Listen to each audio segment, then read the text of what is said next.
really good.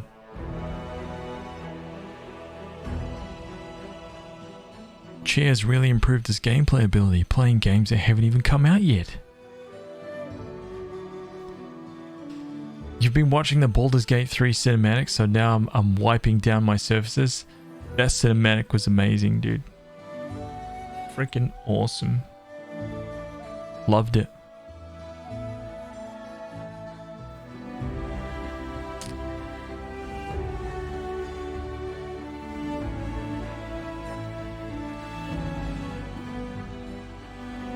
The chair gets early access. Death Clocks. Yeah, this game is freaking awesome, dude.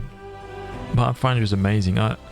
This is like my 26th day straight of playing this game.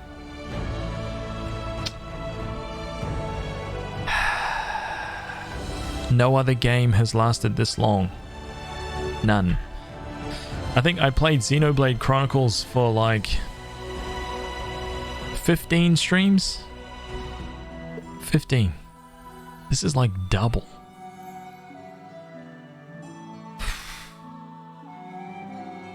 Double, man.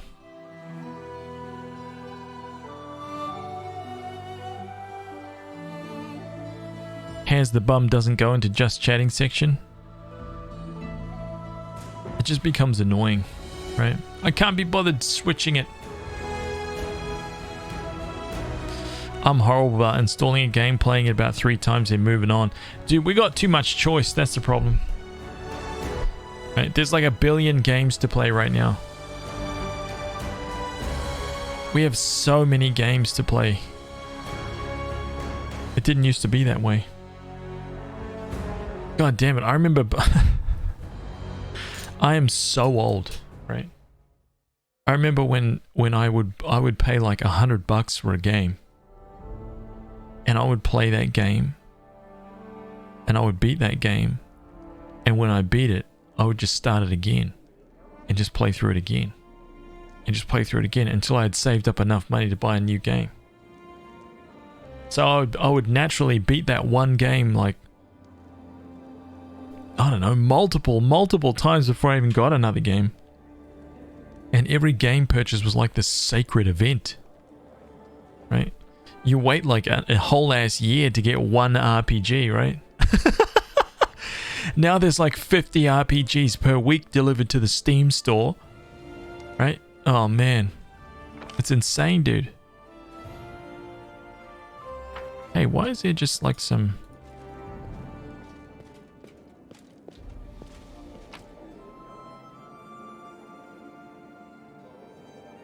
Listen to the name of this weapon. Flaming Burst Adamantine Dwarven Urgrosh +3.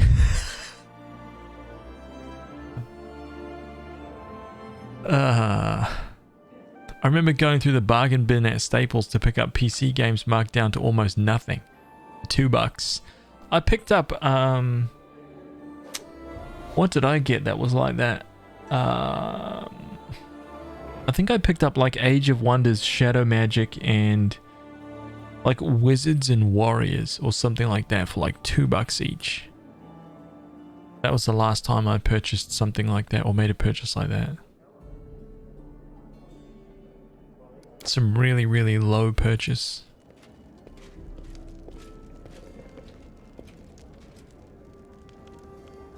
Did you see the newest Pathfinder update there? They showed the Camellia art. No, I didn't see. She looks amazing. Okay, I'm tempted. Let's have a look.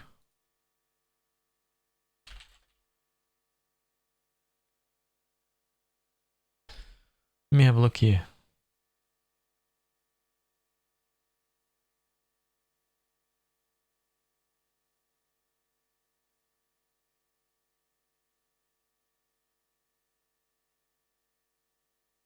A new class and companion? Is that the one?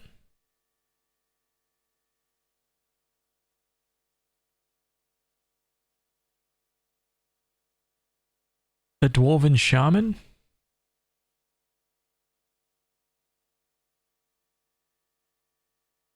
Oh, the work in progress of Camellia. Oh yeah, that's cool.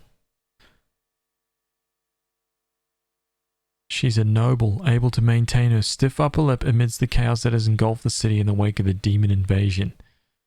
Oh, she's a shaman. Ah, she does not look like a shaman. Crazy. She looks like a rogue, like a swashbuckler or something.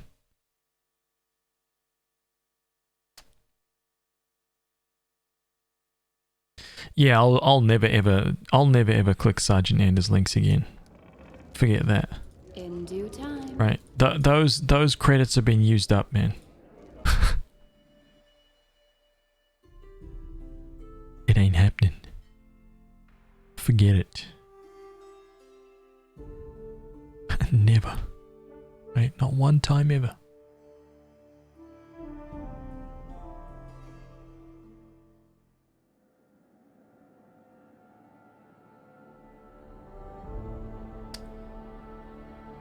My links, on the other hand, you can trust me. You guys are all terrible.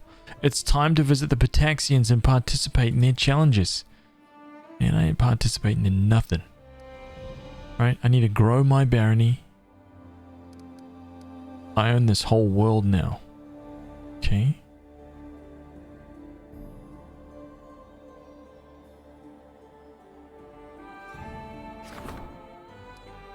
Build Glenshire.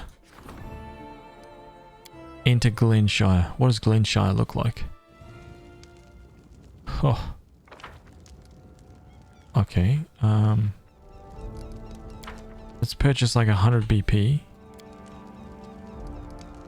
Let's build the longhouse, right? Boom. Let's get a fence up. Right? Boom.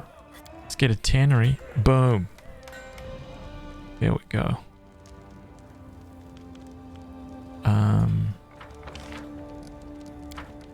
Let's buy another 100. I want to get a barracks. I want to put a halfling's brewery over here.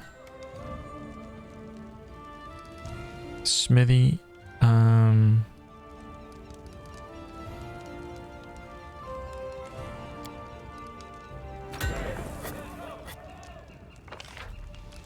Let's purchase another one.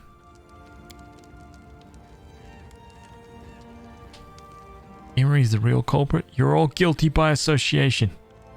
It's true. You guys are. You've lost it. Okay? You've lost it.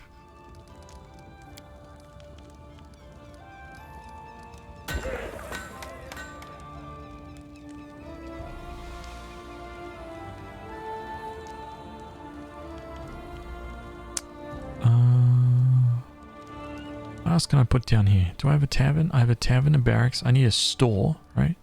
Some kind of shop.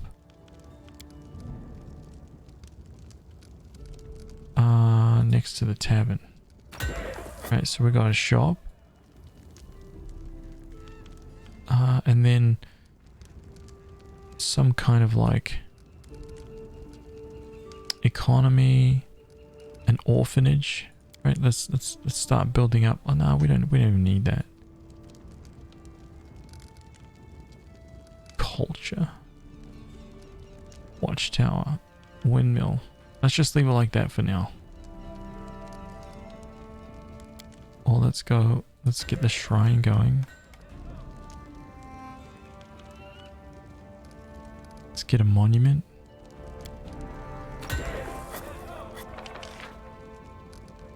Let's purchase like another 50. I know I'm going to end up having to reshuffle every single thing that I build. I know it in a school. Here we go. Yes. Okay, so I finally got that area sorted. And I'll be able to teleport all the way out to here very shortly. Yes. Save.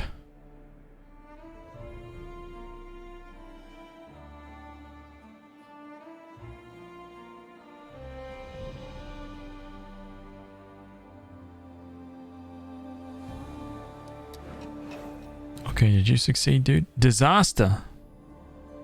Nope.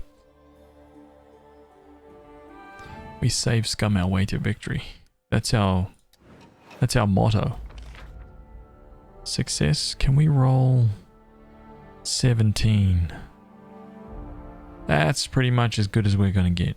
So that's totally fine. Build a town. Oh, finally. Rebuild one of your villages into a lively town. Oh, yes, dude. Hell yeah.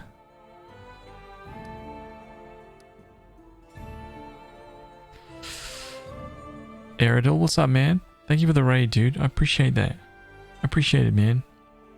Hope you had a good stream.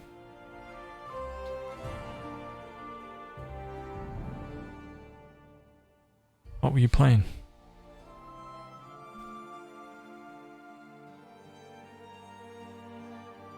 I'm polishing an apple right here, okay? You played Kingdom Hearts? Nice. Kingdom Hearts 1? Oh, you finished out with Apex Legends. Combination, huh? Kingdom Hearts 2.5.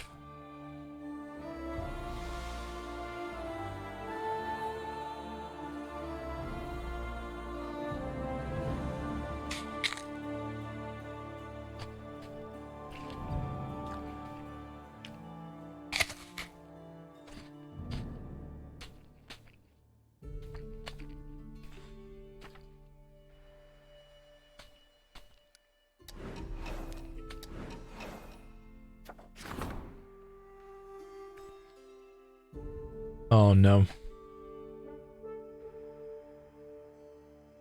I'm noticing that the DC for all the events are starting to climb up really, really high.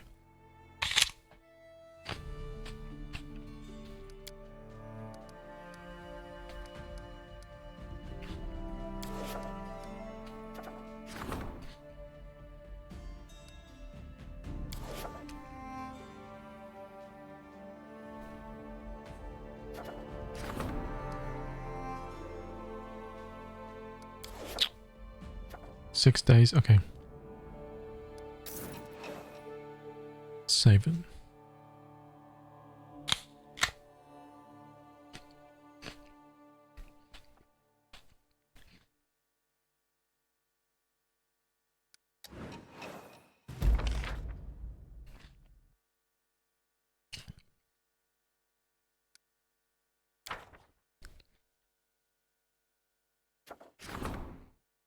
Amiri insists on meeting the queen in the throne room. Uh-oh.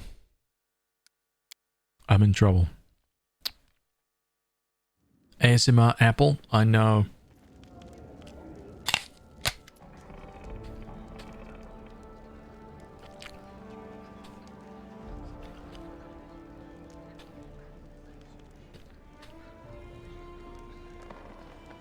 Come to the tavern after the council. We need to talk about my damn tribe in Nilak. And about the ghost. Will you come? I will wait. I will try not to get drunk, but I really want to.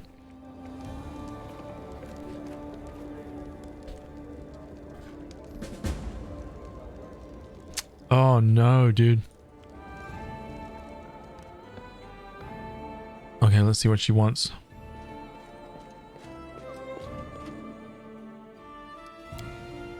Oh, I was supposed to go to the tavern. My bad.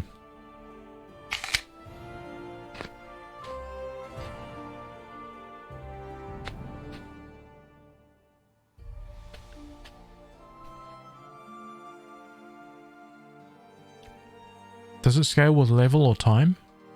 Wait, what? Does what scale? I'm slow, man.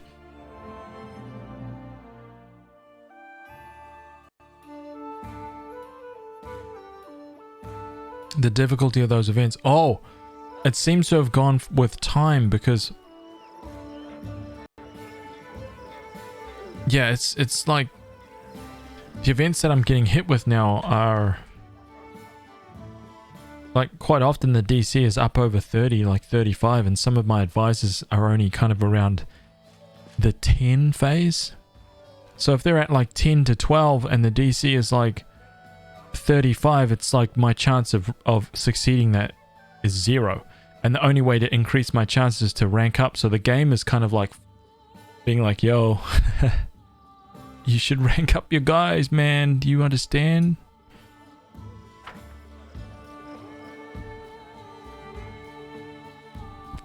It's kind of like forcing me to rank up.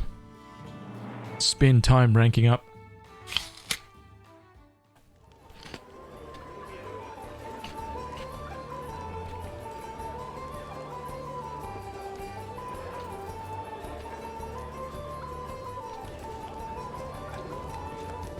Who the hell is Luna? What the hell? In due time. Emiri. Remember that evil spirit who haunted the 6 bears, the one we drove away? Well, don't think I'm crazy, but he visited me in a dream. Uh-oh. Says I'm a thief because I stole his sword. Remember that big one? Armagh broke it. Also, says he has all my tribe as hostages. All of them. Nylak too. Says they will be dead if I don't return the sword. Did you really steal that sword from a giant? Does he know that the sword is broken? Or where is he keeping your tribe? He knows. I saved the hilt. The ghost tells me to forge a new blade. He even said how to do it. There's a whole ritual. Oh, damn. Where's he keeping your tribe? He said first I have to fix the sword and then he will tell me where my tribe is. I'll see what I can do. I understand the repair will cost a lot. I've never held no such amount in my hands, but Nylak... Aww. I got 2,000 EXP just for talking to her.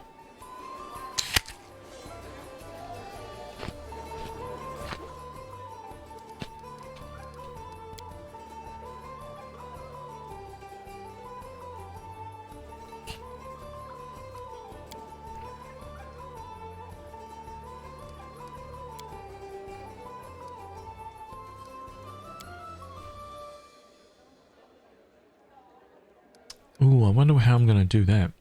The Rushlight tournament is like the next story quest, so...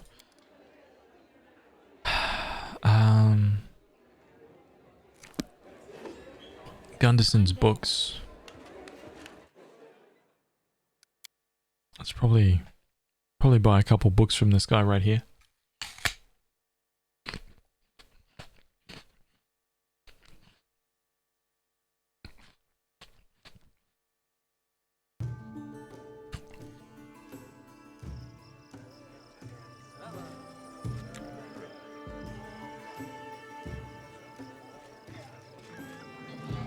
I do what I must.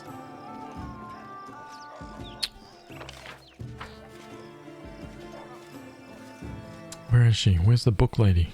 This one. Tessie the Quill. You must have the books, man. Do you have any books by Willis? Pardon me, Your Highness. I once took a couple of books with me and I dragged them around for 3 years until someone bought them for a pittance. Won't be easy finding works of that scribbler. Maybe someone in town has some. Oh...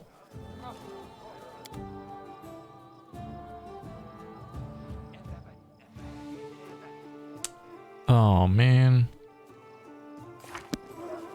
I'm off. Passive?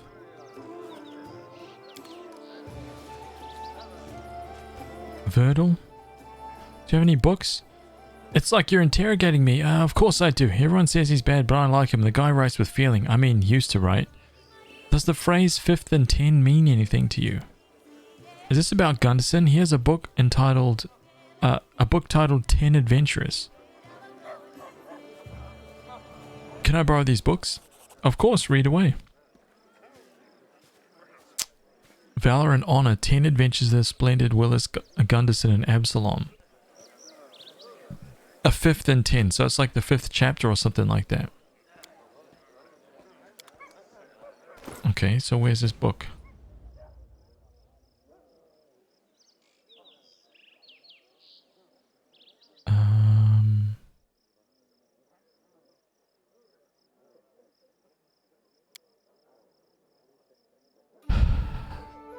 Adventure 5, in the corner of the tavern, page 500. In the corner of the tavern.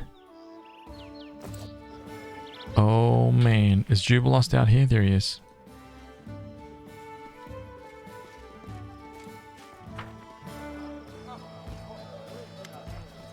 I found Gunderson's book, the one we were looking for. Let me see.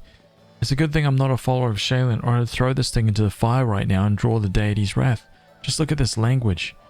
Shivering, she clung to my shoulder and whispered, "Wireless, you're my only hope. Only your well-developed adventuring skills, your daring mind, merciless eloquence, and shameless courage can save a poor girl like me." But I digress. We need something that's 5th and 10. Obviously, it's about the 5th adventure from this book.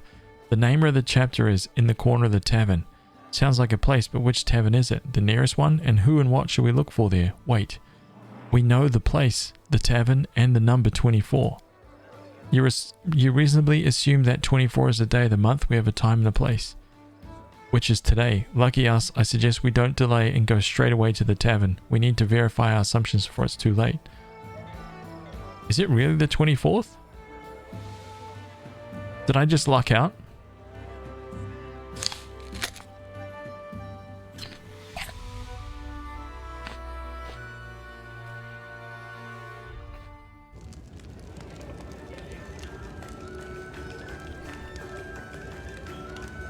There's no way. Is it Luna?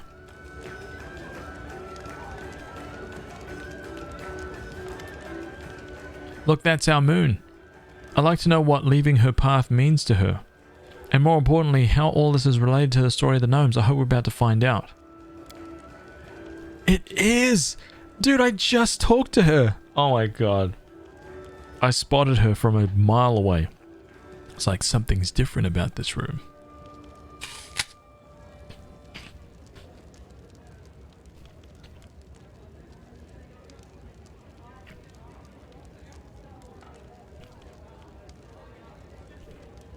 A girl with unusual silver grey hair is looking gloomily into a mug of ale. As she notices Jubilost clearing his throat, she raises her face and brightens. "Oh, they told me that the Queen of Hasland walks the streets and feasts with everyone at the taverns, but I never believed it. Oh, forgive me, Your Highness, I am Luna. You have an unusual name. I was born with bright silver hair. The midwives never saw an Azamar before. They were frightened, but my mother... Not a bit. She said her daughter's hair was silver like the moon, which meant I was blessed by Desna. Hence the name. Actually, I've always been drawn to faraway countries like anyone touched by the moon goddess, but I've never been beyond the river kingdoms. Luna sighs. Tell us about yourself. I'm a messenger. I deliver correspondence from Brevoy to Mavon and back. Usually reports about rich merchants, underlings, and his orders for them. My parents live in Brevoy and the girl I love in Mavon. I've always dreamed of becoming a traveller, but that's not easy for the daughter of a weaver and a washerwoman. I was glad to find this messenger job, though. I thought that was pretty lucky. But now I'm travelling the same road over and over every month. I even sit right here in your tavern on the 24th of every month, right on schedule. The monotony is driving me to tears, but what can I do? I can't be everywhere at once, and I can't stand the thought of settling down. Do you see it now when the moon leaves her path? It's another part of the riddle. It looks like we need to somehow convince our new friend to quit her well-trodden path and set off somewhere new. Plus it would be good for her, the same road each month. If I was her, I would have drowned myself long time ago, if I didn't bleach sooner. I don't think we've got that persuasion skill. I need to roll a 19! Oh god, if this life troubles you, something should be changed. Your family and friends want you happy, not exhausted and hating your existence. Oh no.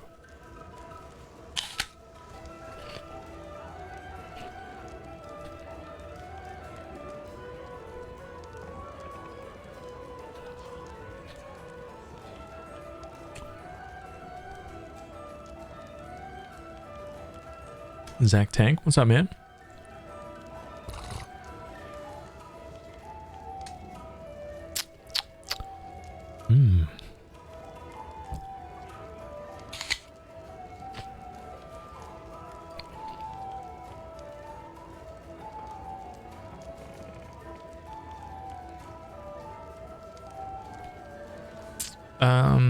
I'm gonna try and roll a 19. It's gonna be so good. You rolled a 9. I know, but it's easy to know. It's much harder to actually do something about it, especially when you've got to think about how to earn a crust. Offer 3,000 gold coins to Luna. Here, take it. You can spend it on traveling and seeing the world, together with your love if she agrees. But this is a very large sum. Of course you're the queen, but you barely know me. Take it, take it. Believe me, traveling is contagious. You take one small step from your house and you'll never be able to stop. The world is beautiful, especially when you're not discovering it alone. Not that I myself ever... I'll leave you out of one of my latest almanacs to help you find your way around at the start. Thank you, thank you, thank you. Oh, I don't even know how to repay you, but on the other hand, maybe I do. Please take this. It's a relic my family received from an elven ancestor. According to the family legend, the one who deciphers the map will find 3 things. An incredibly sad secret, a true treasure, and a door to another world which will never open again. The entrance to a certain dungeon is marked here, but there's nothing to say where to go looking. You're a queen, with all the best scientists and travelers serving you. Surely they'll be able to read this map. Thank you again, now I have to go. Lemke, what's up, man? How are you, dude? Welcome, welcome.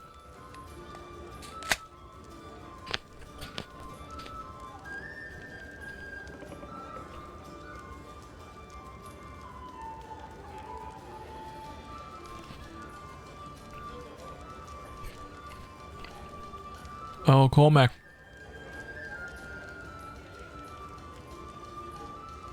How are you, man?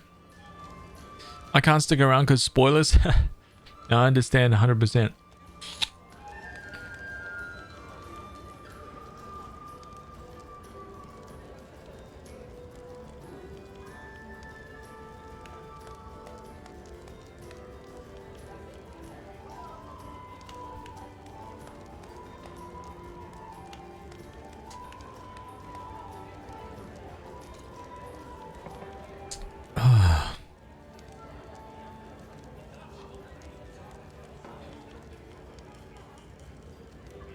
Austria, that's freaking awesome, dude. Dream, what's up, man? How are you, dude? I love how just talking to people right now is giving me like thousands of EXP. It's insane. The moon has left her path, but now who can explain to me why the host didn't simply tell us, go to the dungeon located here? Why make us run around in circles? But let's have a look at this map. What do we have here? Why, I recognize the area around the Candlemere at first glance. There are ancient ruins in this area. This dungeon must contain the traces of the very first gnomes to visit Galarian. Our goal is clear. Now we need only achieve it. Oh man. This apple's making me burp, dude. What's going on here?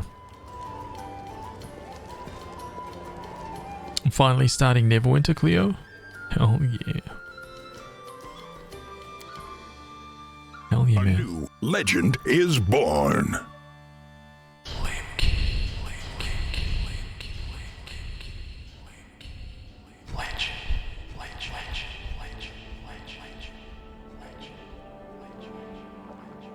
Man, thank you, dude.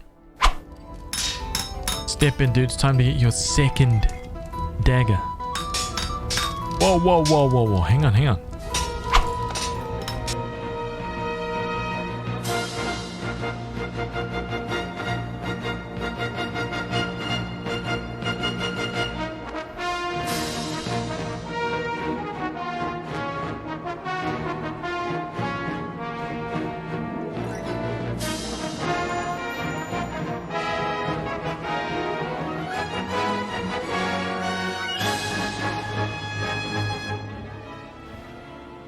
Dude.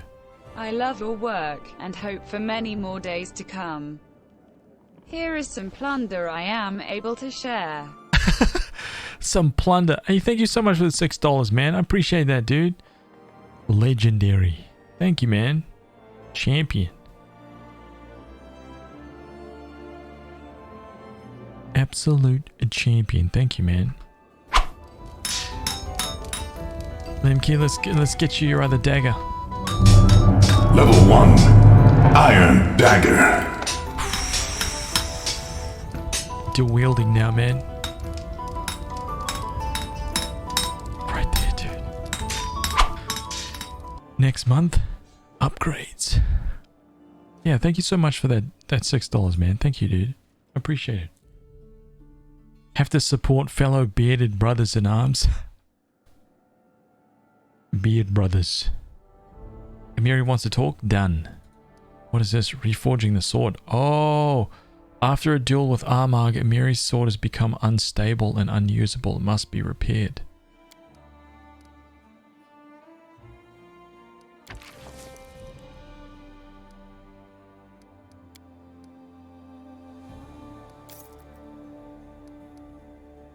Um,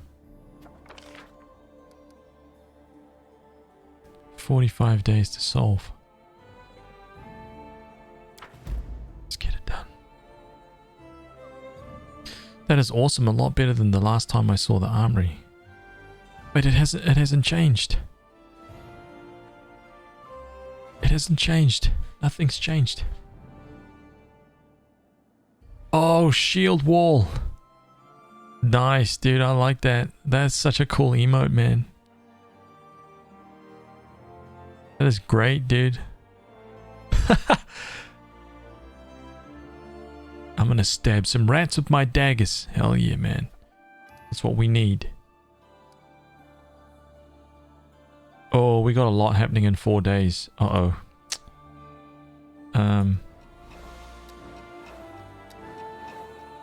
Okay, I'm about to save. The iron dagger is new? No, dude. When I unleashed the armory, we had all the tiers were in the armory. So we've got like tier 1s. It corresponds to the shields next to your name. I'm gonna get that updated, right? In fact, that will probably be the goal for this month. If we hit some certain goals this month in terms of like, I should work that out right now, to be honest. I should have fixed that and had that going for the stream already. But if we hit certain goals, then I'll take those. I'll take that cash and put it towards upgrading everybody's the little emotes next. Not emotes, the little sub badges and stuff like that. A new legend is born. Oh, Lonely Soul, thank you so much for gifting that sub. Thank you, man. Lonely Soul.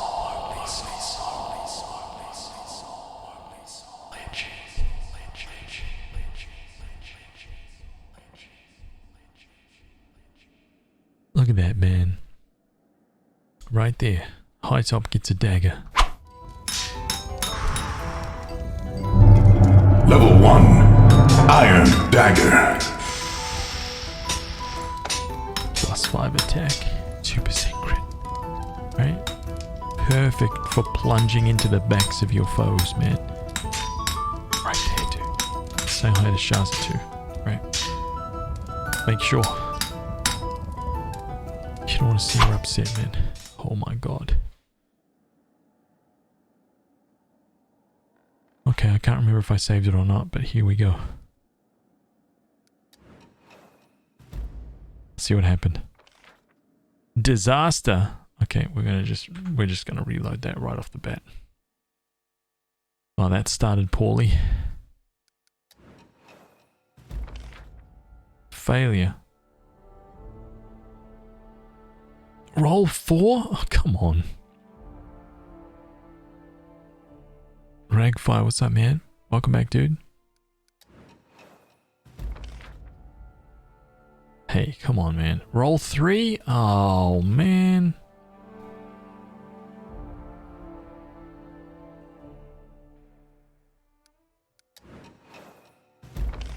Yay, success. Success.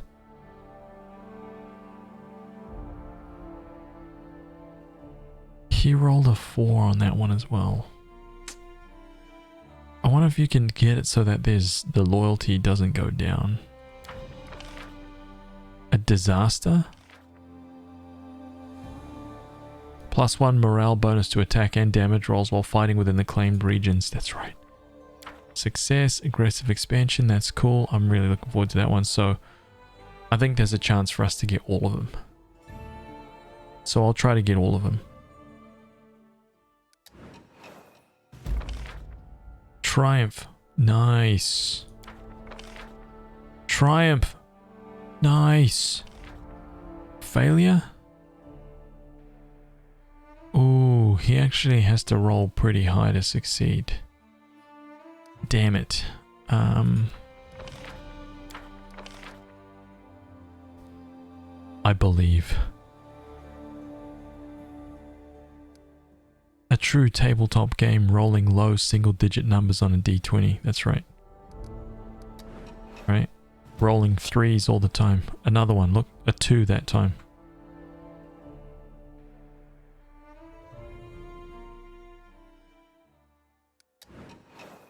What do we got? Like 3, 4, 2. Yes, yes. Come on, here we go. Soul Eater, what's that, man? I think we're going to be kind of like pushing into... We've got a little section of like Baron management to do here at the start. Oh, double triumph. And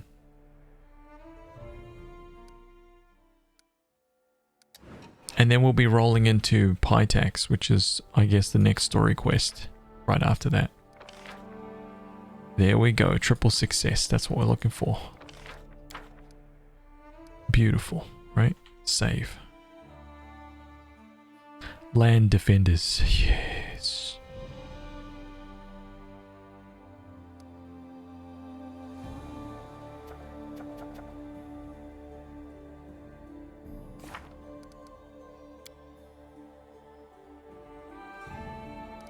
The next attack, a new development in 17 hours.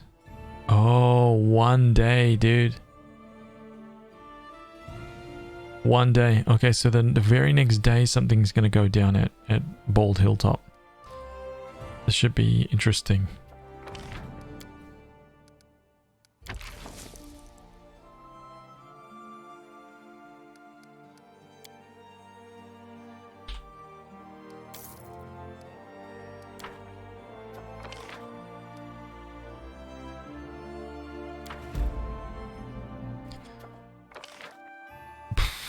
$160 BP for this, 130 BP.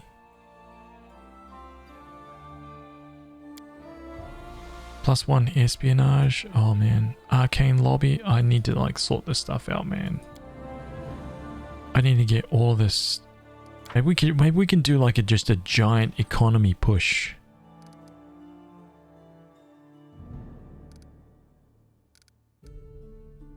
I need to upgrade my economy.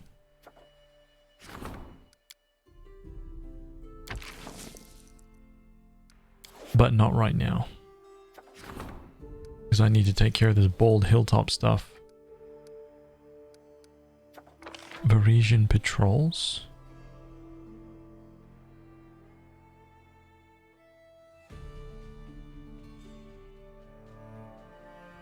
Does it let you do democratic socialism?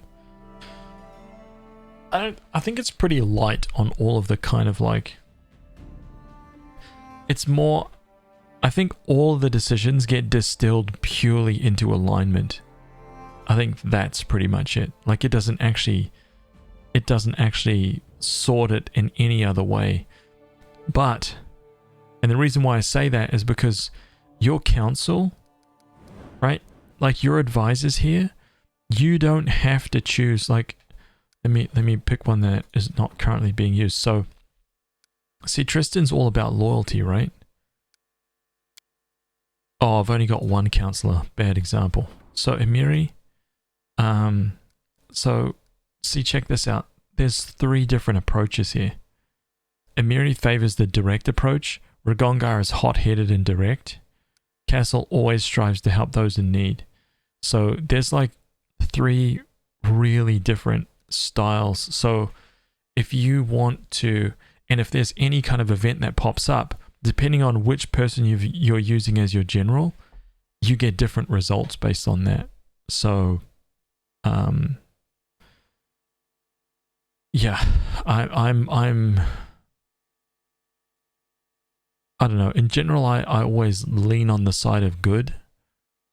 But yeah, I had to remove, for example, I had to take Jathal away from being my minister because her methods were bad, man.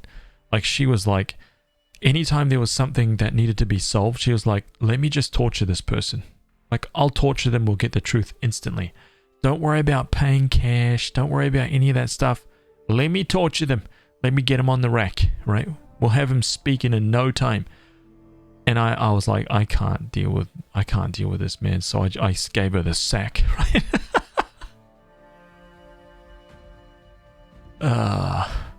Ekin opts for non-violent and honorable measures. See, that's why Ekin's our minister. The storyteller supports cultural growth, right? He's our curator. Ragongar is our warden, right? The warden keeps the peace, pursuing those who break the law and protecting those who abide by it. Ragongar solves problems with brute force.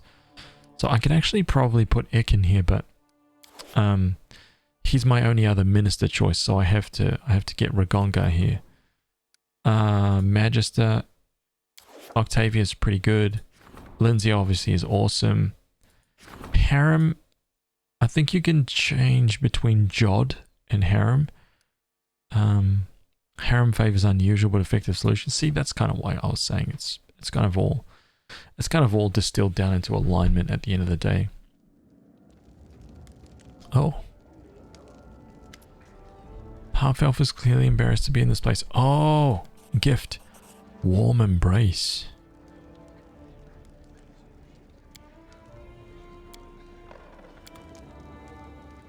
Interesting. What is that? What's warm embrace? This cloak grants its wearer cold plus 10 the ability to cast deep slumber spell once per day as a 5th level wizard. Warm embrace, huh? Thing is 6,750.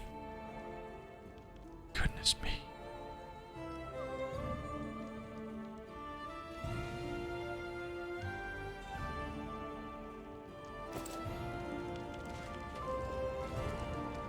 Something I haven't done. Let me just check this.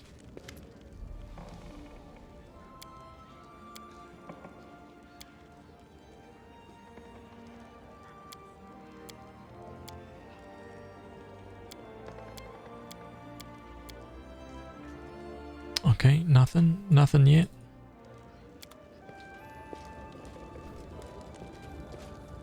Can you go full evil tyrant? Yeah, you can. 100%. You can make a chaotic evil barony if you want. It's just all about ruling your people by force, and anybody who disobeys, you can have them killed. All that kind of stuff. You can completely run it that way if you want to. Have everything like like all your trade deals are full of like, it's just a hive of scum and villainy basically, just like my chat. Essentially, you can basically run it and set it up just like that.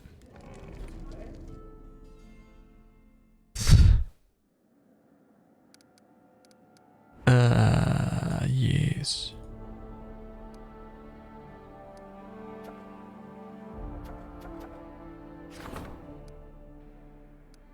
Oh.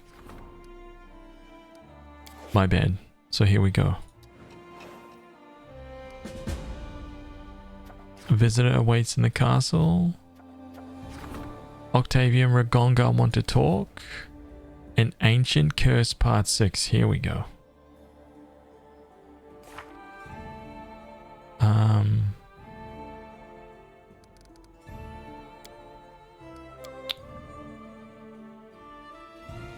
The previous attack was hardly the final one. We should gather together and discuss all this thoroughly.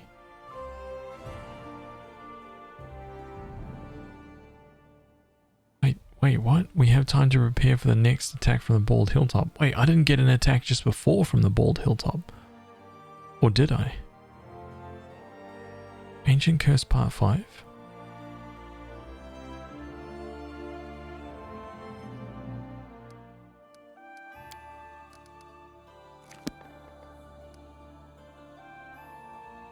We just want gifted warm embraces, that's all.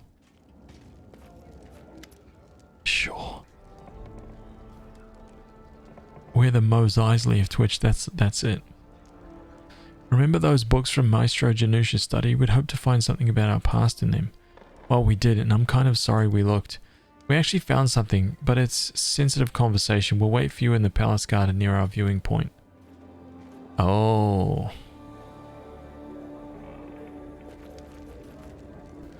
Uh-oh, okay, here they go. The attacks in your kingdom grow more and more brutal and increasingly harder to repel. Fortunately, we stood our ground again, but will we be able to keep it up?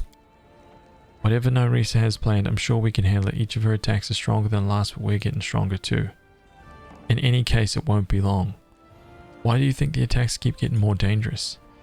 I think Nerissa has been playing with us. If she attacked at full strength a few years ago when the barony of Hazland was still in the cradle, we couldn't possibly have endured. I bet she still needed to keep us alive for something, but now that we've lost our usefulness, she's decided to finish us off. I have a different theory. This curse from the bald hilltop is an unstable portal, a bridge between Golarion and the First World, and the more it's used, the more firmly anchored it becomes, which allows Nerissa to send through more and more powerful armies. I think both of you are right. The stability of the portal does play an important role in its increasing power of Nerissa's attacks. However, it is true that she allowed the barony of Hazland to get on its feet, at least when it was newly formed. Okay, so when is the next one gonna hit, dude? I'd assume her strength has nearly reached its peak. We might not be there yet, but the next assault will surely be especially dangerous. Okay. Can we use the portal on the bald hilltop to get to the First World and battle Nerissa? Alas, not yet. The passage between the worlds is not reliable. We can't be sure of where it will take us or if it will activate at all. Such is the nature of the unstable First World portals. Such a portal is unreliable even for denizens of the First World. We only see a small portion of the hordes that Nerissa sends through the portal to attack us. Nerissa doesn't care what happens to the countless who go missing. However, with each attack, the portal becomes more and more stable. I would imagine that soon the passage will become a steady bridge between Golarion and the First World. We only need to wait for that moment to attack. We must prepare. We will prepare well, just let her try and come at us again. We'll beat her back to where she came from. I'll cap our victory by writing a song about her, a really funny and embarrassing one. Everyone in the First World will be singing it for her. Oh my god. Bring it on, man.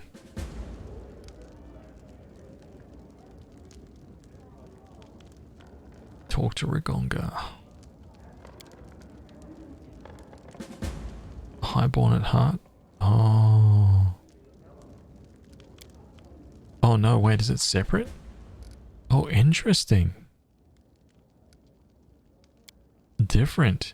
Huh. Well, we've got a lot of companion quests to do. Holy crap.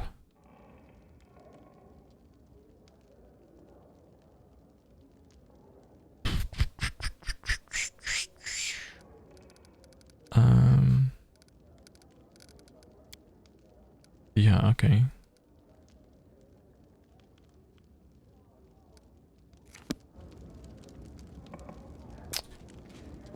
Okay, now that that's done,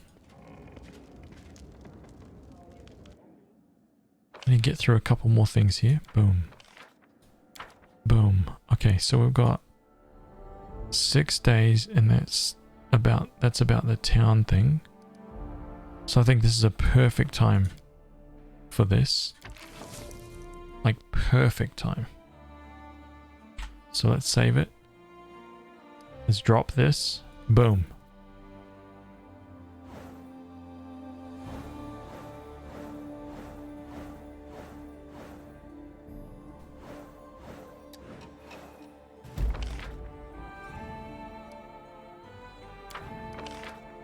The greedy tax collector.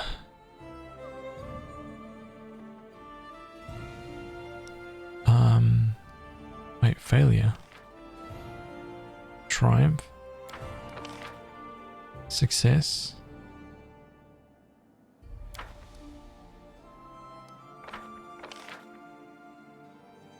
Wait, I can't actually...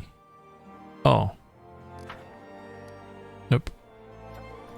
Treasure requests your attention. Stick circles. Wait, hang on a minute. Let me reload that.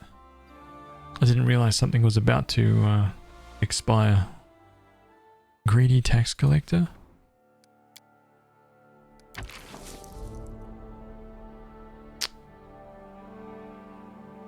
Damn it, he's the only one who can take care of that.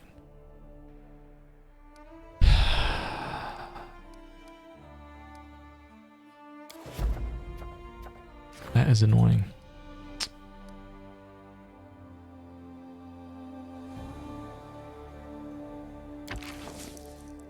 $85.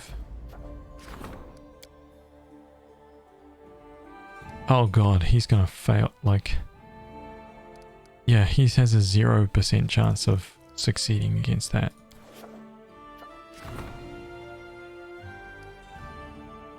Participate in their challenges. I don't want that to disappear, so I'm gonna have to do that. And I'm gonna need some BP so I can get some of these things out. My culture's at level 5. Holy crap. Economy's at 5, community's at 6. But I'm losing 1 BP per week. Because my economy is too low.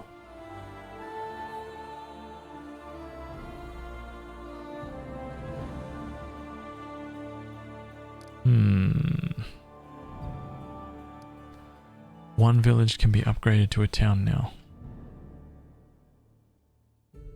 What if it matters which village?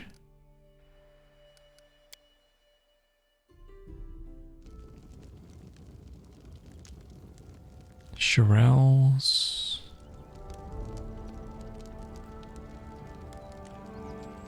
sewing shop.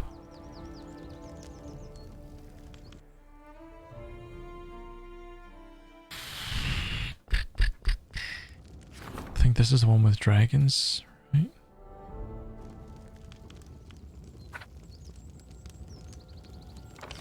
How do I upgrade this guy to a freaking village, man? To a town.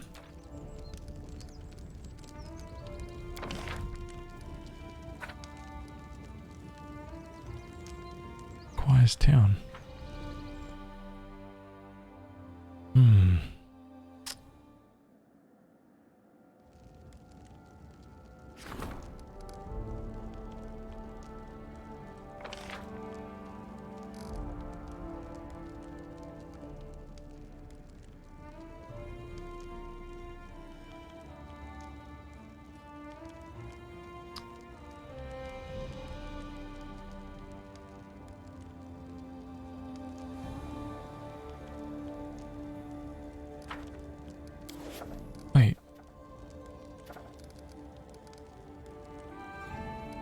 Wait, which one was...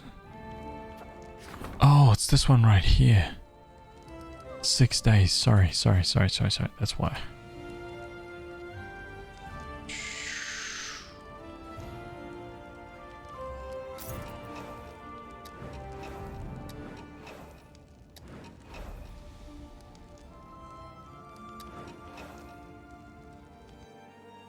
How's this? For the first time since early July 2019, there are no active bushfires in New South Wales. That's crazy, man. And good. Rebuild one of your villages into a lively town. Okay. This settlement can be upgraded to the next level. Upgrade. It's now a town. Yes. Upgrade. It's now a town hall. Hell yes. Dagon's armor shop becomes Dragon's armor workshop. There we go. That's what I wanted. Shania's upgrade. Purchase like another 100 BP.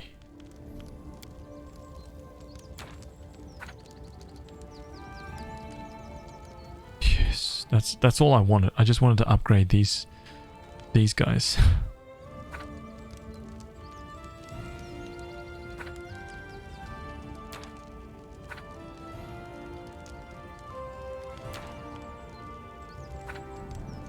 Okay, school doesn't get upgraded. I made 2 schools in here?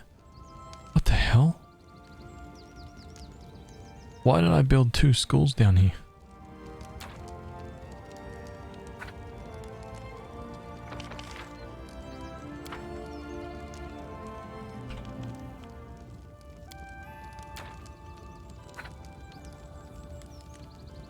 Yeah, stone wall.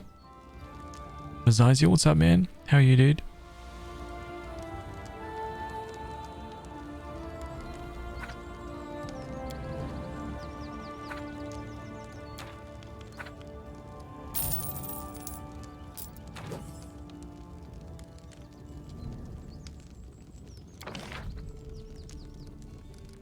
Okay, what can I put there then? A cistern.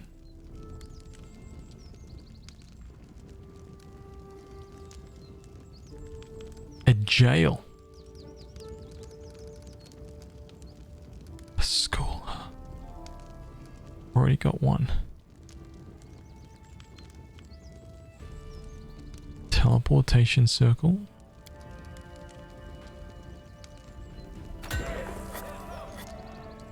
Watchtower. Let's get a windmill.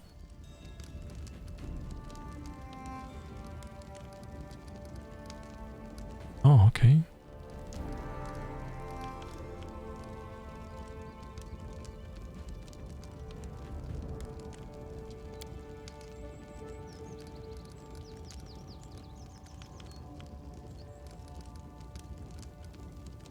What else can I build here?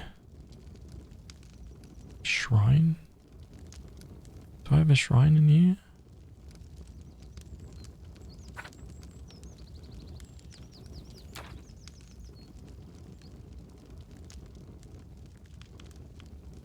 Garrison school and a temple.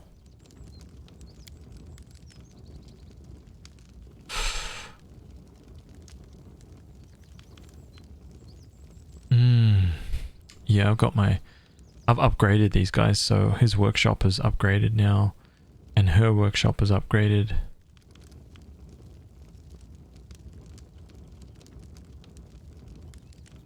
Sacred Grove, this is pretty cool. Z Sharp, what's up, man?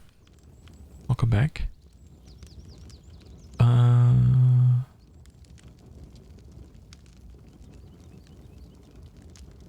Sacred Grove, huh? Nethys Library. Okay, so I need to upgrade Null Keep. That's kind of a key. I gotta remember that.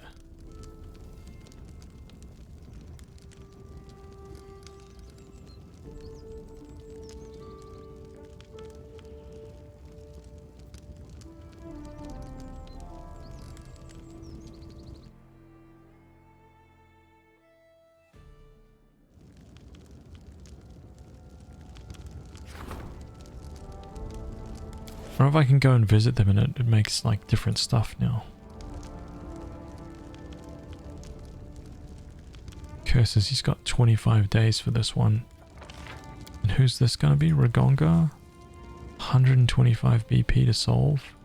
A new legend is born. Psycho. Psycho.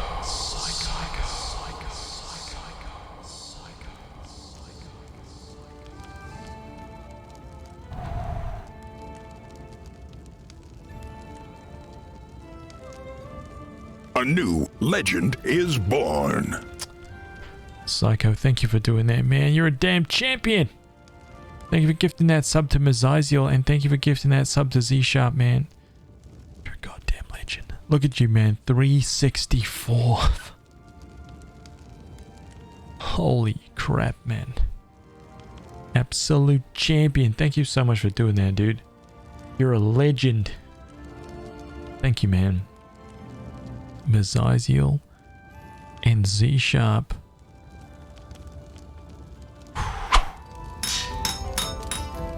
Step in, dude. Step in. Right past the counter, right here.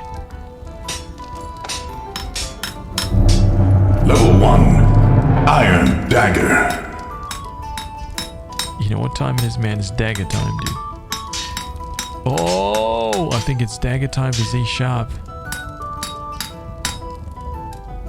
Level 2. Wooden Buckler. buckler time for Mazaziel.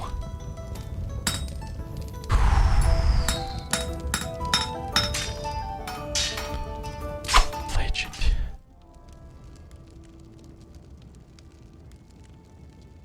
I really appreciate it. I have to take my dog in for vet work and I couldn't renew my sub that ended last night. Thank you.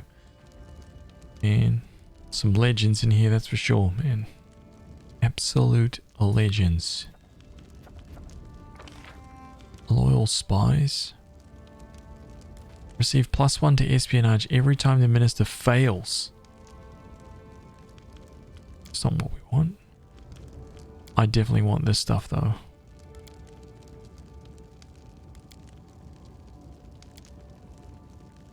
Yeah, this kind of stuff. Oh man, weird.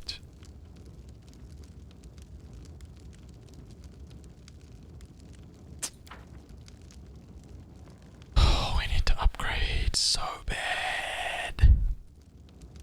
Oh, we need to upgrade so bad. Valerie. 25%. 50%.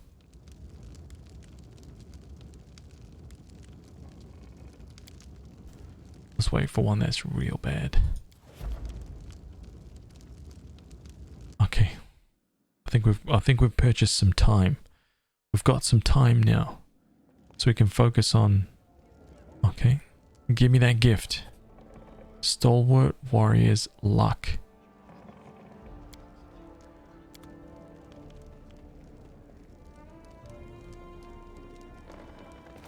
What was that? +2 luck bonus on all saving throws.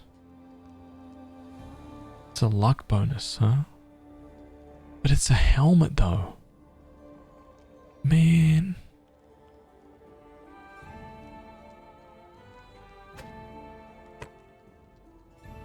Is this still giving her AC? Oh, it is. Oh, I mean, that's not going to change then.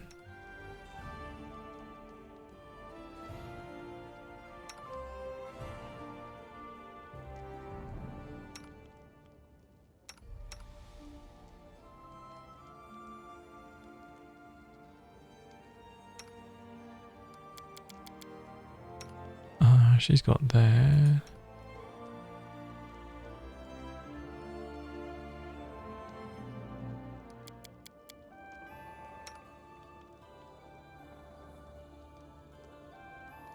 Yeah, we can take that off him.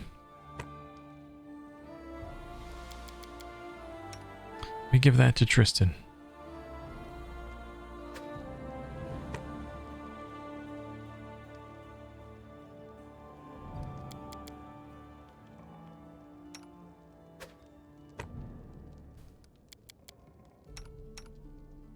Oh, she's wearing that now.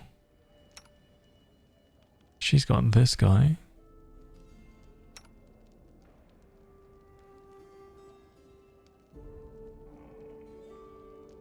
Yeah. That's fine. Okay, cool.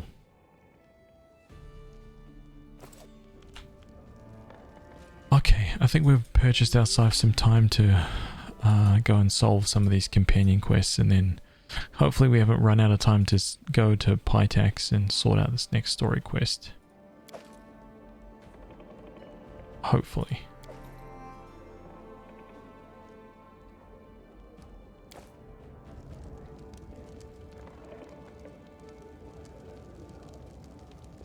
Dan, I gotta head down and grab some sleep. Deadlifts and barbell squats really take it out of you. Keep crunching those numbers and making bank hairs. Later, chat. Crunching the numbers and making bank.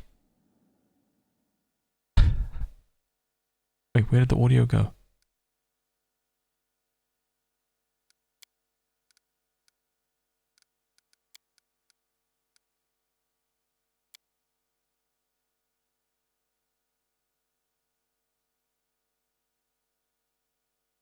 It just died 100%.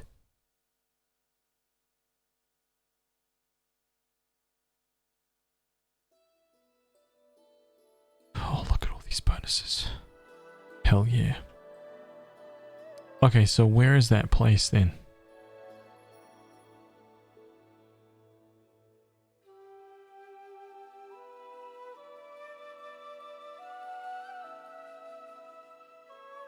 St. Galvin's Gullet. We've actually got to go to that place.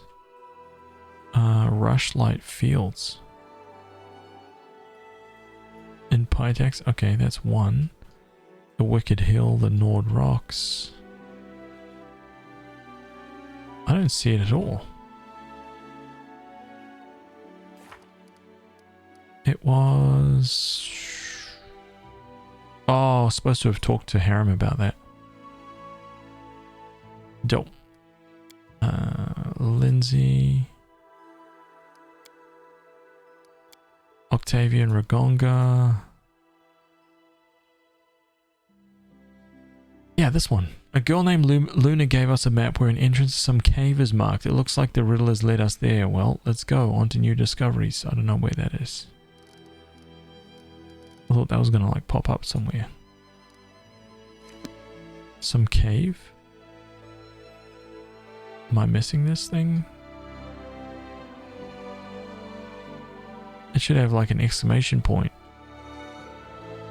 It should have a red exclamation like this thing.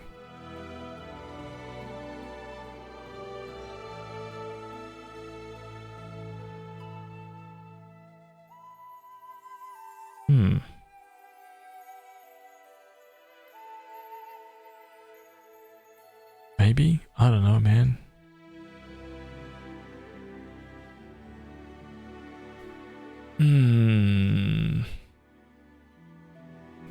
Dwaro Scholar. How are you, man? Here's what I'm gonna do first, though.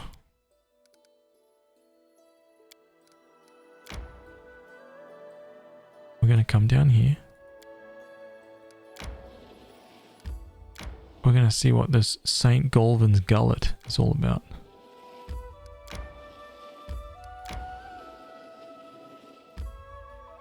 Yeah, I do.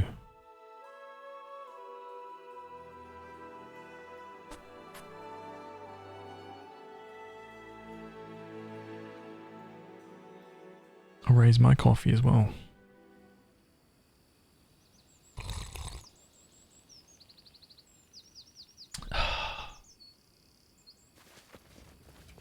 Alright, what do we got here?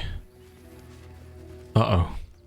Cartwheel tracks. By the look of them, the cart was leaving in a hurry. Dead guys everywhere.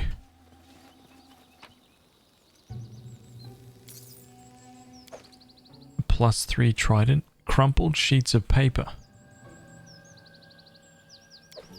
Okay, let's take that. Cartwheel tracks. These workers didn't stand a chance. Oh well. Let's finish them quick. Greater Cyclops. Oh man, here we go, dude. Okay. Let us strike as one. Oh god, this... Consider me provoked. Whoa! Easy. Easy.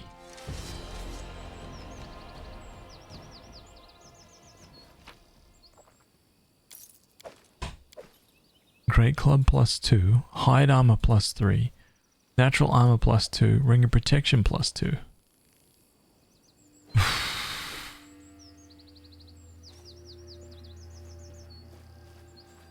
I'm glad to help. It looks like this pillar is unfixable. The head of the ram is engraved on it.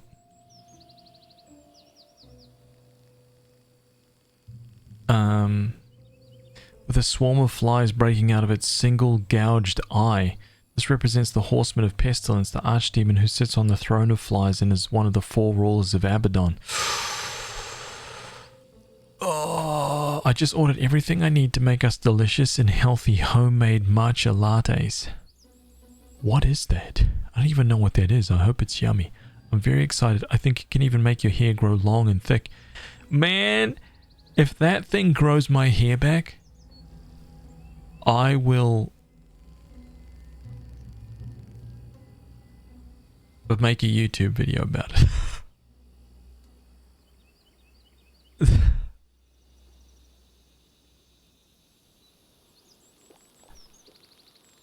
I know what matcha green tea is. Is it tasty? Is Is it tasty? That's the key.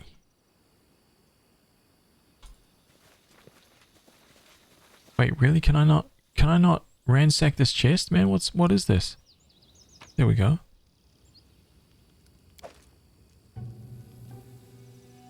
I'm there. Okay, so we had one gigantic cyclops.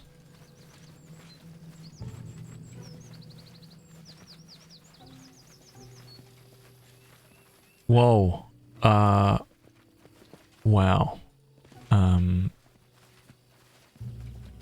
Wow. Mods spamming my channel with junk. Unbelievable. Look ahead. Unbelievable. Ooh. Amulet of the Mighty Fists +2. Bones, skulls, rotten hides. There's nothing of interest in this tiny cave. I'm off. There's always something of interest in a tiny cave. Come on.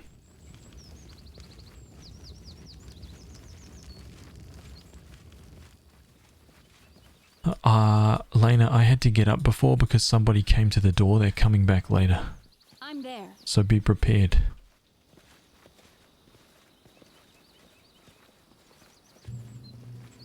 That was a girl. In due time.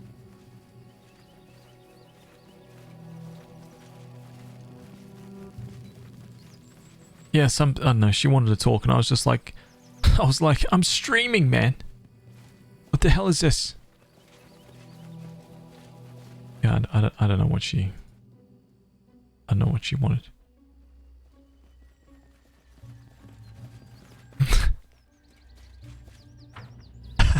Follow if I was like, do you know who I am? No, I didn't do that. I was just like, oh no, I'm really sorry, I can't talk. I don't know what this is or what it's about, but I'm sorry. She was like, I can come back later. I was like, cool. I need to open my nerd sheet up. Hang on a minute. Google Sheets. St. Golvan's Gullet. Right? Is that what that place is called? St. Golvan's Gullet?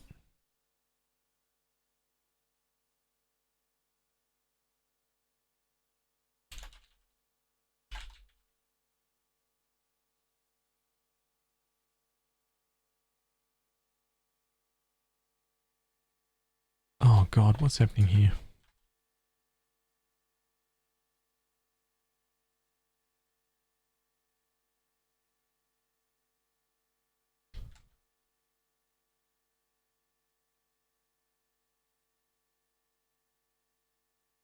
Done.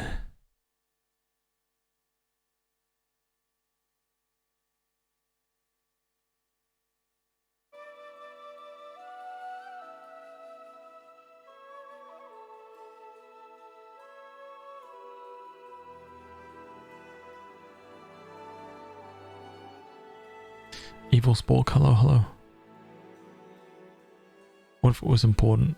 Someone telling us to like evacuate because of the coronavirus. Hey man, it's all over here, dude. It's all down your street, specifically at your house. It's radiating out of your lawn. We're just like, yeah, go away, come back later. Right, tell us later.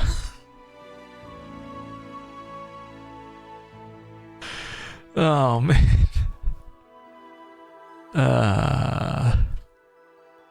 Terrible.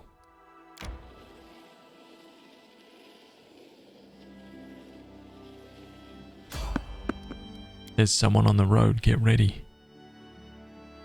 Is it our Skelly boy? It's our Skelly. I'm not afraid. Oh, what? Cultists? Huh?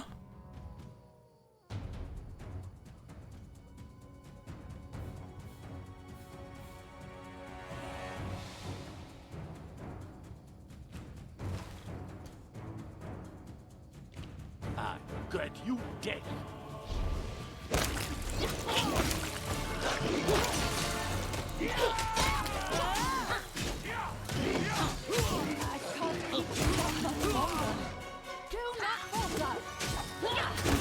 I believe Valerie. Used to lighting enemies on fire first. Justice! That hurt? This will hurt. This is for you.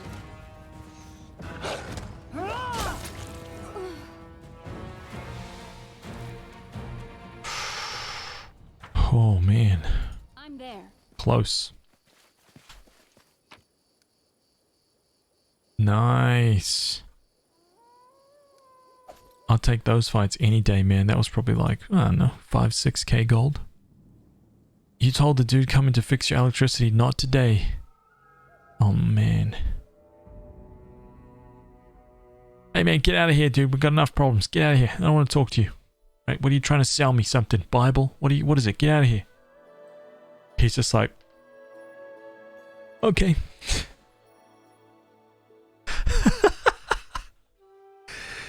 Oh man. Later on he comes back, he's like, or someone tells you, hey, there's gonna be an electrician coming through, and you're like, oh. Oh man. Okay. Yeah, I got you. Shh. Damn it. Damn it.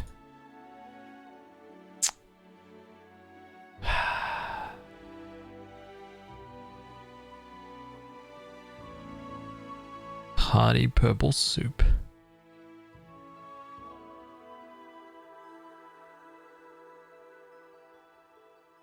Mastodon steak. Broiled. Baked spider legs. Oh, cheesy crostata, huh? Seasoned wings.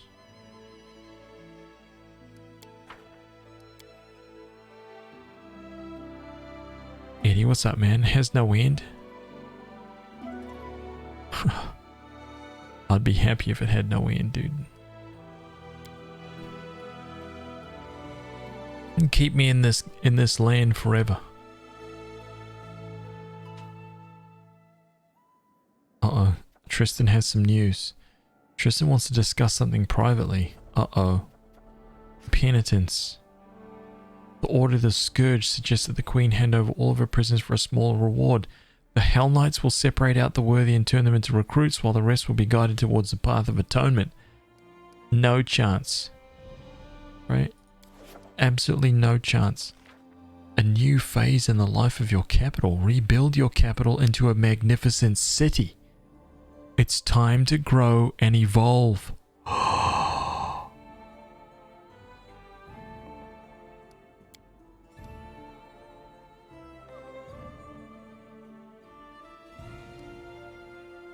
Oh, hell yeah.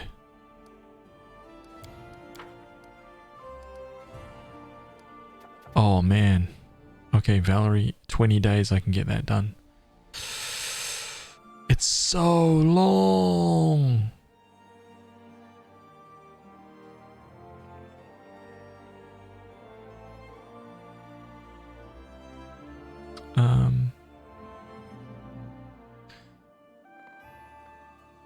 How many hours have you already spent on passing? Wait, what do you mean on passing?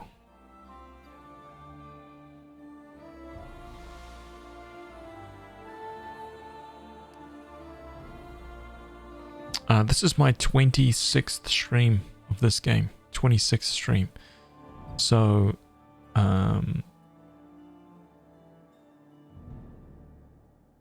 26 times 8. And I don't know. I would say if you played this offline, and you weren't streaming, you'd probably be at like 120 hours right now, easily. But because I'm streaming, no. I'm well over 200 hours into this game right now, but yeah, lots of that is just nothing time. 12 plus hours a day? Nah. Maximum of... I would play this for a maximum of about 7 hours. Because my streams are usually about 8 hours, and we kind of like chat for the first time. Chat for the first, hour, and then I don't know, an hour, 2 hours of like just random chat throughout the stream.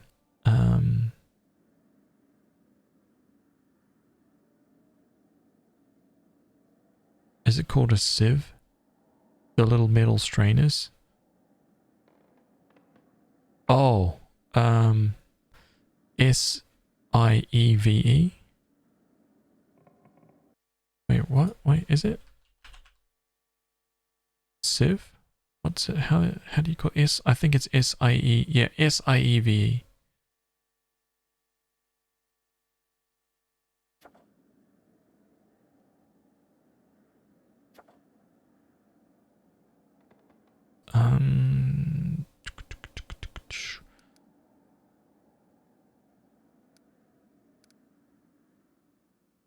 Okay, let's get back to the town.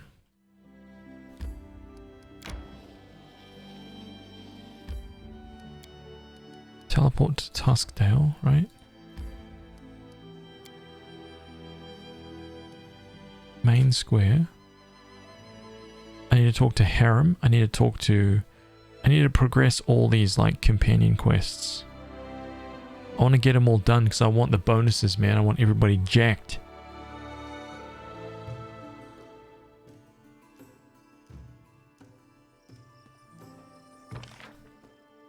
Okay, let's go here.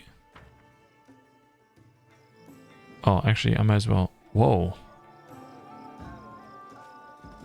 Might as well sell the stuff here first. See how much cash money we made. Okay, we'll sell these daggers as well. Sell that great club +2. That trident +3, we'll hold that.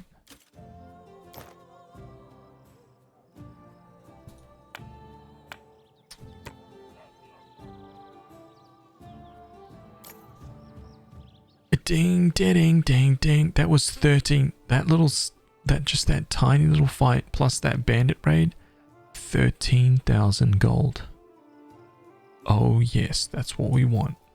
Plus, I might actually be selling that and this because I've got a funny feeling I already know what those... We already have those, which will be another 6,000, so it would have been 18k. 18k of straight BP goodness.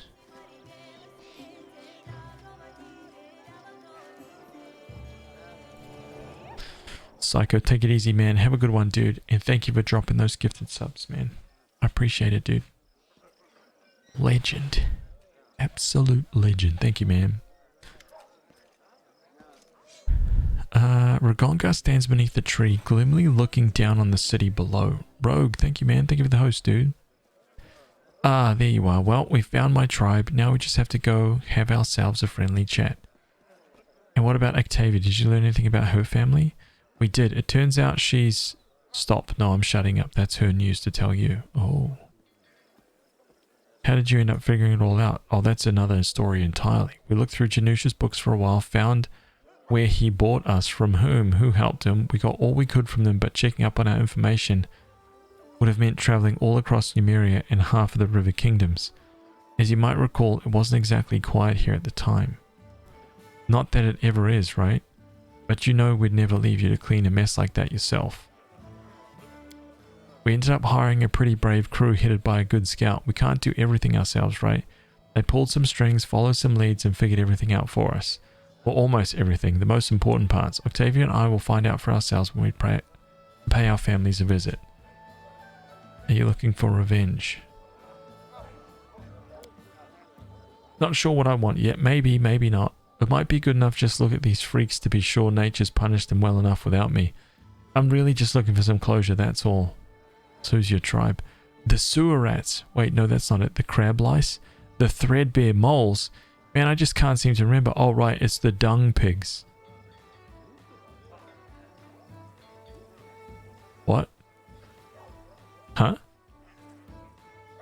Do you get more if you identify items? Yeah, so the way that the system works in this game is that the moment you pick the item up off the ground and it goes into your stash, it automatically gets identified if you have the arcana or lore to identify the item. It's pretty cool. I like that. Fine, fine. They call themselves the Sharp Fangs, and for good reason. They have kids with orcs to strengthen their blood. Not bad, huh? They breed themselves like pedigree cattle. So I've really been sold twice. First by my orc sow of a mother. Oh my god. Who took some gold to push me and my brother out, never to see us again. Then my father chose which of us to keep and which to sell to the slavers. Treated like an animal my whole life. I'm surprised I'm not barking on all fours. We're all animals. Some of us just have a thicker veneer of civilization than others. Oh my god, that's hilarious, dude. They tried to turn you into an animal, but you kept your humanity. That's something to be proud of. Ha, true. You just can't break Ragonga. Alright, let's go meet your tribe. Okay, Octavia. Octavia pensively fiddles with a small metal trinket while she waits. It takes her a moment to notice you as you approach. Oh, hi. It seems we haven't been properly introduced. Allow me. Octavia della Fiorni. Heir to a noble title, a family manor, even a coat of arms with a motto. With a sad smile, Octavia shows you a trinket she was playing with. It's a fibula, decorated with a coat of arms, a butterfly, and an arrow. At the bottom you see the motto, serves solely my conscience. So you're from a noble family? I could hardly believe it myself, but there's no doubt. I'm the missing daughter of Marchioness della Fiorni. Missing, that's what they're calling it. How'd you discover this? It took lots of work. After going through Janusha's ledgers, not only did we find information about our purchase, we found a wealth of other data as well. Connections, supplies, meeting places. But tracking it all down ourselves would have required crossing half of the river kingdoms in all of Numeria. And we couldn't abandon you. So we did the boring but practical thing, like kings or their entourage might do. We hired a team of sleuths to follow the trail. And they found everything. Who bought us, who we'd been sold to, and where we're from. Finding my family was relatively easy. The Marchioness was already looking for her myself. Her myself? Looking for me herself. Oh, dude.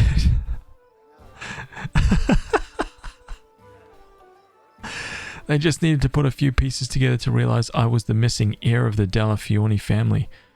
On the other hand, Regis' tribe had to be found with a looking glass, but it's no matter. We certainly paid them well for their trouble. Do you know where to find your family? There isn't one, really. The Della Fiorni family was waning before I was born. My mother's the last one. She's living in Pytax in a small townhouse. I'm going to pay her a visit. I'd like you to accompany me. As you wish. It would be an honor to serve you on this excursion. You should forget about it. Fine. I'll travel with you to Della Fiorni Manor. Octavia looks at you, confusion written across her face. At first she seems a little offended, but a moment later she's bent in half with laughter. Excellency. Oh my god, a highborn Marchioness of the highest rank. Don't make me laugh so hard, just look at me. Devils take me. What kind of Marchioness am I? You don't think I'm going to Pytax to inherit a title, do you? Oh my god, I'm going to encourage her to go back there and like become some kind of like baroness. But thank you anyway, the title's not important. Oh, Lena, the person's at the front door, by the way. I just want to see my mother.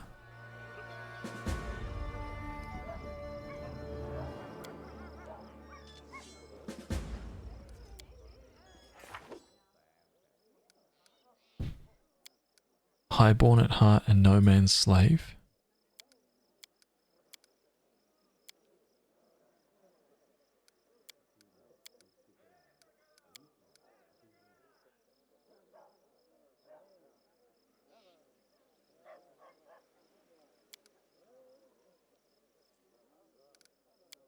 A door to nowhere.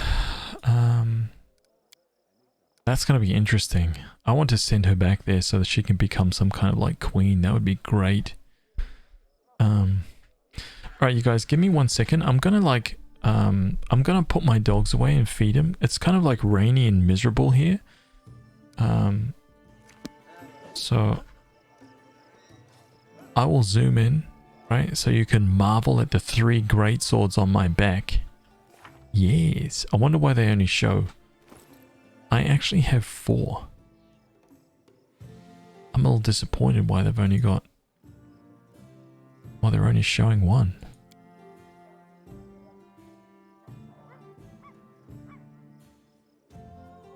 I mean, why they're only showing... Oh, wait. Oh, no, there is. And I've got one in my hand and 3 on my back. Oh.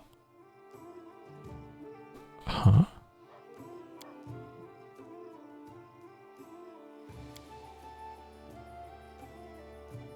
Oh. Oh, interesting.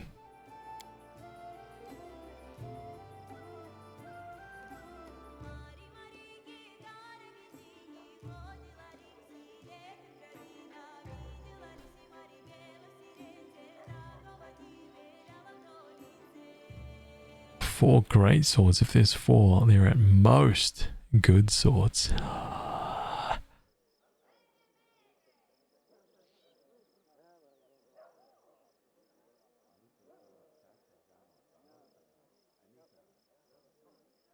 Okay. There we go. You can watch that for a... Just give me a second while I take care of my doggies here. I'll sort that out and then we'll dig into this quest.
Sorry about that.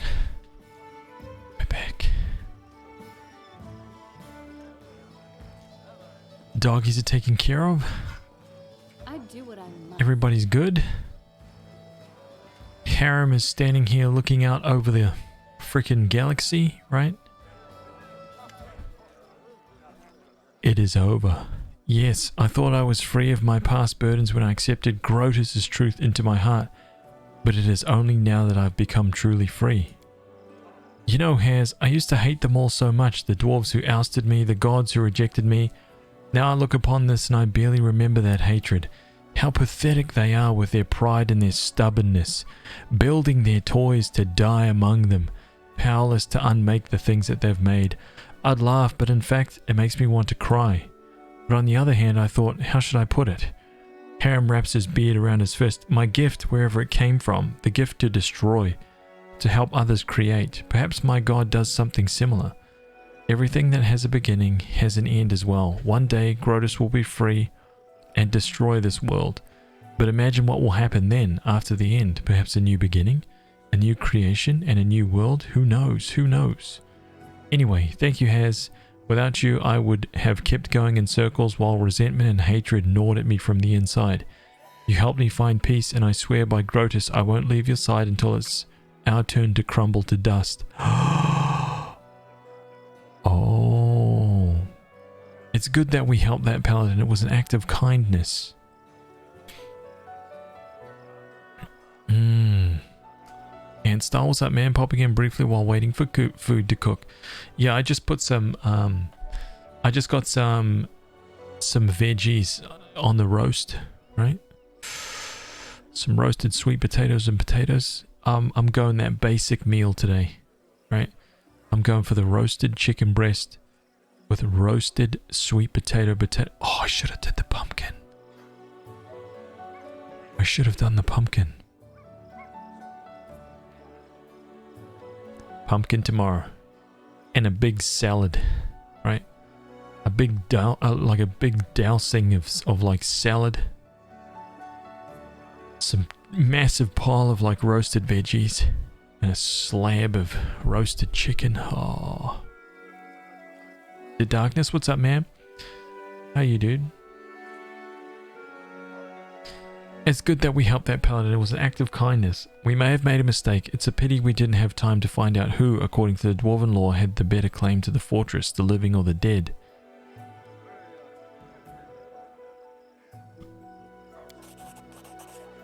Good, bad. They were driven by greed and pride. Truth be told, the two didn't differ much. Both true children of the Skega clan and true followers of Torag. There's nothing to be proud of here. Oh, hiccups. I care not who won the fortress. What draws my mind are the thoughts of my place in the world and the true meaning of serving Grotus. Destroying, creating something new from the pieces and destroying it again. Isn't that what you're doing here now in the Stolen Lands? You have built your kingdom upon the ashes of countless predecessors. Ponder this when you have the time. 14,400.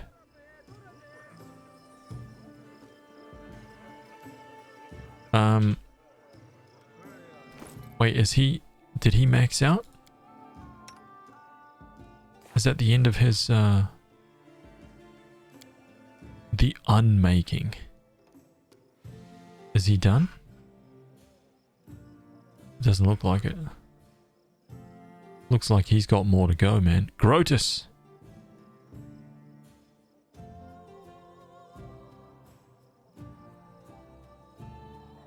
Favored weapon, the heavy flail. Why have I...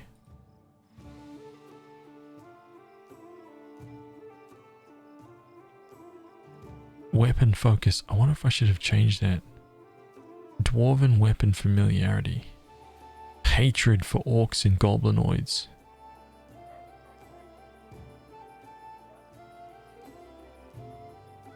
Ooh. Margarita pizza, cheese and tomato. It can't always be pineapple. Pineapple on that pizza, man. It's the only way.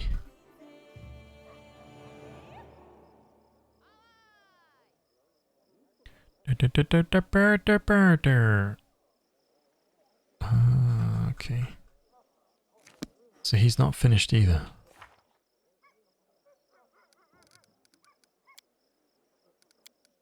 A bard's calling? Okay.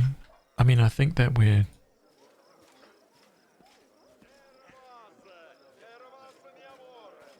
I don't know how much time we have before this... before things turn to custard here, but hey, we'll see how it goes.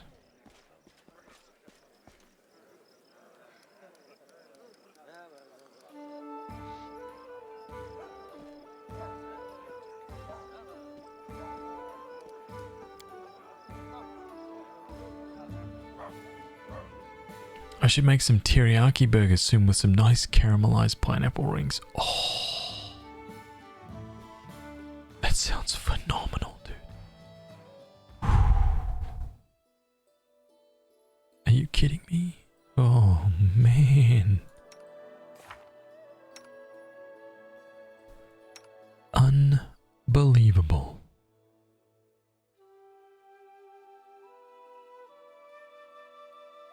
-3 for Piranha Strike.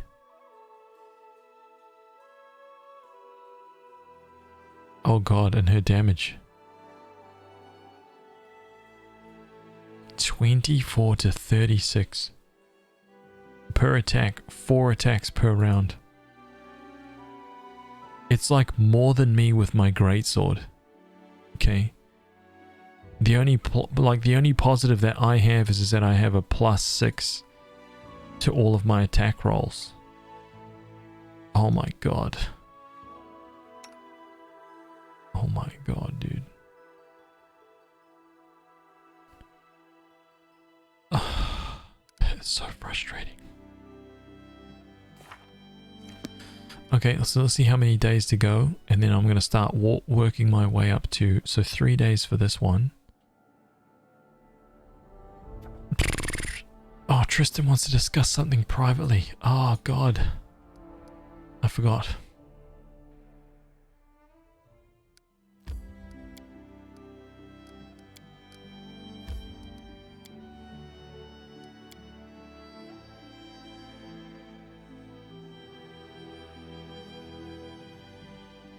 Chickpea chili? Oh, man, sounds yum, dude.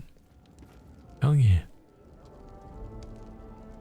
That's going to be about the thing, isn't it? Tristan remains silent for a long time. When he finally opens his mouth, his voice is hoarse and tired. I won't take much of your time. I've been meaning to ask you about something. This might seem stupid or arrogant or just insolent. I want to talk to you. I think you know what it's about. It's what I've done and what I haven't done. But let's speak in private, far from curious ears. I will be at the viewing point in the palace garden. Please come as soon as you can. The viewing point in the palace garden. Where the hell is that?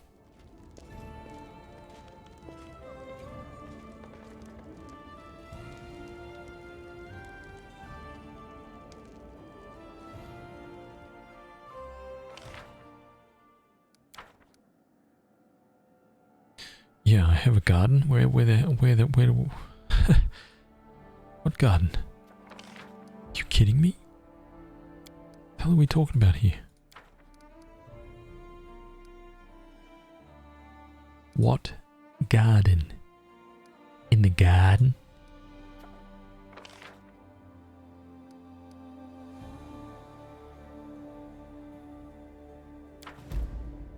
Let's start cranking out this economy, dude.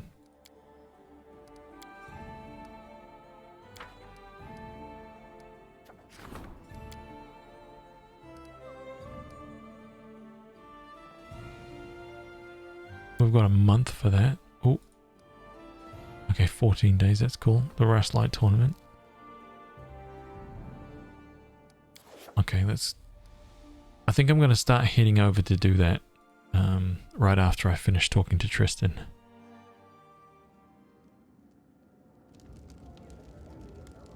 Push on with this main story.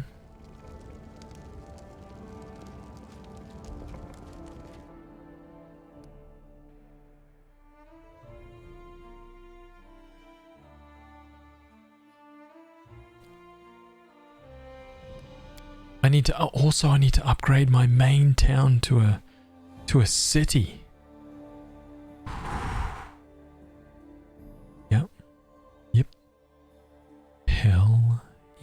this.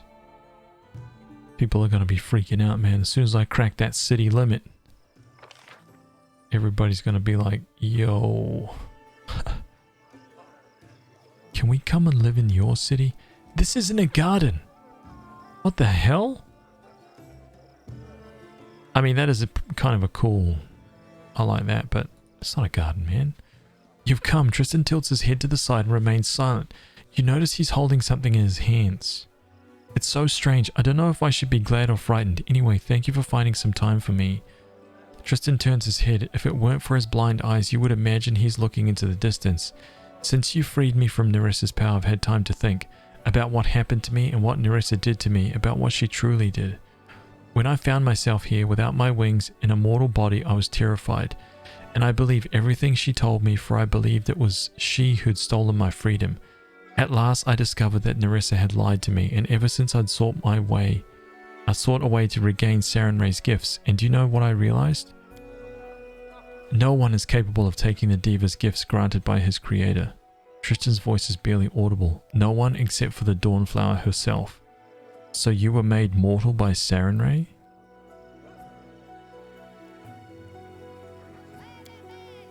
I found no other explanation for what happened to me. Nerissa's power is great, but not so great as to turn angels into mortals.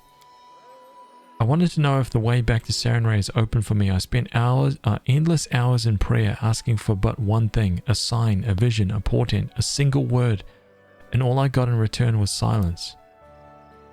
Tristan smiles crookedly, hiding a grieving grimace. I wanted so badly to do something extraordinary, and it appears that I succeeded. I fell so low that even my most merciful lady couldn't forgive me for my sins.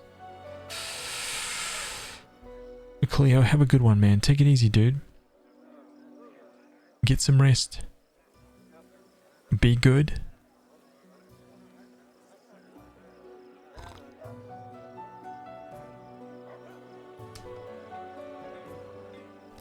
But the goddess still grants you spells, but you were deceived and frightened as well. I could forgive you, and in case you haven't noticed, I'm no goddess of mercy. Sarenrae herself couldn't simply have abandoned you.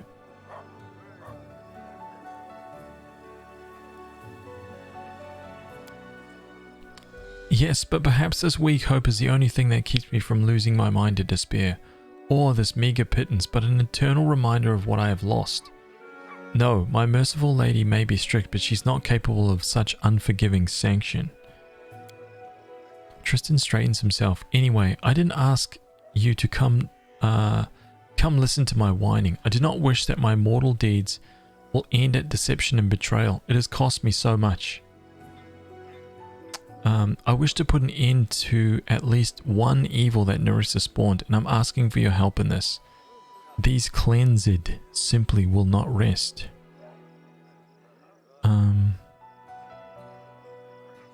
Where do we start?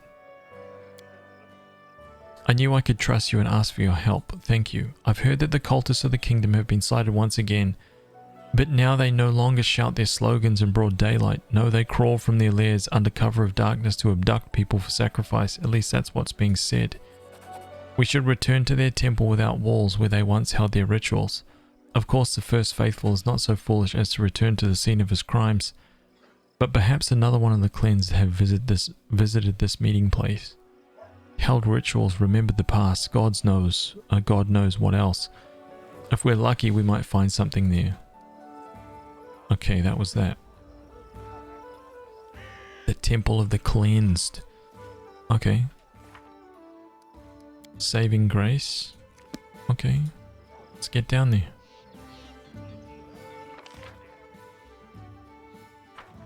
That rock texture on the left is about to be torn apart. Wait, which one? Oh, I missed it. I wasn't looking. It'll still be there.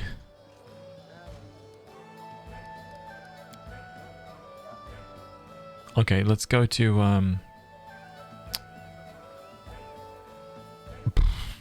I need to bring Lindsay.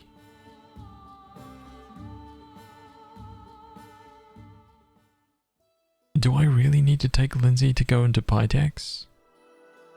Is that actually a thing?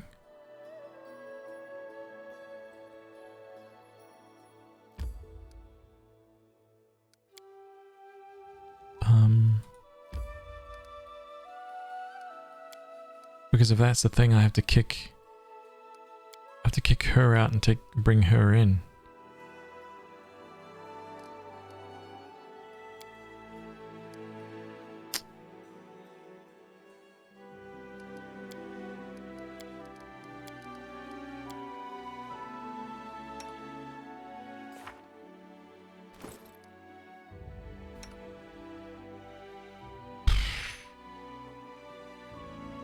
Incredible dexterity. Mental perfection. Okay, she's actually going pretty well. Ooh, she also has access to that wand. She's the only one who can wield it too. That's cool. Light A crossbow. new legend is born.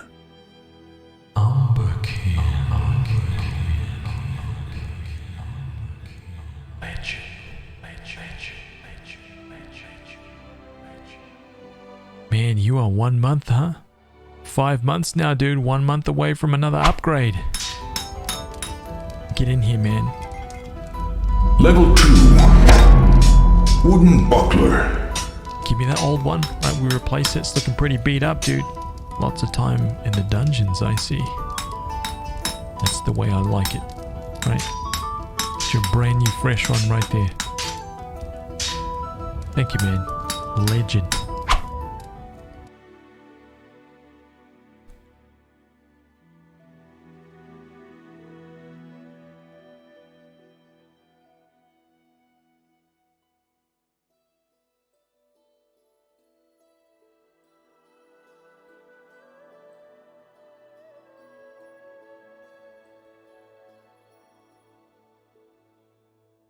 Okay.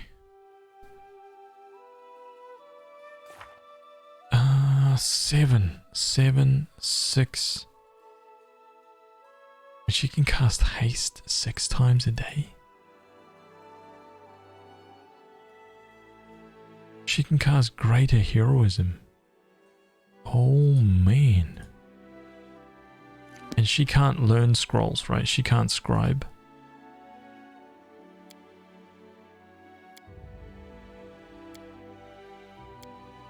No, okay, that's fine.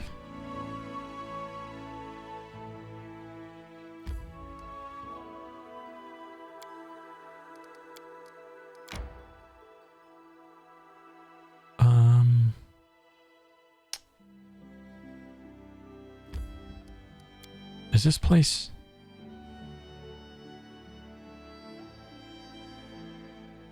Is this place like built out? Did I even search this place?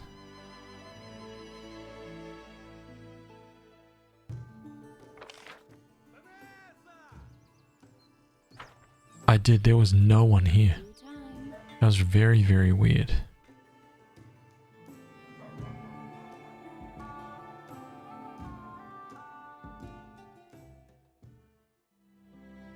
Okay, let's get across here then. Let's go.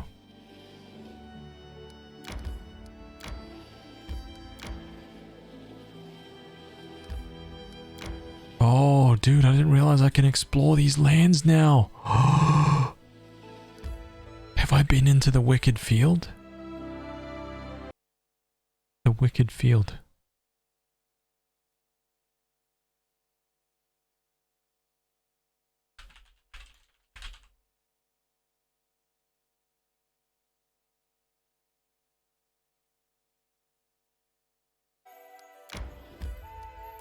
Have I been here?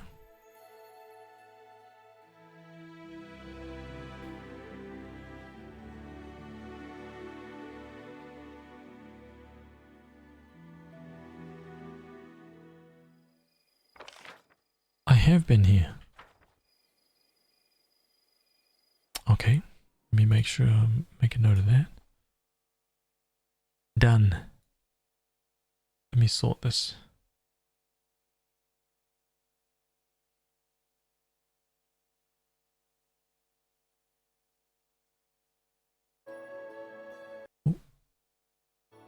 Okay, Sharp Fang's tribal camp. Oh.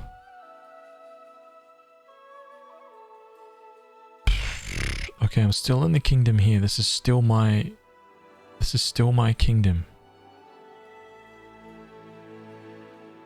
Glenshire. I can teleport out to Glenshire. I haven't been there before. Okay, give me a second here.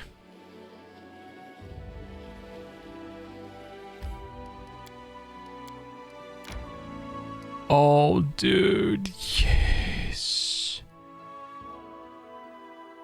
Yes.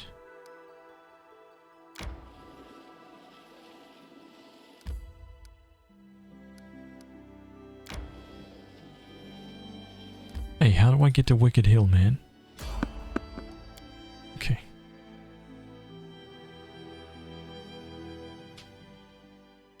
Hope it not fight back. Best kind of fight. Oh wow, I really need to sort this out, man.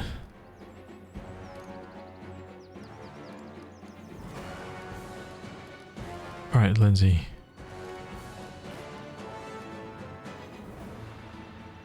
It's time for us to do a little bit of clean house, okay? So, heroism, boom. A joyful rapture.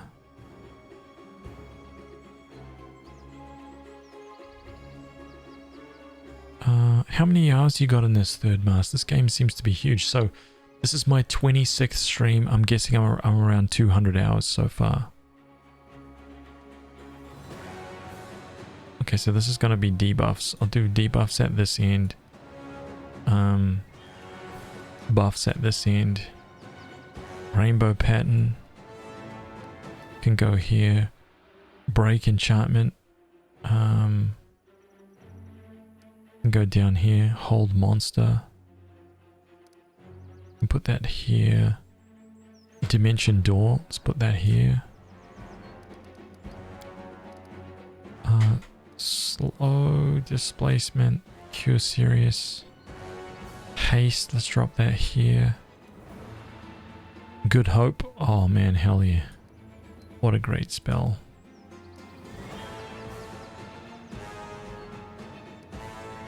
Heroism. Hold person right there.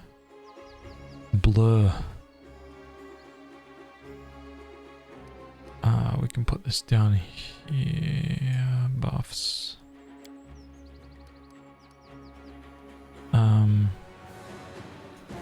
Some heals on this side. Not that she really needs these, but you know. Very good. Yeah, about 200 hours now, man, I think I've gotten this game. Oh, cultists everywhere. Level 9, archer, rogue, fighter. Okay. Be easier if you not fight back. Yeah, let's get this guy.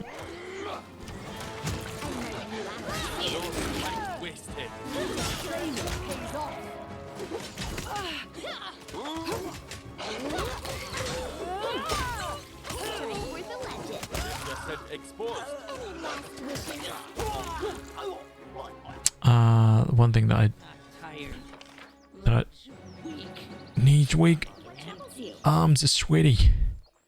A frightening tune, inspire greatness, dirge of doom. What the hell? Fascinate. No. Inspire competence. Inspire courage. Wait, what the hell is this? Dirge of doom. To foster a sense of growing dread in his enemies, causing them to become shaken. To be affected, an enemy must be within 30 feet. Does anybody remember what shaken status does?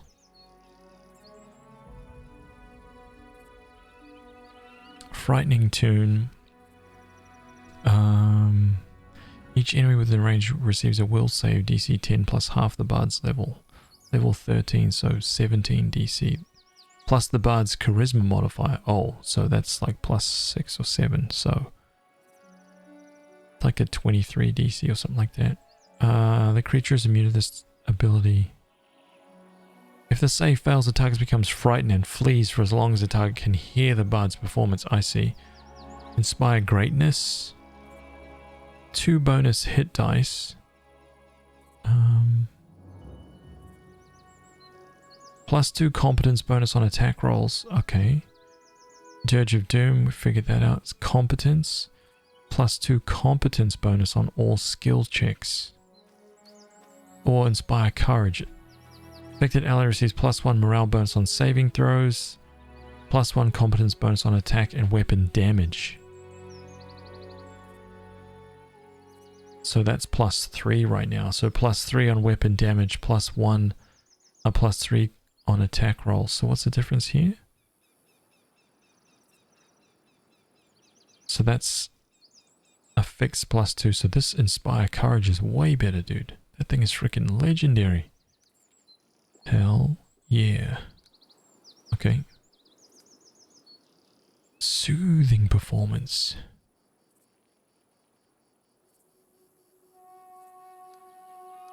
That's a nice little buff right there.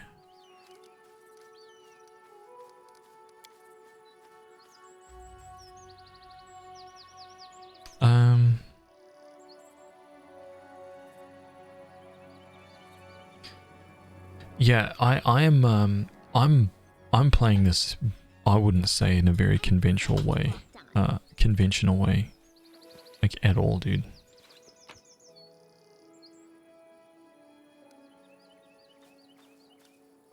I'm definitely not a good indication of.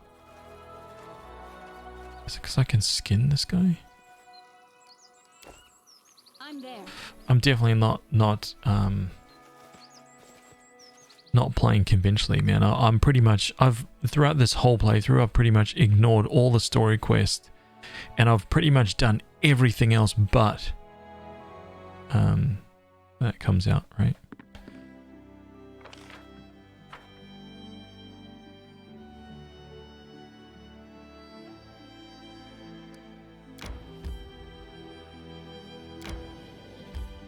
Time to search for the spot to rest. Okay. Jeez. 30. Oh my god, she's like the best cook in the game. Oh. It's about time. We're about to get some halfling cookery, man. Oh, this is gonna be good. Onion soup.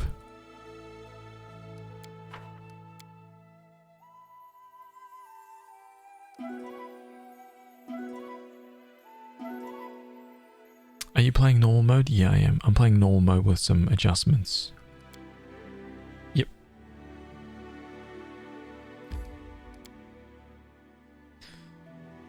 Most CRPGs are highly involved stories, interesting, multiple, varied mechanical bosses, and diverse artwork. Can't think of many short ones, and I've forgotten all the bad ones I refuse to finish. Yeah. Wait, what's this called? Wicked Hill. Sounds awesome.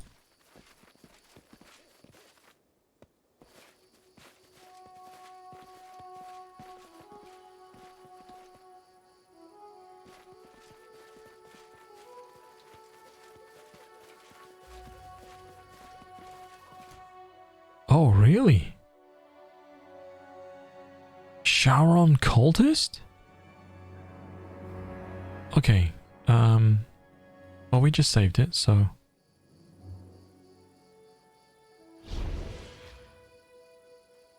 Amethyst. Knock,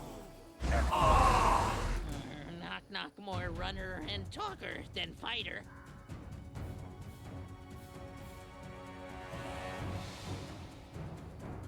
Cannot hide. I'm not prepared for this, dude. I didn't buff. I didn't buff, man. We're about to die.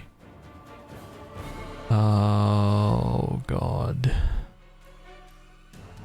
It's okay. Let's see how we go without it. Nowhere to run.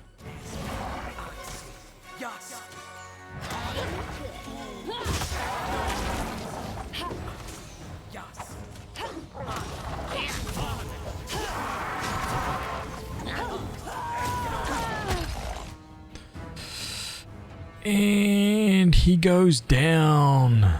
Let's reload. Okay. Death Ward. Death Ward for Valerie.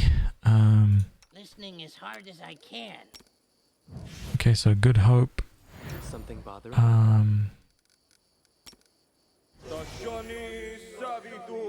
Savitor. Yeah, let's go. That should be enough. Depend on me. Eken. Unimosi travisi. Right, that should be fine. Knock knock ears. With ears. Piranha Strike.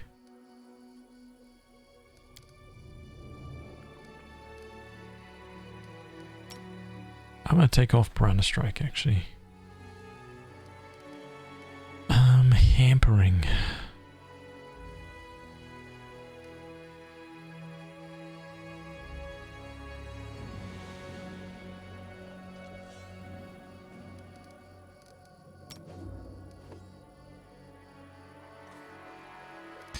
Disorienting.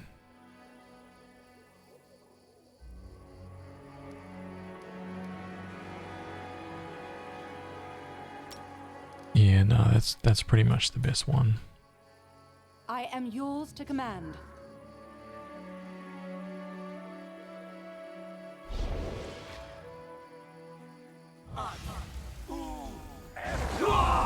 Strike is one. So the only thing that I'm worried about with this Knock knock ears. is actually the Finger of Death. Fire first.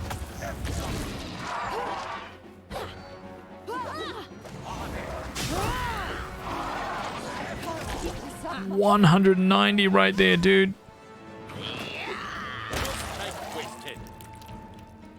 Exploded. That spell is just horrible, man. What do we get for that? 1,920. Oh. Penalty, huh?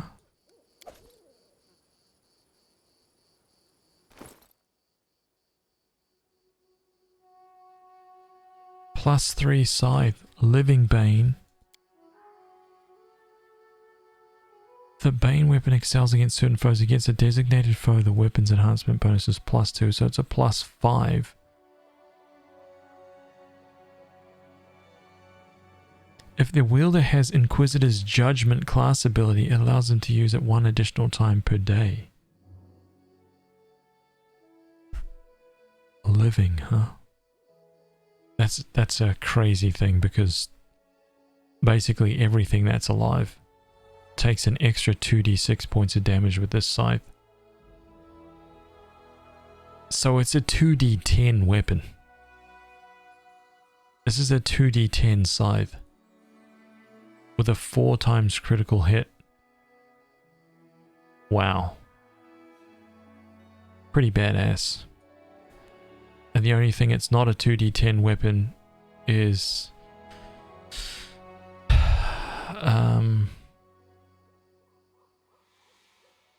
for fighting undead. Not bad bit of kit.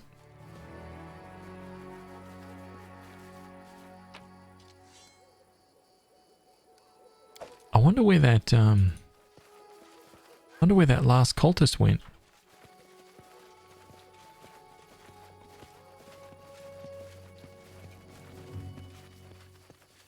In due time.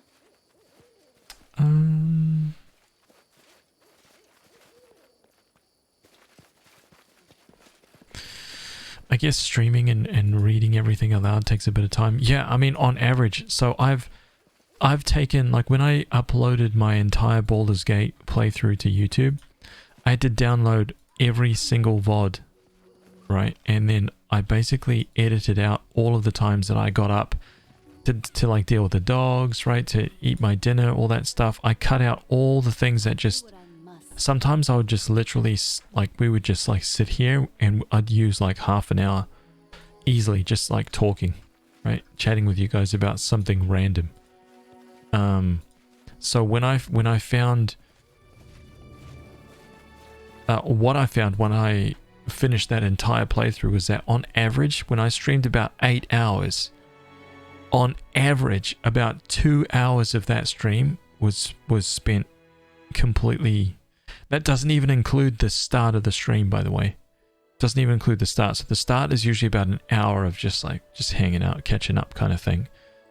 And then for every like 8 hours of game time is about 2 hours gone. So actual game time, if my stream is 8 hours, take an hour off that for the start, so it only leaves 7 hours of game time, then take 2 hours of game time out for every stream on average. There was a few streams where it was like 3.5 hours, and there was some streams when it was like an hour, so it was really hard to tell, but there you go. So on average, about 5 hours of game time for every stream. So if you think about that in terms of this being like the 25th or 26th stream, then you're probably at about I'm at 125 hours of like game time, something like that, right?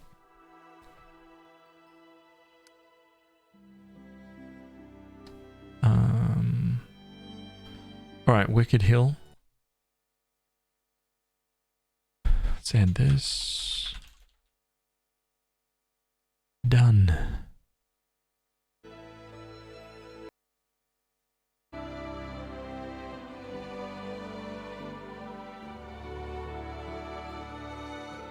Didn't cut that 5 hours and a half for responding to chat. Yeah, kind of. Yeah, because I didn't really edit that stuff out, right? It was more just... Oh man, I need to get like all the way down here. This is crazy, man.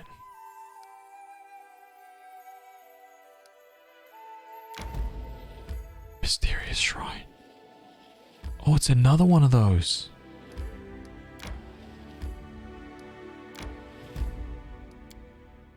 Another one of these like block things.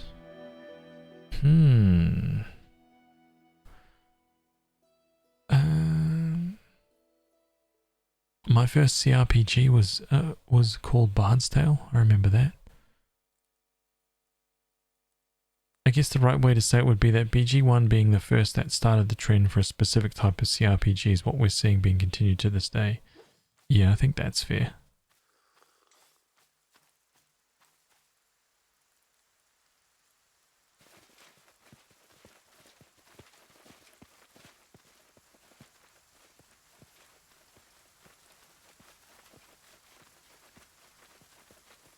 There's a lot of games that did it, but Baldur's Gate really changed the whole landscape for this kind of game.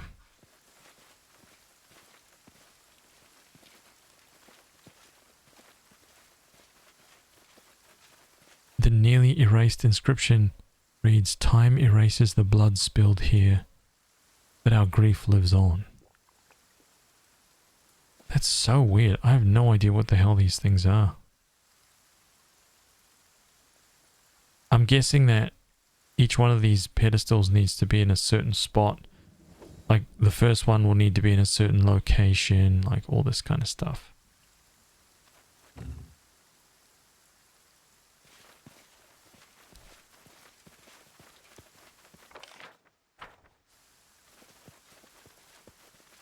I'm off.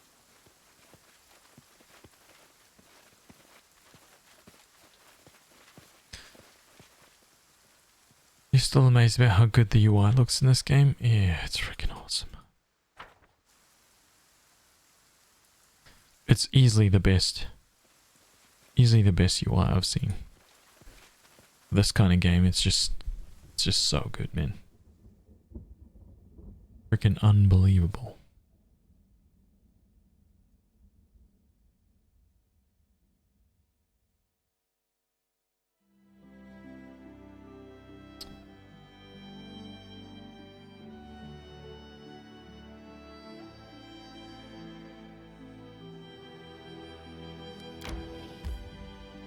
Oh, yeah, I'm not in the kingdom anymore.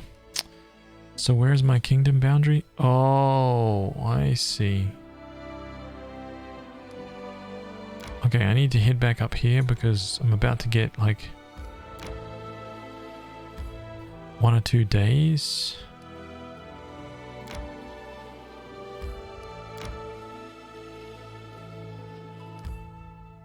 Okay.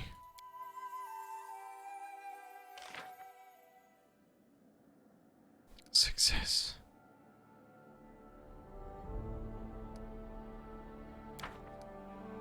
Okay, now 4 days. Right? Nothing else? Okay, we got 4 days. 4 days to get down there.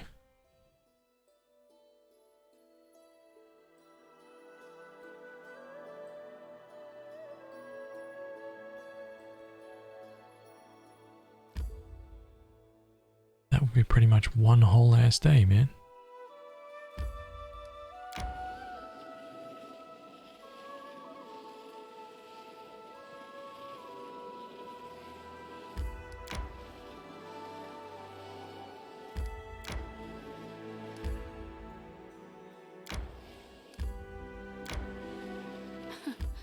Adventures can wait. We should gather our strength. Okay, okay. You shoot so well. Tell me, what's your secret? I take the bow, draw the string, aim, shoot. No secret. Icken's so good, dude. I love it. I love it, man. What a legend. Can you imagine a world where CRPG wasn't developed? It wasn't developed as a genre till Baldur's 1. No Final Fantasy. Wait, is that what FF is? No wizardry? No might and magic, etc.?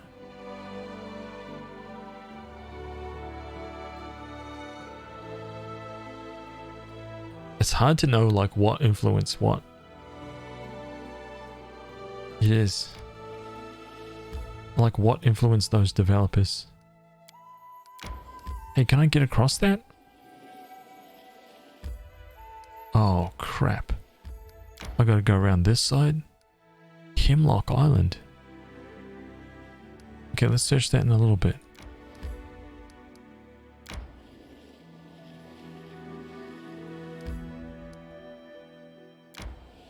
Here we go.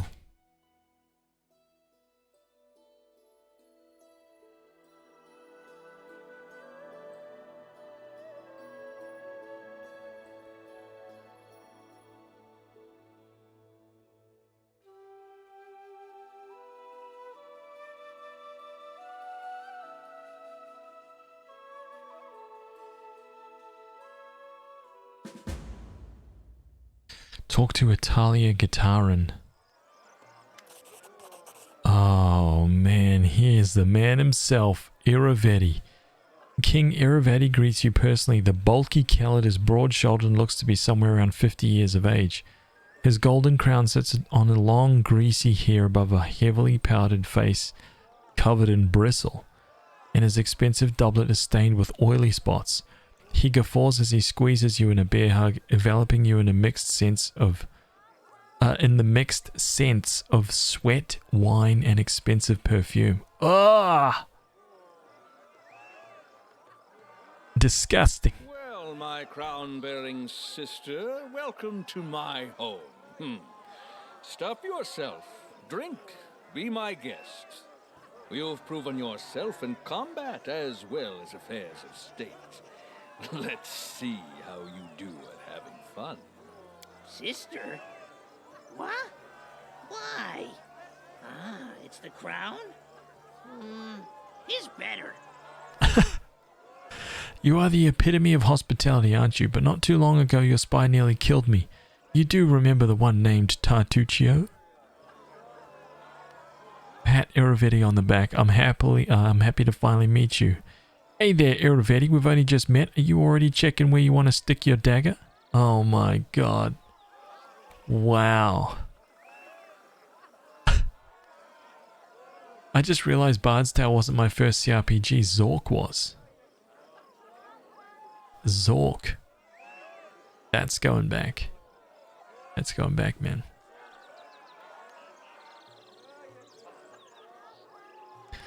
I'm gonna hit this guy actually. Tartuccio, the short purple fellow. Ha! You're bearing a grudge about something that happened years ago. I assure you that escapade in Lady Germandi's mansion was entirely his own arrogation. I sent him to spy on her, not to start a battle or a fire, or a flood for that matter. Now don't be so spiteful. I have invited you here to put all those little grievances behind us, and to establish a firm and lasting peace between our kingdoms. Nope. I don't think so, man. How about this? You work for me now, right? I own these lands. Yes. Legend of the Red Dragon on BBS service. Hell yeah, that was a great game. I'm happy to finally meet you.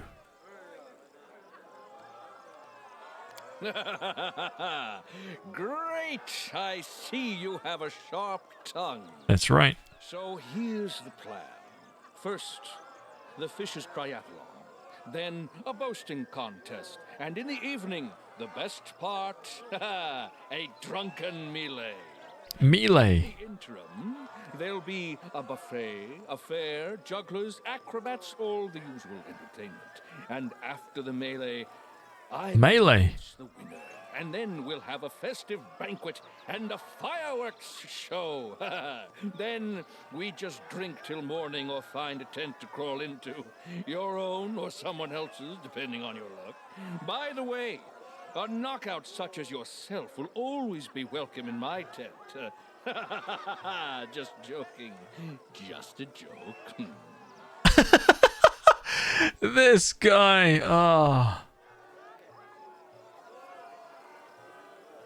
Oh.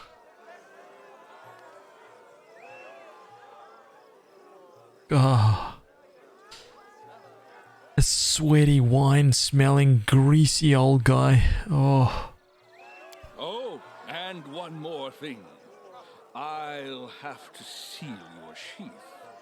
This is a peaceful celebration, after all, and bullies will be kicked out immediately. It doesn't matter if it's a king who decided to kick up a row or just a shopkeeper. So behave yourself and don't start any fights while you're here. In a more modern day, a used car salesman. Well, I have to go. If you need anything, talk to Nunzio Arpaia. He's my master of ceremonies, so he's responsible for organizing this mess. Have fun.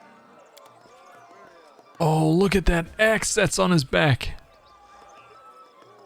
Oh.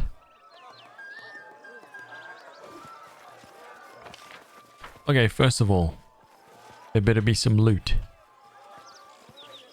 See what we can find, huh? Edna Eldori. Julia Eldori. What? Pytax Warden? A trader? What? Oh!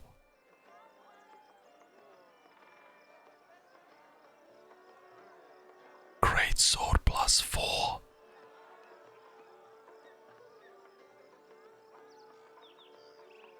Oh my god. Price.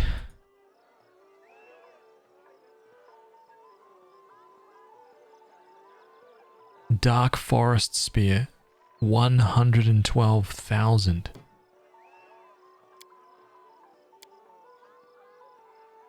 Every time this spear wounds somebody, it produces a mischievous giggle.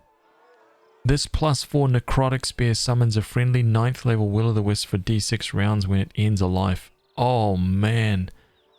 Necrotic weapons are bane to all living things and deal d6 points of negative energy damage on a successful hit.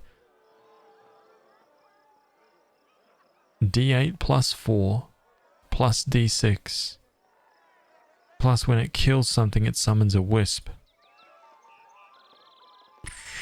Short spear?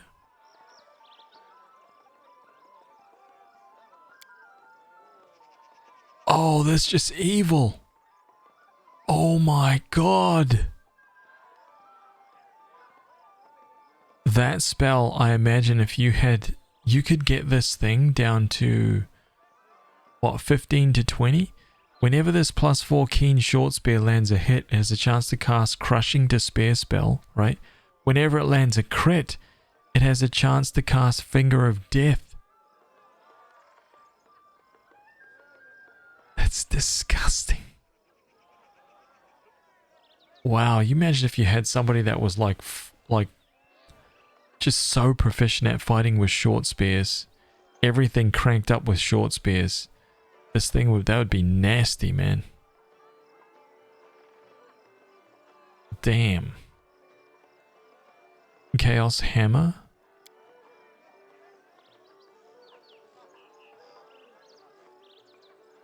Okay, that's not so good. Flaming Speed Quarterstaff. Oh man. Jolt.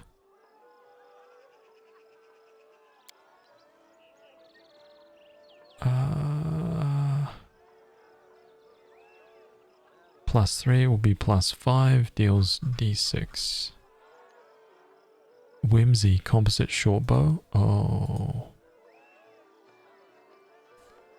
Is your ex-girlfriend giggles when she hurts you? It's also expensive. Oh my god, dude.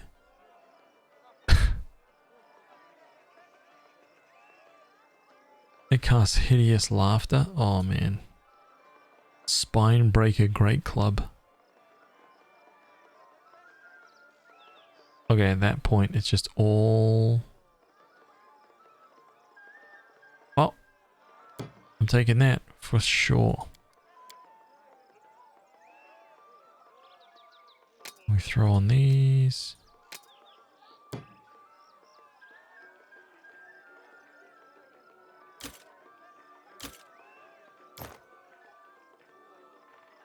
Those rings. Hell yeah! So that greatsword cost me 24,000.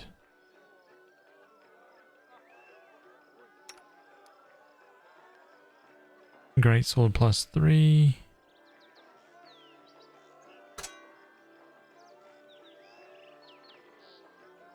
Right there. 19,000.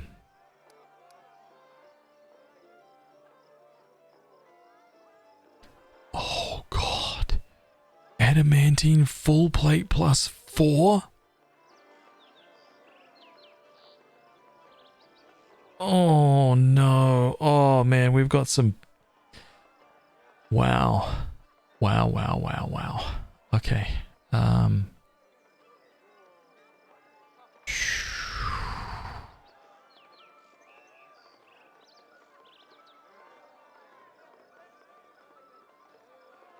13 AC. So what's she got right now? She already has full plate +4. What's going on with this one? It's like golden.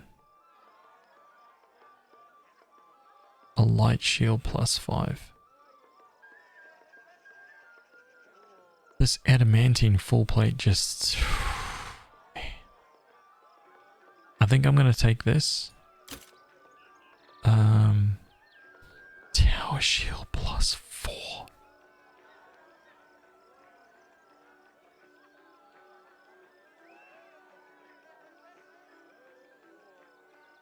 Oh my god.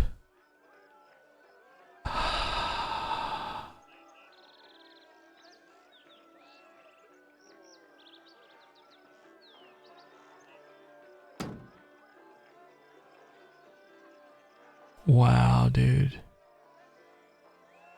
This is some good stuff.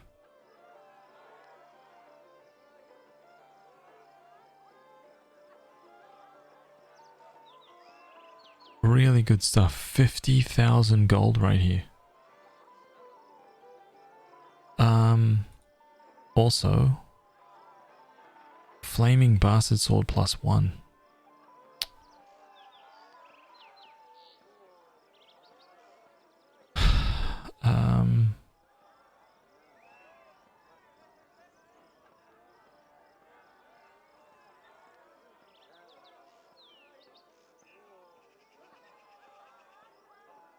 Bastard sword +4.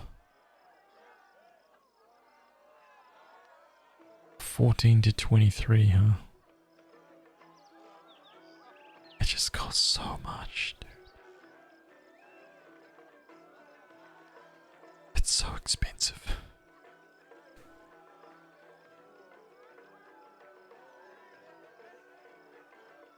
Trying to remember where there are giants in BG2. Oh man, I can't even remember, dude. 53. Okay, I'm taking it. Okay. Holy smokes.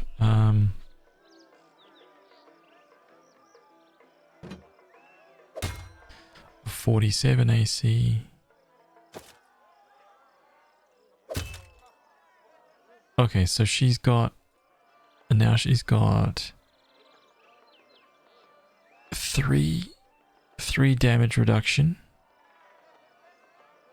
Right. Let's go character Marshall. Damage reduction 3. 47 AC.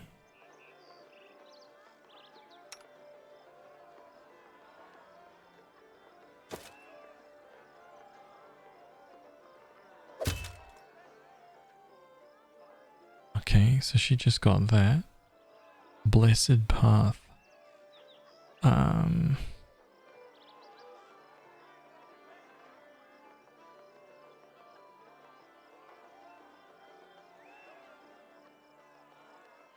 Greatsword +4.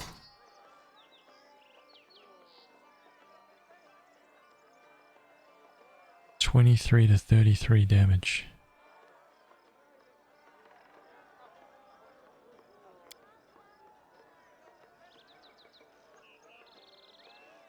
+2, +4, +1.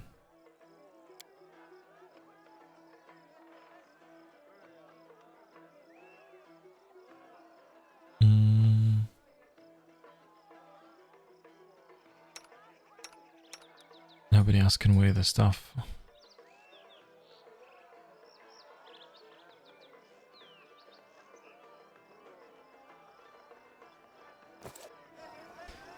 Okay, that's freaking awesome. Love that.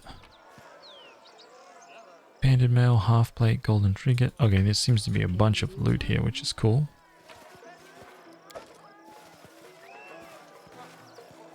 Edna Eldori.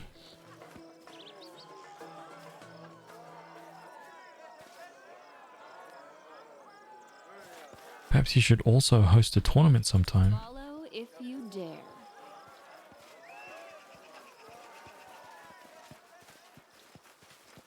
Khan Viril. Who the hell? The gnome's yellow bloodshot eyes scan the faces in the room nervously. Noticing you, he grabs for his sealed sheath. What? Who are you? Oh, it's your Royal Highness. Forgive me, I didn't recognize you. An honor, truly a huge honor. I am Khan Viril, a simple salesman. What is it you sell? What do you care, fish and the like? Who are you? I told you already. I'm a simple salesman, not rich, not noble. Why would a queen concern herself with me? She wouldn't. Who might you recommend I meet here? No one. Everyone. How should I know? I'm just a simple salesman. Leave me be. Die, you dirty thief. Farewell. Oh, he's up to no good. 100%.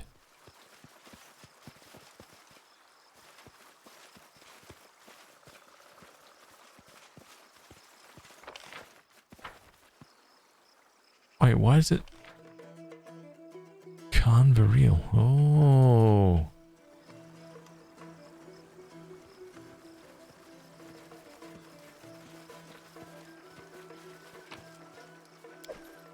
Nice, nice. What is this? The Path of Splendid Glory. Goblin Merchant?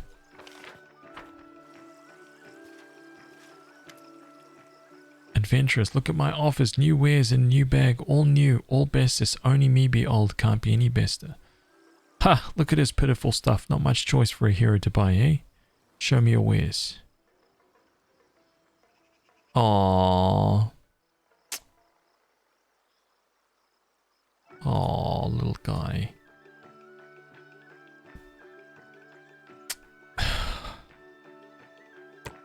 Listen, I'll take these eggs off you. I'll take those herbs. I'll take the milk. I'll take the butter.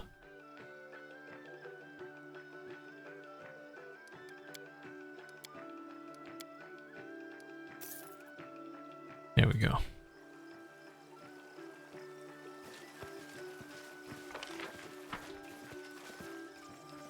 If there are more shops, we sell the kingdom.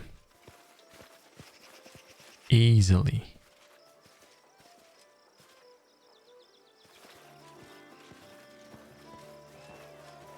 A drunk bully.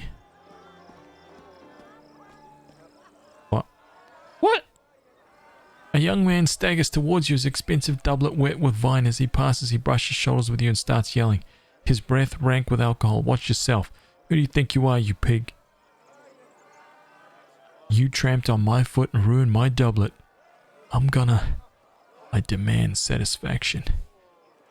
Best not to anger me. I've put away more people and monsters than you have bottles over the course of your waste of life. Get out of here while you still can. Knock the bully out with a stealthy blow. No one notices you drive a swift blow into the bully's solar plexus. It simply seems as though he swayed and leaned on you, after which you graciously helped him step away to lie down in the shade.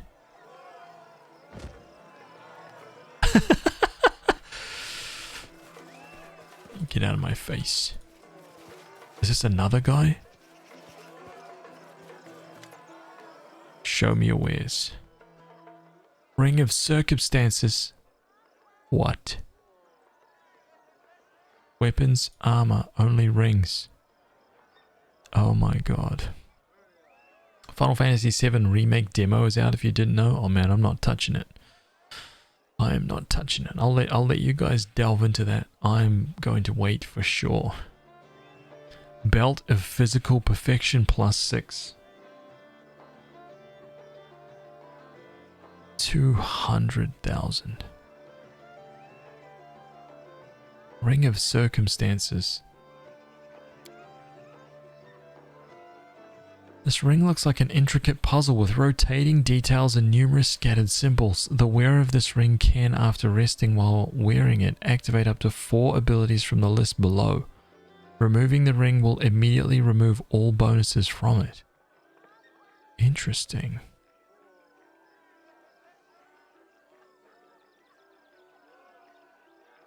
So you can choose 4 abilities. But it's 370,000 gold. I'll take the AC, the weapon damage, the strength and constitution. Oof.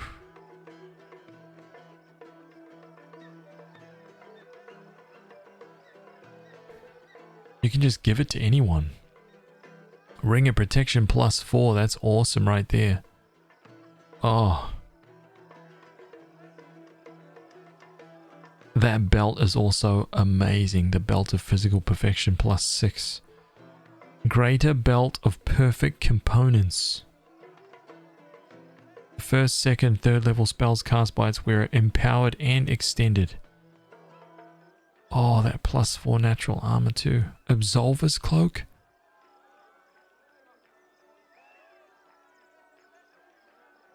Oh my god. Castigator's Evil Alignment. +5. Oh, +6, dude. +6 resistance on all saving throws. Whoa.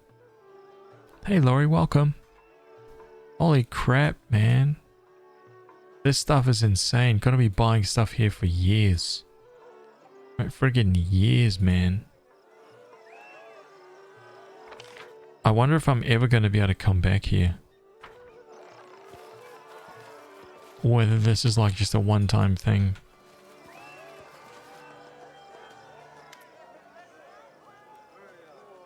Sell the kingdom. Amid the tournament's frivolity, you notice that two men nearby are having a heated but hushed discussion. One wears flashy clothing fit for an entertainer, whereas the other wears steel armor and the red cloak of Pytax's guard. It's difficult to hear what they're saying. Creep closer and listen. Although the two huddle near one another, their voices only occasionally rising above the ambient laughter and music, you're able to overhear the rest of their conversation. The guard sternly chides the entertainer. I don't know quite what you're up to, Imar, but I know that look. You're planning something dangerous. This isn't the time. You know he's become harsher about. Looking around you, Telwyn. I'll look around you, Telwyn. This celebration, it's just more blood and sport to cover for the ongoing troubles. And we've both helped shepherd it along. This isn't the future we had planned for, but it's one that the fates have dealt. Can we really stand by? You know how harsh justice is these days. I've seen it with my own eyes, and it would crush me to see noble intentions harming good people, especially like you. Oh, I appreciate those feelings, I do. But what Pytax needs now is action, and I intend to act. Entertainer looks up, spots you and smiles as Talwyn frowns and sadly walks away. It's a rare day that life emulates screenplays, Your Highness.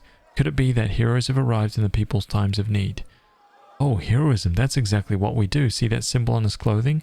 That marks him as a member of the Red Crescent Theatre in Pytax, a fellow artist. Imagine the stories we could write together.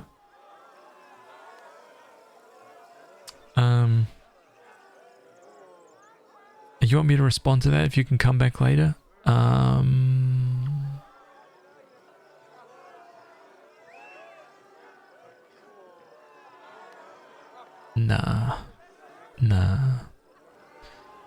Nah, I will soon see if I can or can't, so I think it will be answered. But thank you.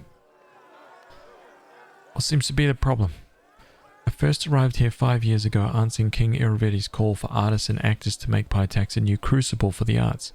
Admittedly, the king dedicated plenty of money to building new theatres and schools. Art only thrives, though, when there are visitors and patrons to pay for it. Imar sidles closer, lowering his voice, and that's where Iravetti has failed. The Pytax River is our lifeline, connecting us to the outside world. River pirates know it, and they prey upon incoming travellers. You might think the king would thwart these pirates and defend his people, but no, he only sent escorts to protect key shipments, leaving everyone else to the pirates' depredations. This tournament? It hides how we suffer from the king's inaction. Now, when the king's soldiers cannot or will not vanquish these villains, what happens in the stories? That's right, heroes step in. Numerous victims have told me of the attacks, and I have pieced together the approximate location of the pirates' camp. If you can ambush and defeat them, traffic will flow, commerce will thrive, and you'll command the adoration of the boatmen, dock workers, artists, and more. Naturally, I'm prepared to write a play dramatizing your exploits. What do you say? I'm always ready to thwart river pirates. I accept. Then it's settled. I'll write down the directions real quick, and when you're done, you meet me in Pytax so I can hear your account. No doubt the magistrate will be pleased to stop getting piracy complaints too. I hope you'll arrive in time to see my latest production. Speaking of which, I'm already late to oversee its rehearsal. Consider this a little preview. Good hunting. Oh. Okay, a bunch of new quests, huh? Imar Deschamps.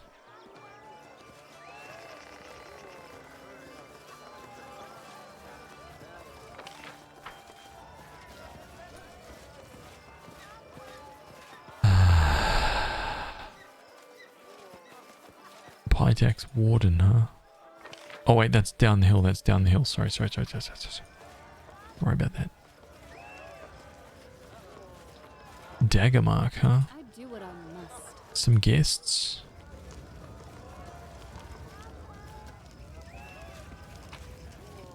Ooh, I like that cheese. Lockpicking contest. Come on then.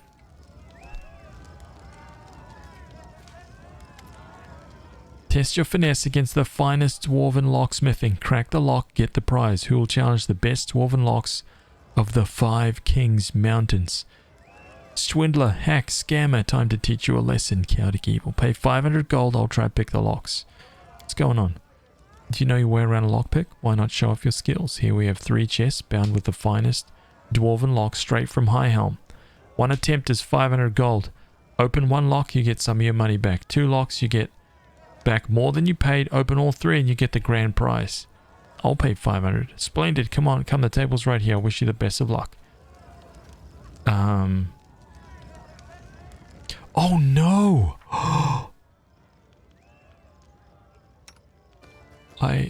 Oh no, dude. I've put away our best lock picker. Oh god. Shh.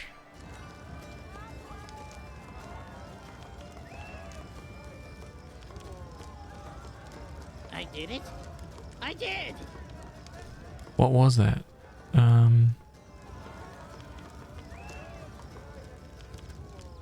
Okay, that was a 24. So now what, dude? Wait.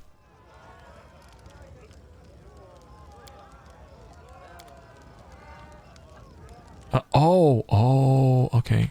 It's done. Uh-oh. And whoops.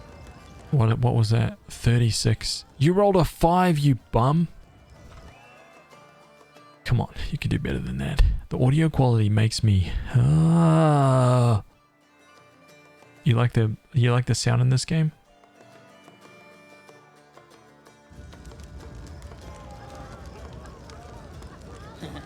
Did it without breaking it. The second lock's defeated, only one to go. Hard lock, trickery. I bet you this thing is just... Knife is for stab, pick is for lock. But what makes a hero? Why, ask Knock Knock.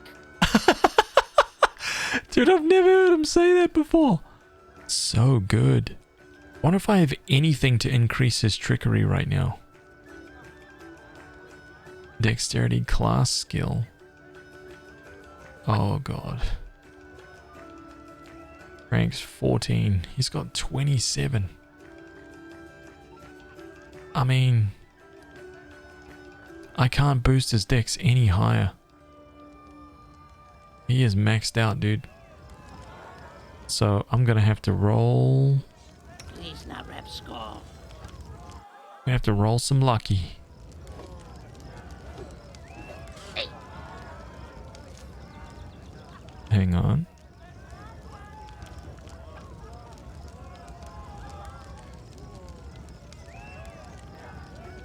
Wait.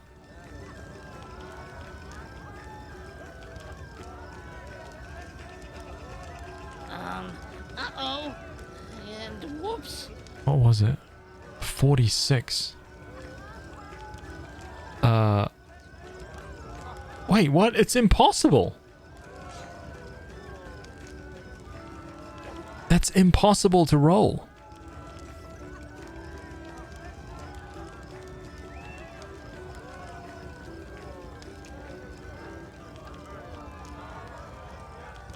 Is it specifically like... Is it specific? I wonder if it's specifically one higher than your maximum.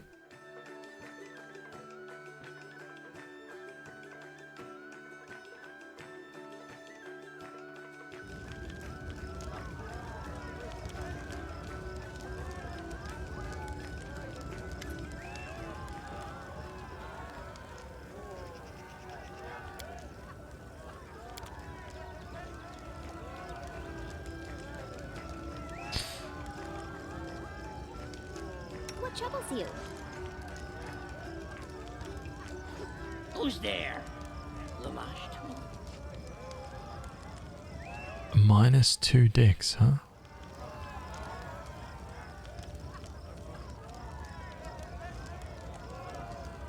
A lesser restoration spell.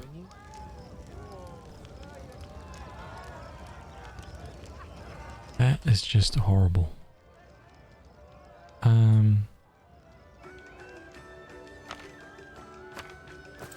Oh, it was already there. Knock knock ears. With ears.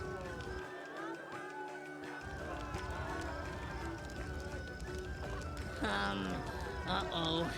And whoops.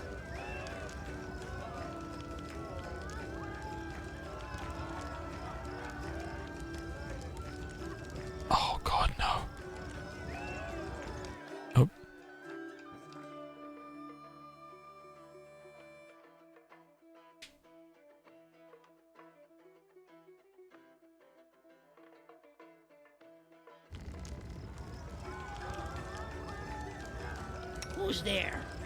Lamastro? I can't believe it. She just popped the last lock. Only 1 in a million could do such a thing.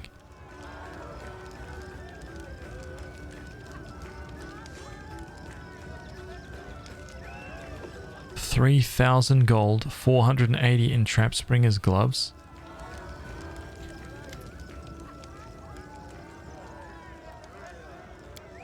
Wait, that's it?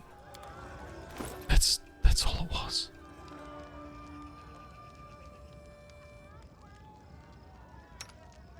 That's it. In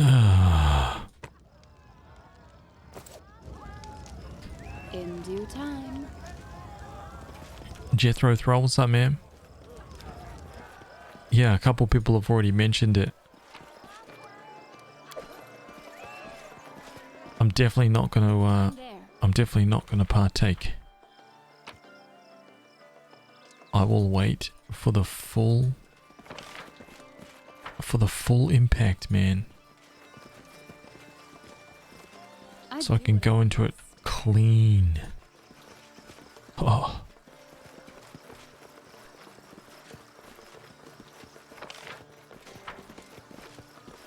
I'm off. But thank you, dude.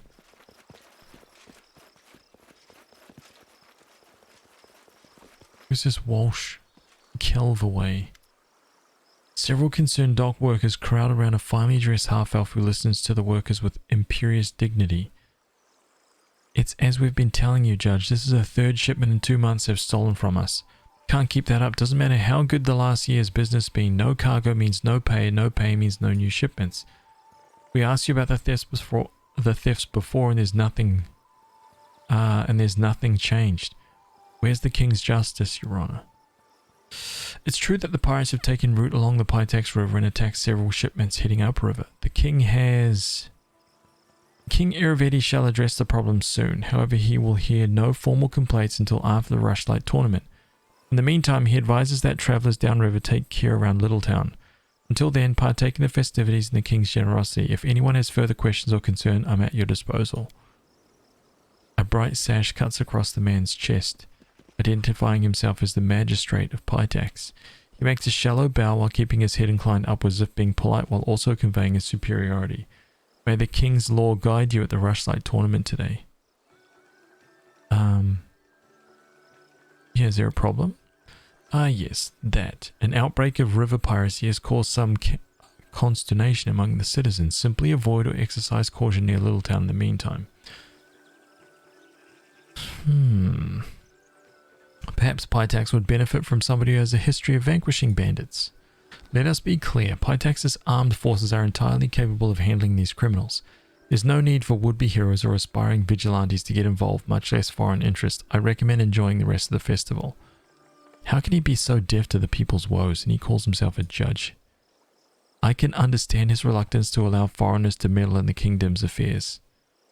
What I cannot understand is such blatant negligence of justice and the safety of his subjects. I am the Honourable Walsh Kelvaway, a magistrate of Pitax, judge of the people's concern, and executor of the King's justice. Fine day to you. Okay, so we got one pompous bum down here.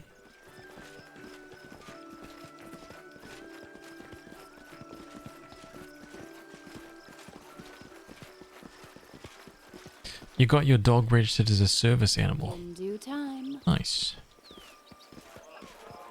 Oh, here's another trader.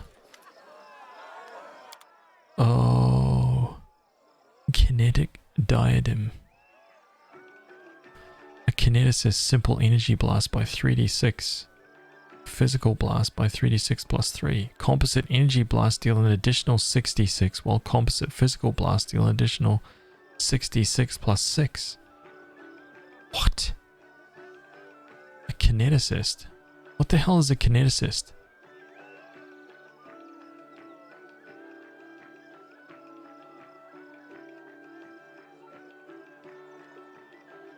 A lapis lazuli wyvern.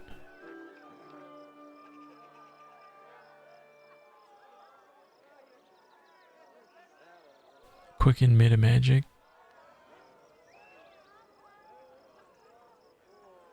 Interesting.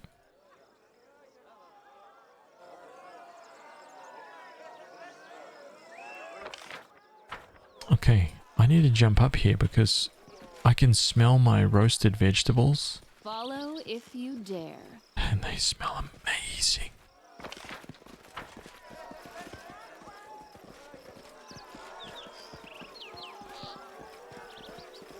I'm there.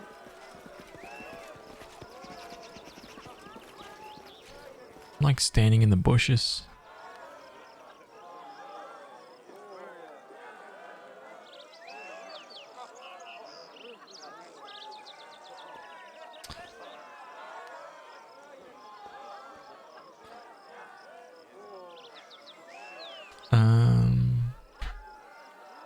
Yeah, there's probably a billion people. There's probably a billion people streaming that right now. I don't want to, man. I want to wait so I can just play through the full game and just, oh, go for it. That's what I'm waiting for. Roasted vegetables sound legendary. Yeah, I need to go and do the last part. So give me a second. It's only going to take me a minute. I'm going to just run through there, kind of like mix them up and get the last, get the piece of chicken going, and then it'll be like 20 minutes or so. It'll only be a second. Give me a sec.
Alright. The dinner is in its last phases. Oh, it's gonna be good. I do what I must. Oh, it's gonna be delicious. I failed. I'm sorry. Wait, what?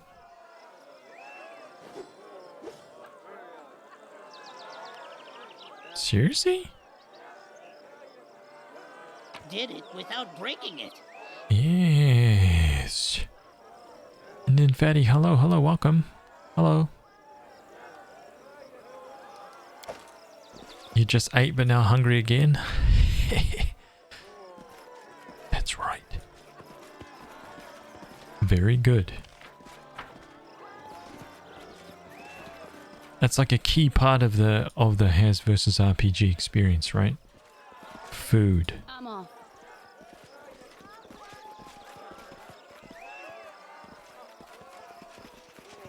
Italia Guitarin. Oh, that's the actual person. I need to speak to that person.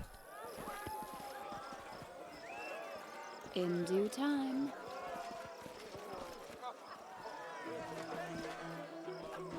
Dre Jans.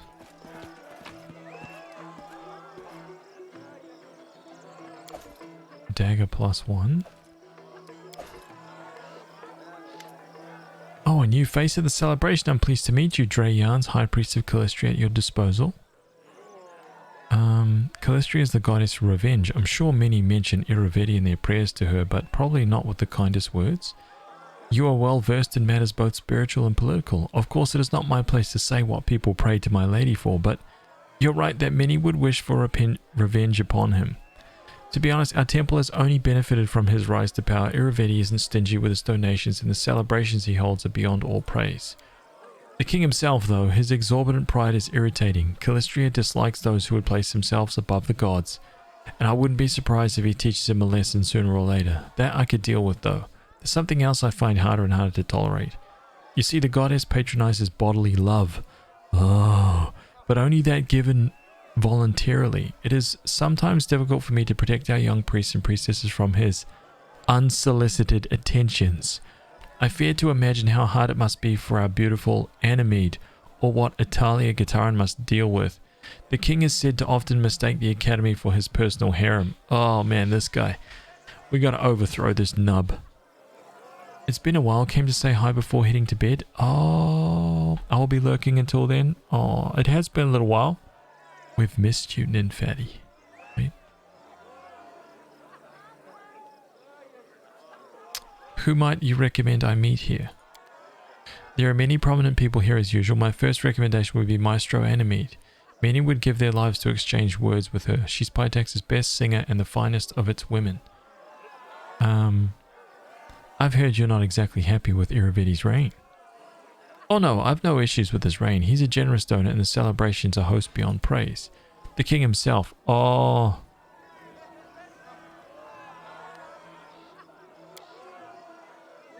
That's right. Farewell. His personal harem. What a guy, huh? What a guy. What a specimen. Gasper Liacenza. My regards, Queen.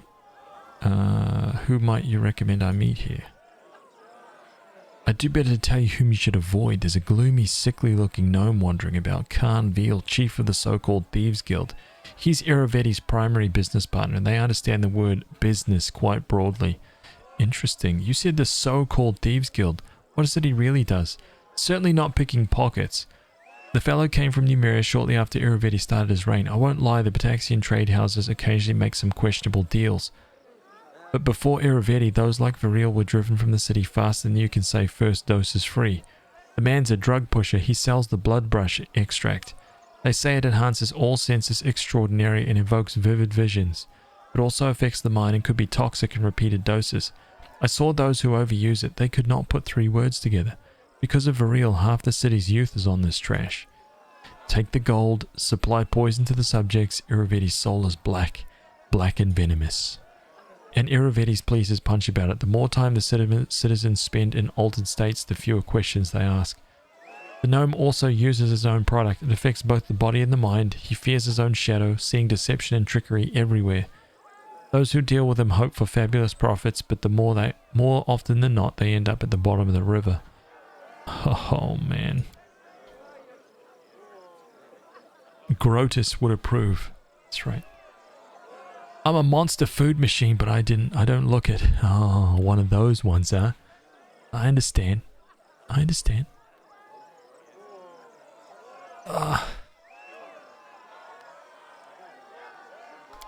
I'm gonna have quite the plate in a moment. Oh, you'll see. I'm the head of the Liacenza family and a master of what remains of the Iron Fox trade house. Before Iravedi took the crown, it would have been my family receiving you at our house. Alas, we're simply guests at his celebrations now. It's a dark and sordid story, and I'd swear I'd give my life to learn the full truth of it. Pytax was founded by 4 families and ruled by their 4 trade houses for centuries. We quarreled from time to time, of course, and property didn't always change hands peacefully. But none of us would dream of impinging on another family's lawful rights. And then Iravedi appeared. We underestimated him, though. I thought him nothing more than another adventurer like the thousands of others in the region. He handled matters quickly and chaotically, with assets running through his fingers faster than chips at a card table. His wealth grew rapidly, but he still wasn't a big fish, for a while at least. He invited representatives from all the trade houses to play cards. No one really knows exactly what happens, but by morning he owned most of their assets, including the crown. They suspected a rigged game and sent representatives from the families to discuss the matter with him, and then a wave of disappearances rolled across the city. My brothers, the former kings of Pytax, disappeared, along with many other honorable people, and Irivedi made it clear that the lives of his hostages would depend upon obedience. He was the king, and our wealth and power lay in ruins. Wow. This guy is the worst. I'm going to head out again. I'm glad I could be here for a little bit. Always feels good. Oh, you're welcome anytime. 29th of Feb on the title. Have fun and have a good meal. Have a nice rest of your stream. Bye-bye. Bye-bye. Edit stream info. Okay, let me take this.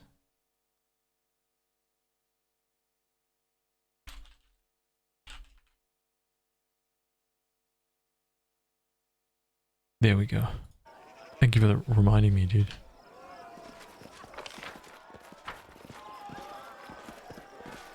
I'm there.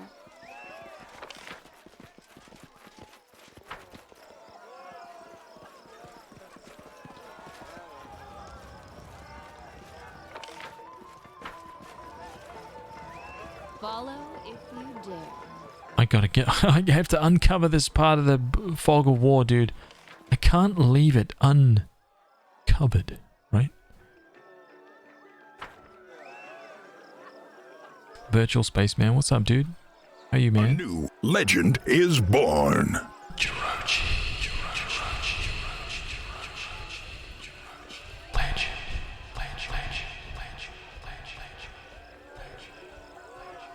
Man, thank you so much for the 10 months, dude.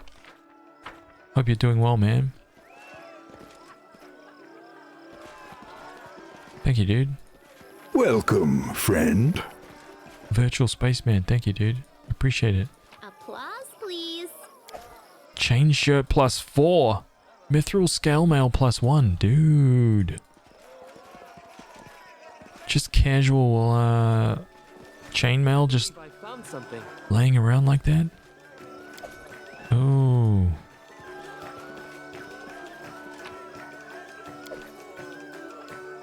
Okay, I got you, man.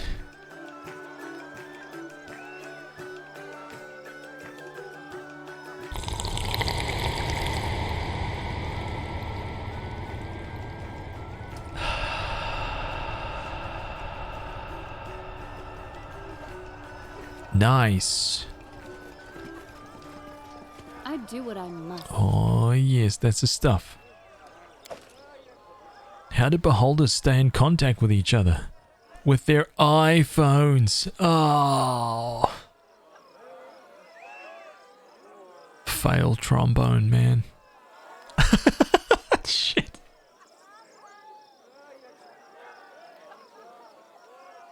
Oh, man. You have yet to play this beautiful game myself. It looks fun.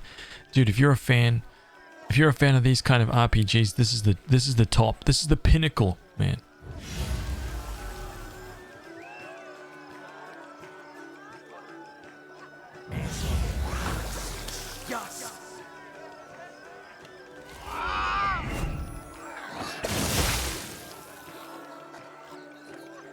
It is the pinnacle. I'm there.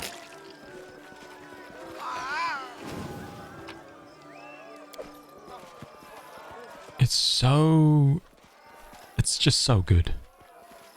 That's the short version. It's brilliant.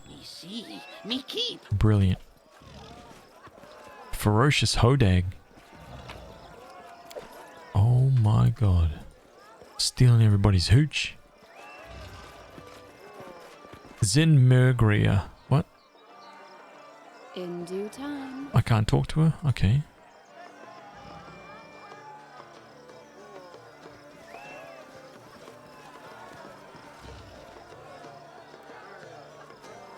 Mysteriado? Oh, I can't talk to these guys at all.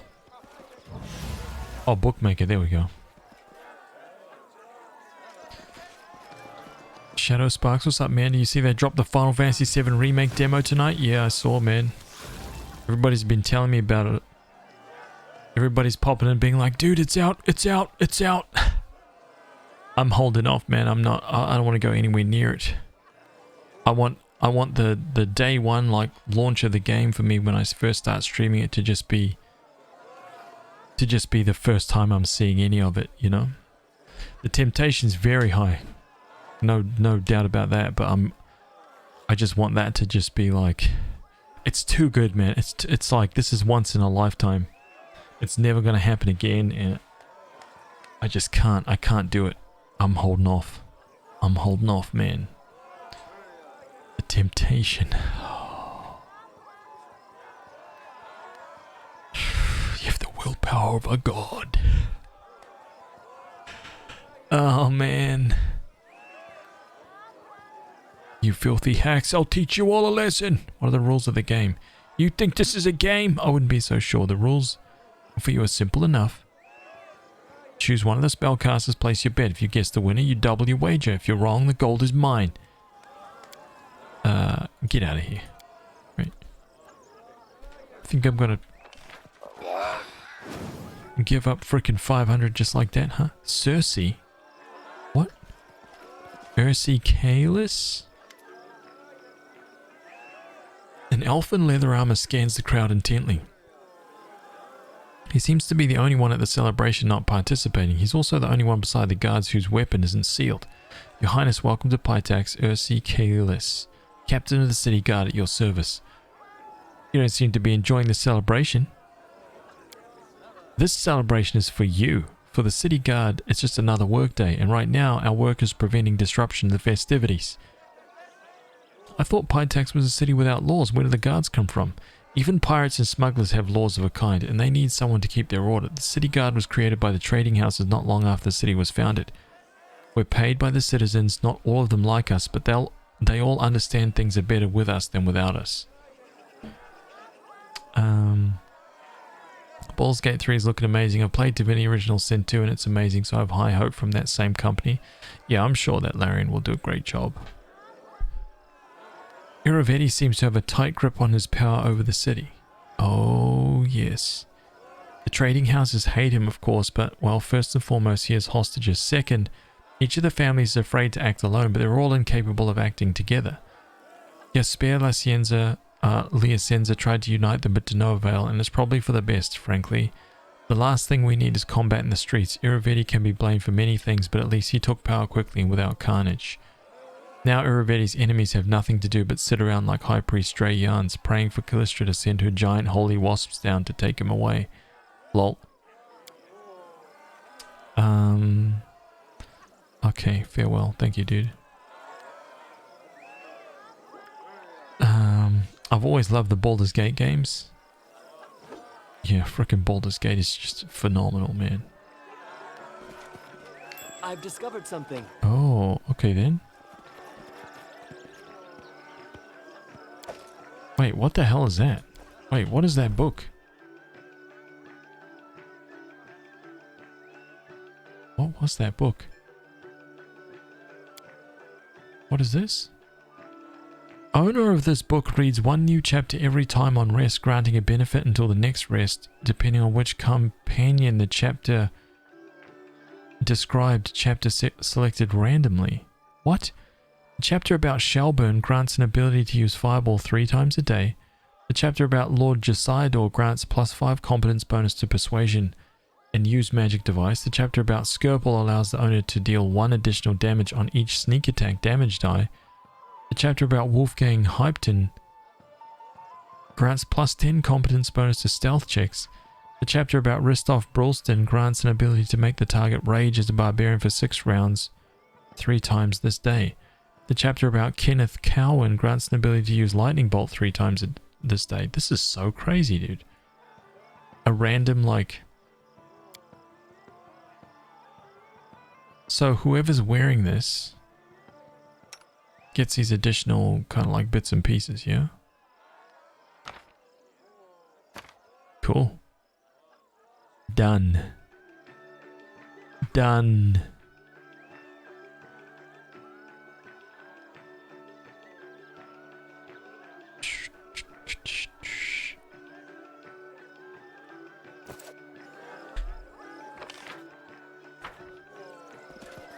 Stefano Mosconi. Oh my god, there's so many people to talk to here. Since your last encounter, Stefano has put on a little weight and his appearance has become even more festive. As you approach, a polite smile blooms on his face. Why, Citizen Queen Haz von Hammerhands, please allow me to congratulate you on your success. So we meet again and not on the battlefield. Assuming this tournament isn't a trap, of course. Of course it's not. It may be hard to believe, but King Iravidi's intentions are quite honest this time. Trust me. He'll make a move sooner or later, but for now he's invited you for a chance to see a new rival with his own eyes. I'll let you in on a little secret. He actually thinks very highly of you. Interesting. He considers me a rival. I didn't think I'd give him any cause for a feud. The unfortunate reality is that your very existence, along with the strength of your kingdom, has acquired is cause enough. What would happen were you to join with Myvan against Pitax, or perhaps you might seek to extend your lands west and not stop at the border? What if merchants from Brevoy begin traveling through your lands bypassing Pitax entirely? And of course the most important question, do you sit securely on your throne, or does Pitax stand a chance of expanding east? Oh man. Think again, right? At least you're honest with me. I appreciate the warning. Think nothing of it. I have a great interest in seeing how events will unfold. Man, Chaotic Evil is just like... Chaotic Evil... Man, dude, every single one of these games, if you play Chaotic Evil, I think you're probably going to have the most fun. It would be really difficult for me to play Chaotic Evil, but... Man, the options are the best.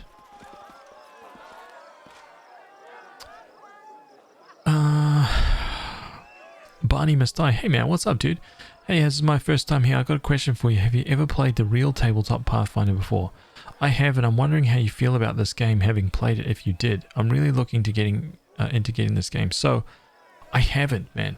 But I am an old, like a D&D player. I am an old tabletop D&D player from like the 3.5 days and earlier. I've only played a tiny bit of 4th edition, and I haven't played anything beyond that. I am hugely fond of those days, and I freaking love this game. I really do, man. I love how D&D is at the forefront of this game. Like it's everywhere in this game. And I say that, you know, I know that it's Pathfinder rules, but I'm just trying to kind of like, you know, it's basically 3.5 edition, right? Or at least the guts of it is, but it's just, I love that, man. I really do. And it's stamped all over this game, everywhere. And it's just brilliant. It's just brilliant. Everything about it. The presentation of this game, the inventory management stuff of this game, how your characters like level up and grow with all the feats and stuff like that. And just how helpful everything is here. Like they pretty much made this game in such a way where it's almost like you're sitting down with all of the manuals in front of you. And whenever you're like, oh shit, what was that? Like it's like you can just have a look and everything is explained to you clearly. Right? It's all there. And you can see, like, if you hover over your AC, you can see exactly where everything is coming from. Just like if you had, like, your character sheet, right? Most games don't do that. They just don't. They will just say, like, there's your AC, it's 34. Right? You have no idea how you got it. You have to kind of, like, add it all up in your head. You've got, like, your papers down there. You're, like, adding, oh, I've got +2 to that. I've got, you know, this thing is -2 because I'm using that feat, blah, blah, blah. Like, this is all done for you, and it's... I love that. I really do. I think it's brilliant. And there's a whole bunch of other stuff. Like I made a short YouTube video about why I absolutely love this game and why I think this game is the true spiritual successor to Baldur's Gate that I've played so far. I think it really is. It's brilliant, man. It's so good.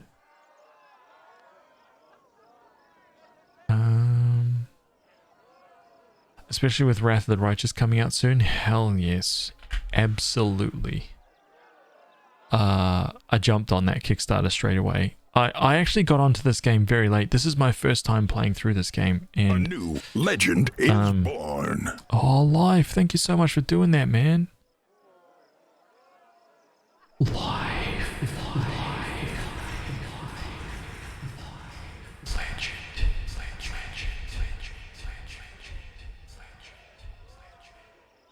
Oh, man. Legend is born. Thank you for doing that, dude. You're an absolute legend. Virtual Spaceman. Shadow Sparks TV. Oh. Life, dude. A new legend is born. Hey, thank you for doing that, man. You're a damn champion, dude. Thank you so much. Barney must die. You guys, all three of yous, make a line, right? Step into the armory, man. Step in here. Make a line right past the front of this counter. Let's get you some... Welcome, friend. Let's get you some starter gear, huh? Level 1. Iron Dagger. That's right. Little Iron Dagger plus 5 attack, 2% crit. Right there. Right? Fresh off the anvil, man. Ready to be plunged into the backs of your enemies. Just like that. Nice and easy. And say hi to the smith, by the way. This is how Smith, she takes care of all of our weapons, all of our armor. The best smith in the land. Yes. Life, you're a champion. Thank you, man. I need to go and get my dinner. Give me a second. Feel free to keep discussing. I will be back in like a minute.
big knife. Alright, check this out. Oh, yes. Okay, there's a mountain. A mountain of roasted vegetables, right? On this side, there's like a small mountain of Cajun fried chicken, right? Sorry, Cajun spiced baked chicken, and a massive salad on the other side. Oh, yes.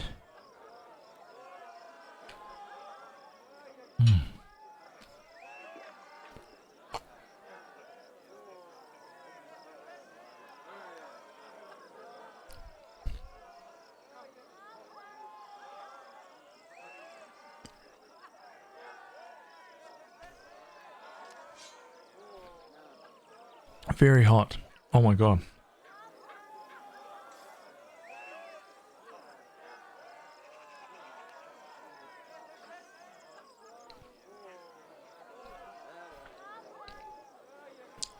Don't make me hungry right before I go to sleep. Ha ha!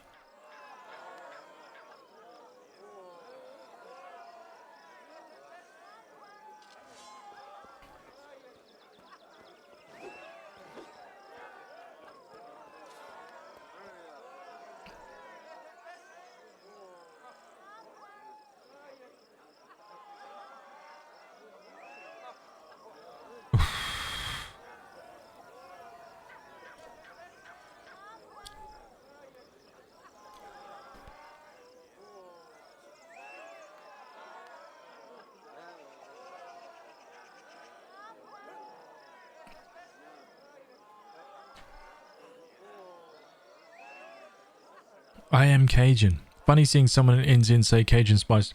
That's just what it's called. Cajun spiced chicken.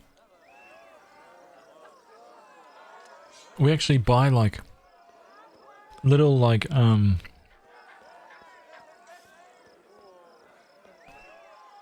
herb and seasoning combinations. One of them is called Cajun spice.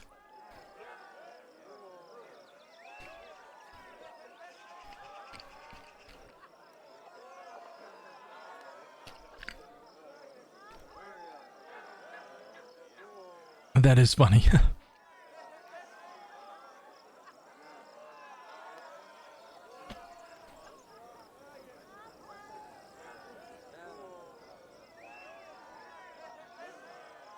I wonder what this would be then.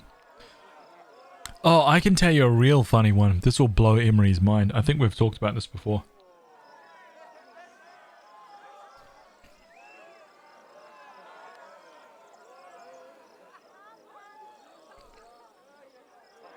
But down this end of the world, right?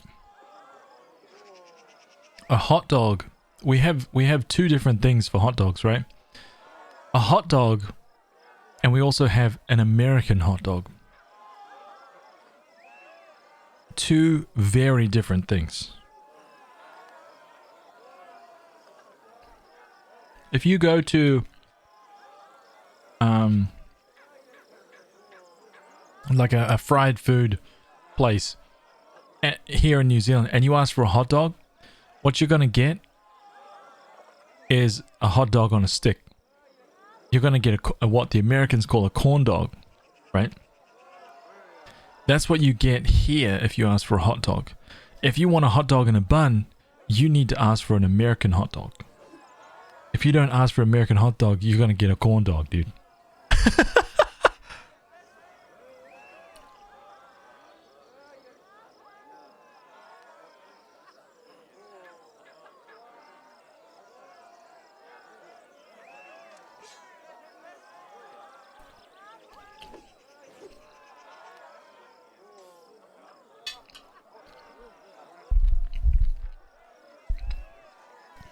Insanity. Sausage at Bunnings. Oh. Friggin' awesome, dude. I always used to have a couple coins in my car just for that.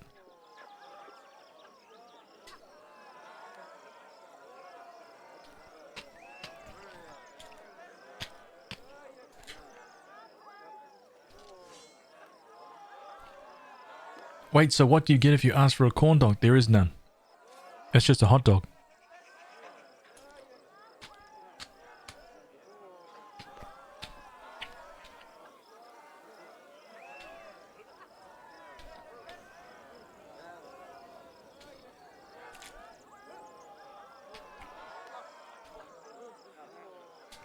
They might. They'd think me mad if I ask for one. A corn dog. Give me one of them corn dogs. No, if they heard that, then they'd probably be like, huh. You mean the one on the stick? Or you want the one in the bun?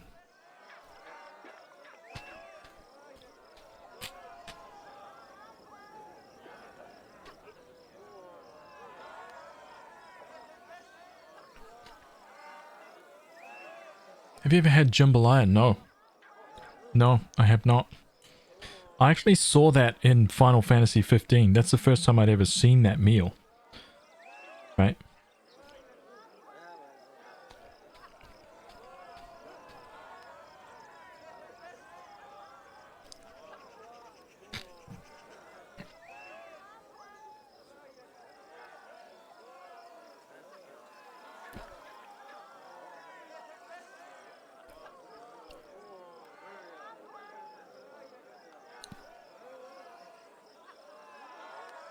I'm from Cali. Give me a surfer dude accent when you mock me. Whoa.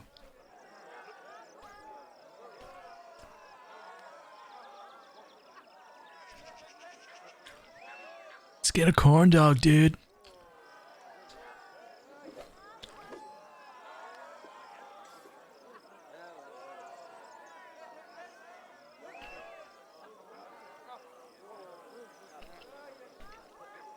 That's much better. Very good. I'm pleased now. Sounds better.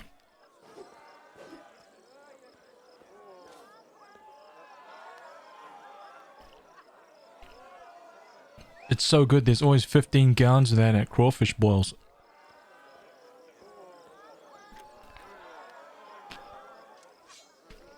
Oh man, these roasted vegetables are so hot, dude. The temperature within. Oh.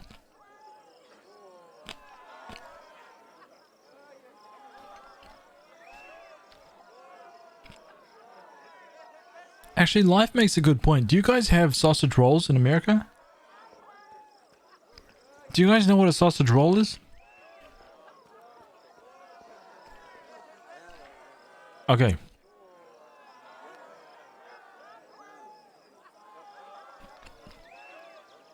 Savory, it's like a savory meat mix. Okay.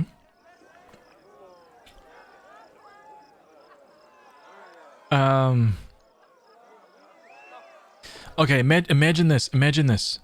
No, not pigs in a blanket. Okay, imagine this. Imagine you got like a savory sausage. Okay? But you took the actual sausage meat out of the skin. So it was just open like sausage meat. And imagine you had a lot of that sausage meat, right? And you kind of shaped that into a very large sausage, like something around like that round, yeah? And then you took that sausage meat and you wrapped it in like pie pastry. Not sweet pie, savory pie pastry, and then you baked that. Okay, so you have like a savory sausage meat with a pastry around it, like a sausage burrito. Kind of, but it's something you have to kind of, like meat pie crust. There you go. Yeah. Like meat pie crust, but it's a round thing, and we usually get them in just like we usually get them in segments. Yeah, so it's just a very nice puff pastry thing with like sausage meat on the inside. Oh man, right? Oh. So good, but so bad, man. Because you can just keep eating them, man. You just eat them forever, dude.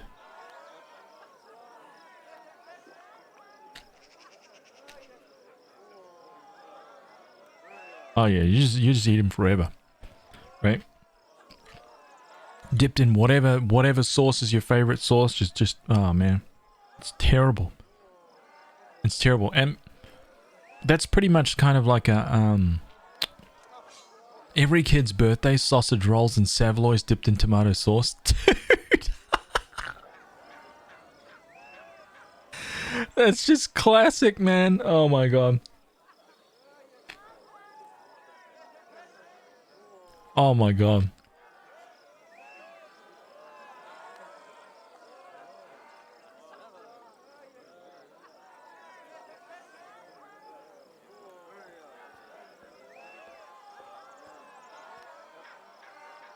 %100% classic New Zealand kid birthday.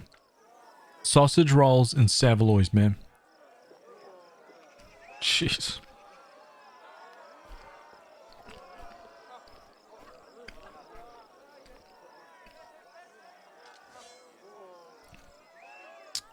And salt and vinegar chips and Coca-Cola. Yeah, pretty much. Yeah.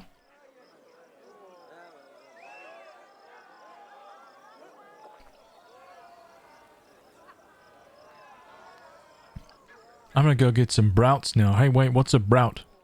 Sausage? Hungry? I know, man. I'm sorry, dude.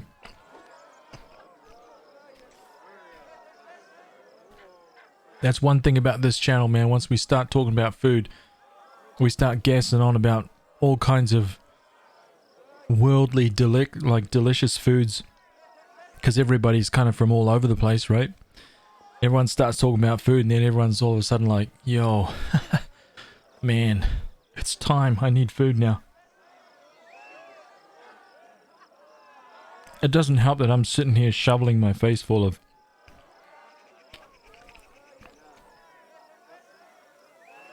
salad, roasted vegetables, and seasoned spiced chicken, right?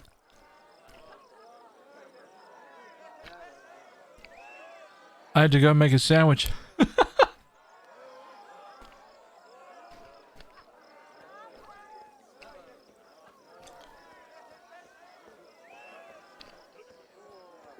You miss Hawaiian eating?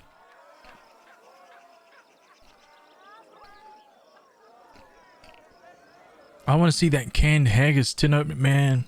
I keep driving past it, right? I keep driving my trolley right past it. My shopping cart. Right? Every time it's in the same place, man, I'm just like, man, it's still there, just sitting there, waiting for me to purchase it. Right? Canned haggis. Oh.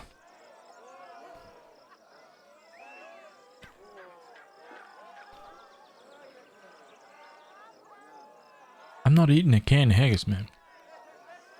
Forget it.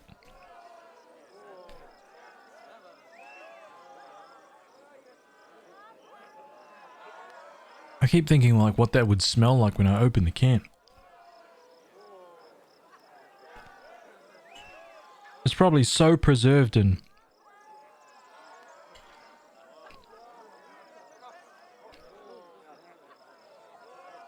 looks like there's an Irish pub about 9 miles from me that'll serve sausage rolls. Yep. Sausage rolls in the UK, 100%. Mm-hmm.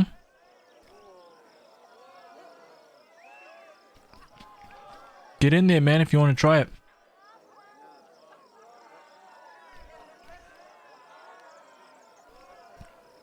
Very nice menu. I'll stop by again. Stop by again sometime. Gotta head to bed. Take it easy, man. Have a good one, dude.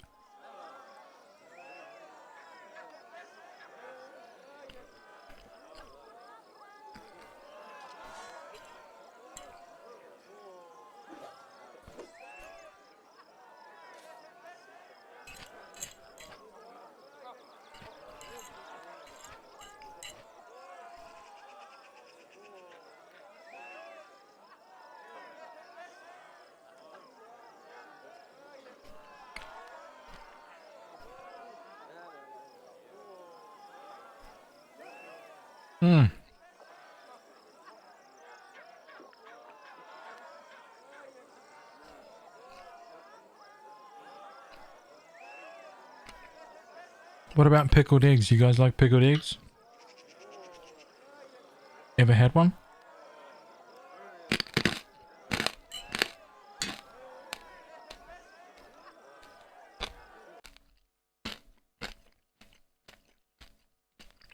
Let's have a look here.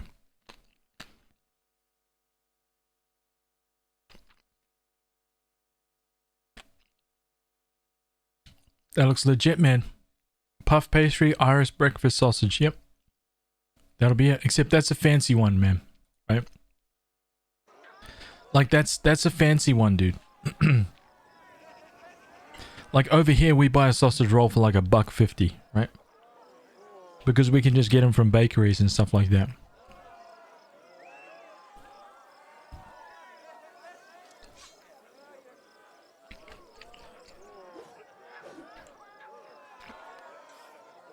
That's like a restaurant one. So that's probably going to be a very high quality one. Like a fresh one, a fresh like handmade one out the back kind of thing.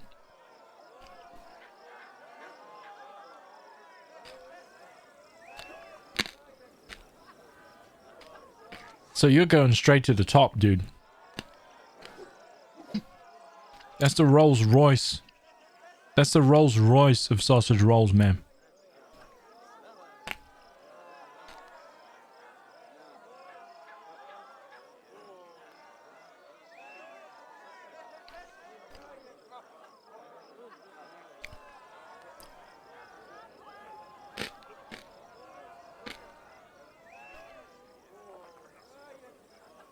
I laugh at cafes selling a sausage roll for like $10. I know. I know, man.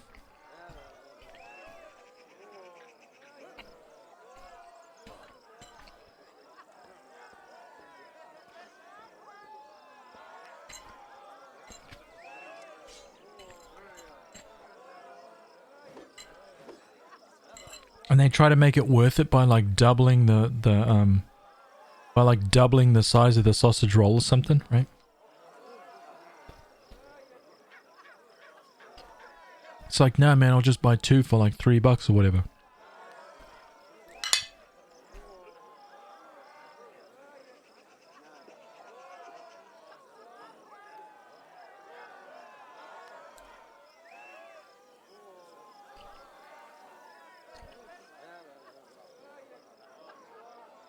I'm almost finished.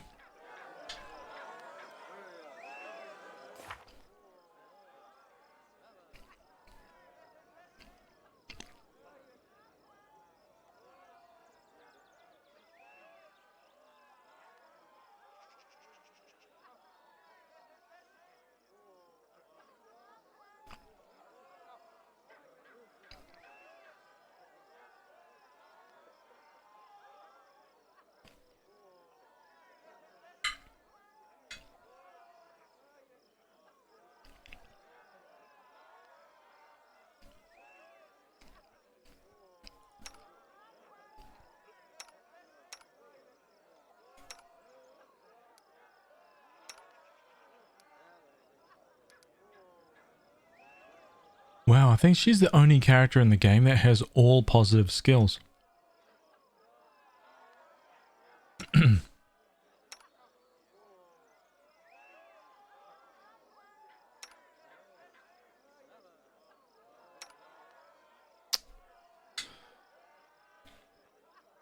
Oh god.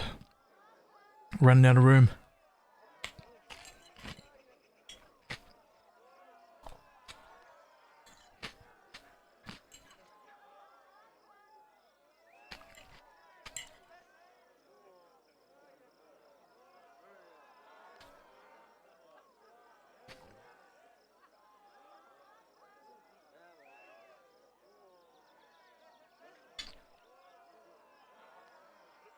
Seafood's very popular in New Zealand, yep. And we're surrounded by oceans.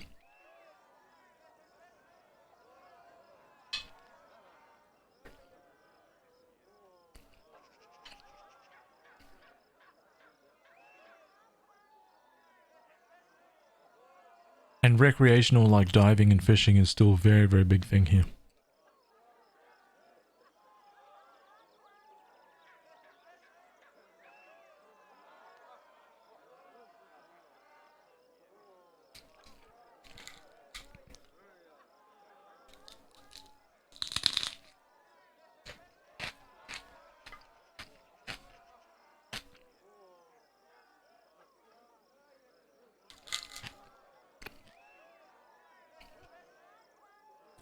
Yeah, very, very, we have what's called a fish and chip shop, right?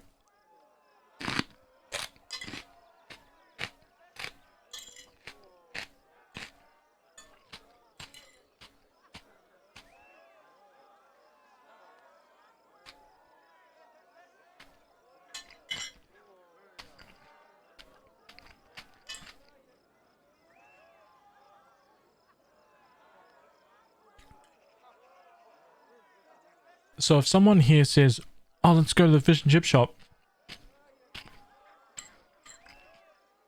that's basically like a fried food store shop.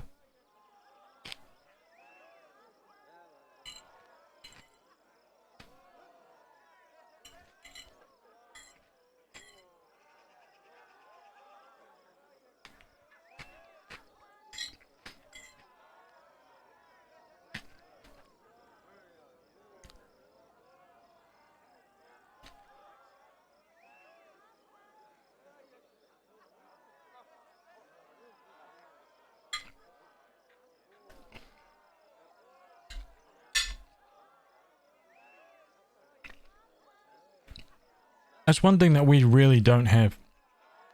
The only big chain things here are classics. McDonald's, Burger King, KFC, Subway, right?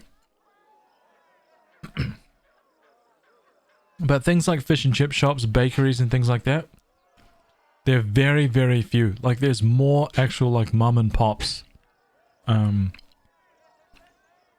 Like legit mum and pops bakeries. They're just everywhere, dude. You cannot really drive too far without finding a bakery or a fish and chip shop.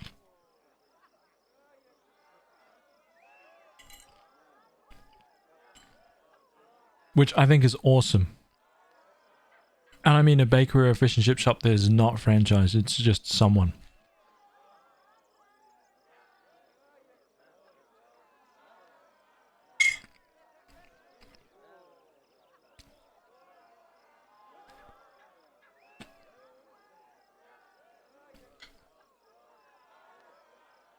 Done. Alright, give me a second. I'm just gonna grab a drink, then we can get back into the game, huh?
Funko.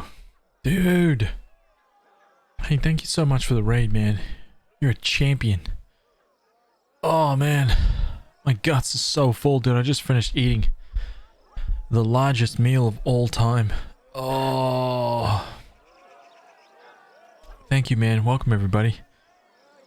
You guys all know, right? We're still playing the exact same game. We're still going, dude. Oh, man.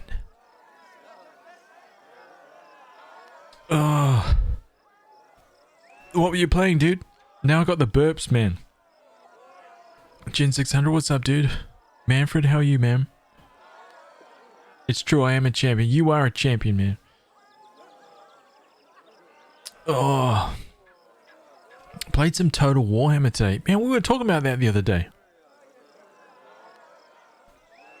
We were talking about RTS games yesterday or the day before or something like that. We were just saying how Total Warhammer was badass, man. You been enjoying it? That's cool. I'm there. That's sweet, dude.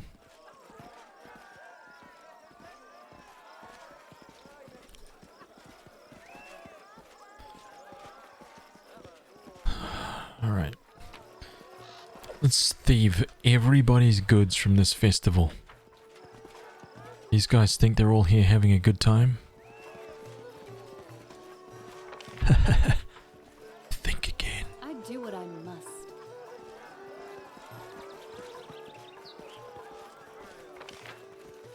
Okay, let's get through here.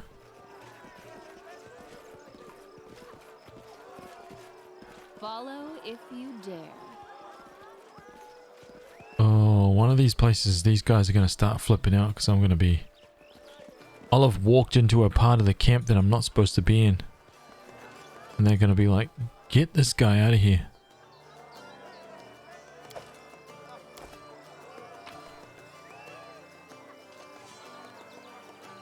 Okay, let's take both of those.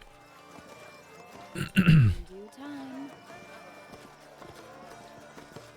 Yeah, everybody's been freaking out that the Final Fantasy VII demo is out.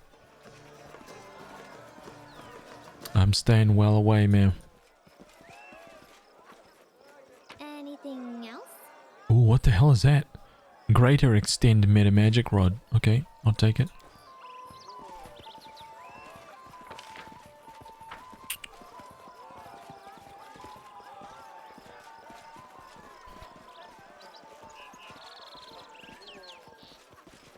I'm there. I'm going for that 100% genuine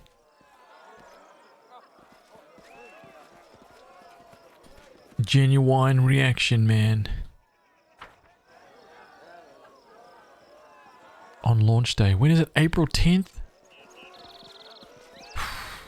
I'm off.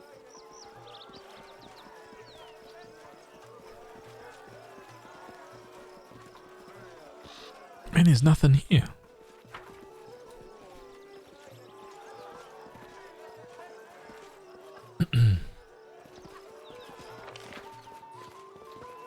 What? Oh, okay. Oh well.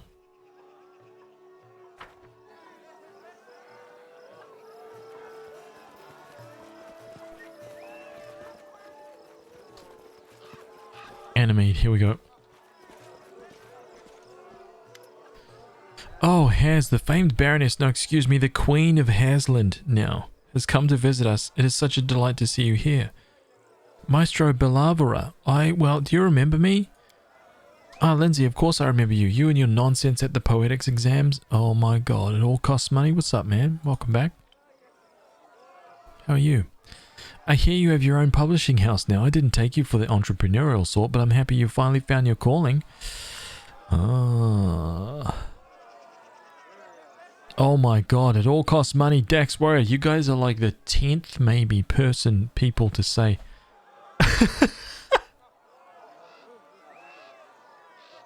Everybody like, yo, it's out.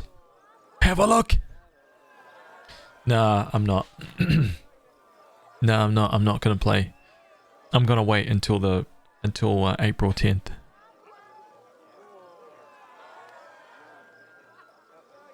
Yeah, everybody's been popping in saying it. It's funny.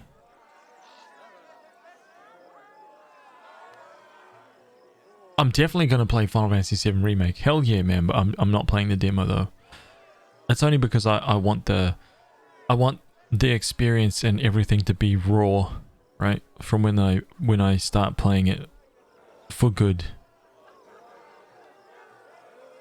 I'm just over here incapable of caring about the Final Fantasy VII Remake. Oh man, why? You're not a fan, dude?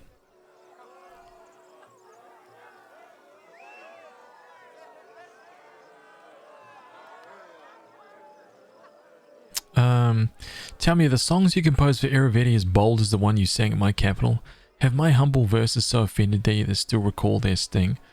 Please, your highness, it doesn't behoove a person of your standing to take umbrage against a petty bard. Don't you know the old proverb, the tunes are chosen by the one who pays the piper? Oh. Tell me about yourself. You could have easily asked any of my admirers who Animede Belavera is. That'd be about 3/4 of Pitax, and the rest are all my haters. Ha ha. You don't get to be the best among a city of poets and musicians without gathering a few enemies along the way. But why should I concern myself with hacks and soreheads? LOL!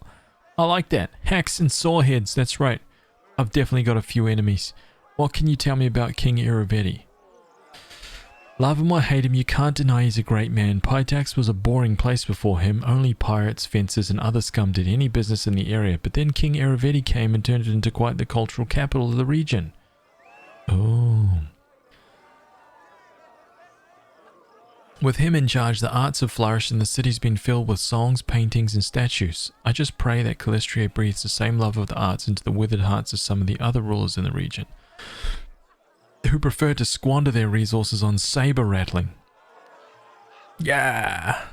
Some say that King Iravetti doesn't have the taste for the arts. Any successful person gets haters spreading dirty rumors about them. You should hear the things that they say about me. Ha ha, pay it no mind. Our king is a man of exquisite taste with appreciation for all kinds of art. Oh, so she's an Iravetti lover. Okay.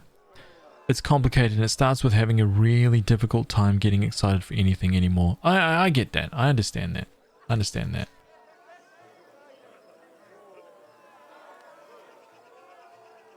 Yeah, I understand that. Kiryu, what's up? Hello, hello. Maybe I'd be more excited if it was, you know, a complete game that's coming out next month. Oh. But hey, you know, I know that the way that I play RPGs, this is going to be a 100-hour game for me, right? This thing that comes out next month is going to be 100 hours for me. I'm going to be searching every nook and cranny, man. Hell yeah. Does the king have any enemies? Of course he has enemies, lots of them, just like anyone who's actually accomplished anything in life. Take some old trade houses, for example. Leah Senza and some others whom he stripped to their power. They'd love to see him at the bottom of the river, but even now in their mutual sorry states, they can't manage to work together. There's also Ersi Kaelis, captain of the guard. He was just seething with indignation when the king brought new rules to the city. But who wants to listen to the whining of failures like them? Iravetti bought a golden age on Pitax. Oh. Not much, playing through Dragon's Dogma right now. Oh, yes. 100 hours of content.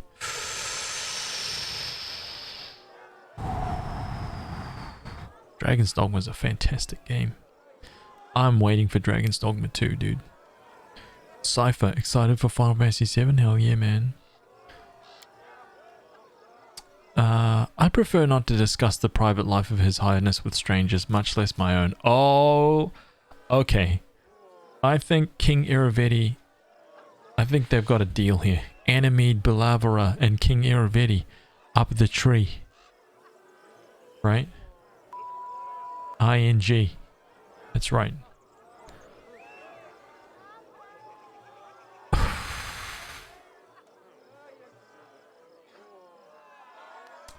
Tell me about the Rushlight tournament. Our beloved king has run this tournament once in several years. Since he took the throne, guests from all over the River Kingdoms come from it, from Daggermark to Myvan. It's a pity Brevoy didn't honor us with any representatives this year. I guess the Aldori aren't in a very festive mood right now. On the bright side, we get to host you for the first time in Calistria, willing it won't be the last. Who might you recommend I meet here? That depends on what you're looking for. If you're in the mood for pleasant company, well, you've already met me. Lol. And if you're in the mood for some schadenfreude, wow. You could listen to the whining of Gasper Liasenza. His family lost the Pataxian crowd in a card game. Or maybe Italia Guitar and the headmaster of the academy who seems to think her skill at bureaucracy makes her a good bard. And if thrills are what you're after, especially the shiver down your spine kind, try speaking with Khan Varil, head of the Thieves Guild. Wow. If you had to pick a top 3 favorite RPGs for the PC, what would you recommend? Oh my god. Top 3 favorite RPGs for the PC. Okay, Pathfinder Kingmaker, right here.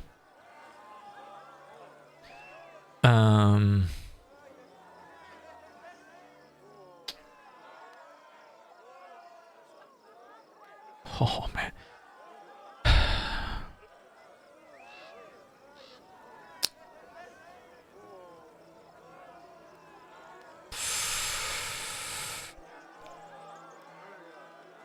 Oh man, that's tough. See, I'm thinking of this right now because this is what I'm playing right now and I'm loving it.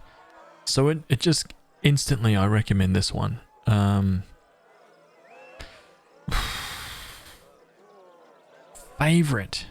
Favorite.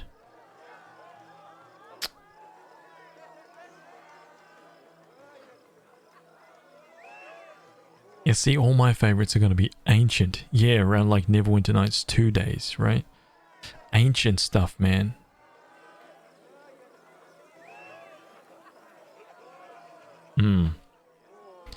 Very, very old school. Neverwinter. Did I speak to Italia Guitarin? Did I speak to her?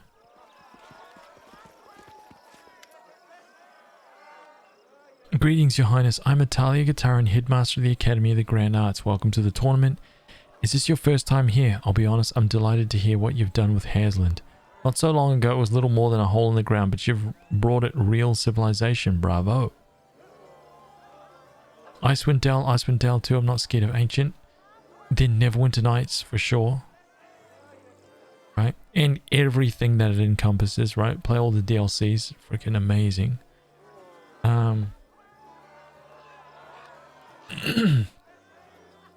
Oh yeah, Kazi, hello by the way. Hello, welcome. I hope you're having a good day. Yes, so many people have asked. So many people have mentioned it now. The Final Fantasy Remake demo. I'm not playing it. I'm waiting for the full game. I don't want to play it and then just be like, oh man, I gotta stop there and then replay it when I start. And no, I just want like nice, clean, fresh. Oh man. Lindsay has some interesting news for you. Yes, Professor Earbold found refuge in our capital, and you know what? He's writing his memoirs of his time at the academy. I'm sure it'll be an entertaining read for everyone in Pytax, not all of Aveston. A book, you say? How brave of him. I hope he doesn't neglect to include the details of his dismissal. Oh. What details? What do you mean? Iravetti kicked Professor Earbold out for just being too smart, didn't he? I'm sure that's exactly how he described it. They'll call him the insightful for a reason, after all. Anyway, forgive me, but I've no interest in discussing this topic further. If you'd like to exchange idle gossip, I'm sure you can find more willing and interesting company here. I suspect you know to whom I'm referring. Oh, wow.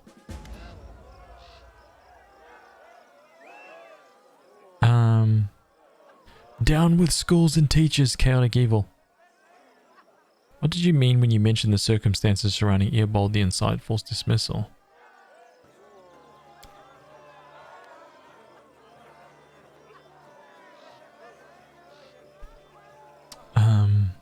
You were writing news posts for the demo all morning? Oh man, I bet, dude.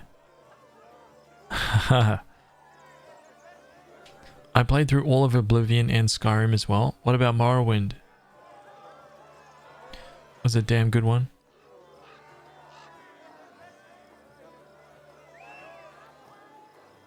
If you don't mind kind of like RTS style, I recommend checking out a game called disciples.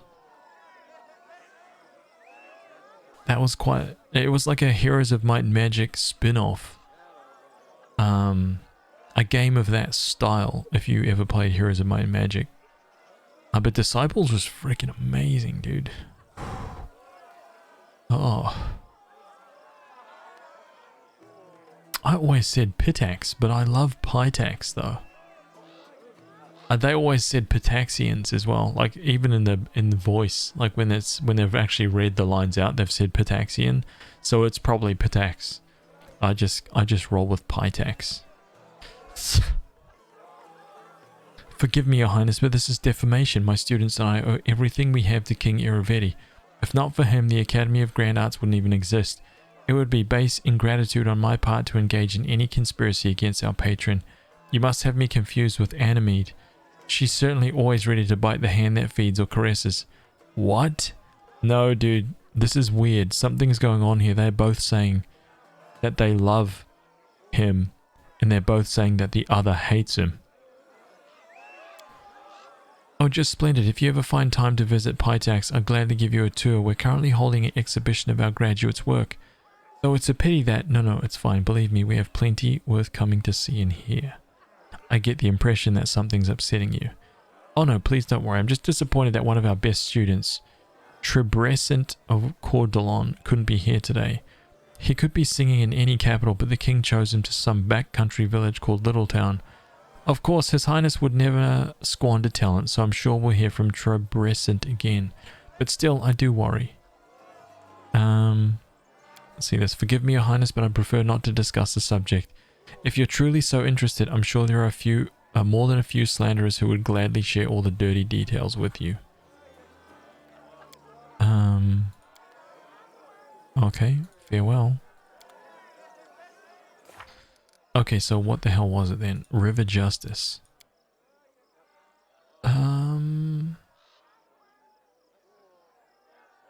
The first contest will be the fishing triathlon, an entertainment that honors the folk handicrafts of the river kingdoms. Nunzio Arpaia. Talk to Anemede Balavra. Okay. Okay, so this is something different. This is for Lindsay, right? I believe Lindsay had a question for you. Oh, I just hope it isn't about any of the lectures I used to give you at the academy. Go ahead, ask away. Sorry, but I really need to know the truth. Why did Iravetti kick Professor Earbold out of the academy? Oh yes, he did move to your kingdom, didn't he? I'm curious how he portrayed his dismissal. I bet it was something like a poem in 6 verses recounting the tale of a tyrant ousting a poor but honest scientist for telling the truth. The reality is much more mundane. Iravetti didn't fire Earbold. Italia did. And I have to give it to her. This time, unlike most times, she was completely right. That can't be. Why did Italia expel Earbold? Well, Earbold's a very fine teacher, of course, but he pays too much attention to how his favorite student performs in class and not enough to their extracurricular activities. Why worry if they steal a trinket here or there? Or maybe rough someone up on occasion, so long as their poetry and music are exemplary. Oh. Predictably, this led to a sad end. What was supposed to be just another innocent joke from one of his favorites, Alondi, led to someone's death. It was an accident, certainly. The kids just underestimated their own strength. Italia expelled a lot of them, and as always, Earbold went to stand up for them, but this time he discovered that her patience was not boundless. She blamed him, said that he had let his troublemakers run wild, so he could get out of the academy along with them. She told him she won't tolerate any more bullying, even if it's coming from genius students. I understand it's odd to hear won't tolerate from Italia Gitarin, but that's what really happened. Wow. If Iravetti didn't banish Earbold, then why did he send those cutthroats after him? He had planned to return the old man to Pitax and make Italia reinstate him into the academy, or failing that, he at least wanted to keep him from going to you. Earbold the Insightful is a prominent name. Of course Iravetti would want the teacher serving him rather than his neighbours. Why would Italia hide the circumstances around Earbold's dismissal? She doesn't like to discuss the academy's internal affairs. Behind that neat facade there are too many events she'd looked the other way on over the years, all in good faith of course. Thanks for telling us the truth. I'm not sure you should be thanking me. I see poor Lindsay's not too happy with this truth. Hey, come on, girl, cheer up. Being disappointed by people is practically a professional necessity for people like us. Whatever I may have said before, you're not a bad bard. And that means sometimes you have to face the music. Oh. I can't believe it. Teacher lied to me all this time. I'm going to learn the truth as soon as we get back to the capital. Oh no. Uh-oh. I can't believe it. All this time, Earbold the Insightful was just covering for troublemakers. Even the ones who bullied me. Not only that, he lied to me about who fired him from the academy and why. I need to get back to the capital and talk to him as soon as possible. Uh-oh.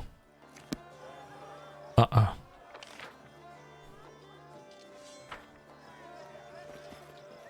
I do what I must. Evening all. George, what's up, man? How are you, dude? Welcome, welcome. Alright, I'm going to do this, but I have no idea what's going to happen. Or where this is going to lead. Your Royal Highness, welcome to the Rushlight Tournament. My name is HazVsRPG, and I have the honor of being His Highness King Iravidi's Master of Ceremonies. You could say the organization of this tournament rests on my shoulders. If you need anything, I'm at your disposal. I'm ready to participate in the Fish's Triathlon. Let's begin. I have no idea what this is. I saved it though. Oh.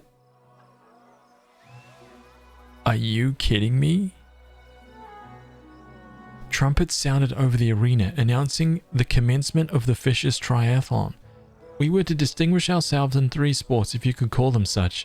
You be the judge, dear reader. The first round was fish carrying, if you can believe it. They built narrow bridges over pits of mud and placed barrels on either end, one side filled with fish and the other side empty.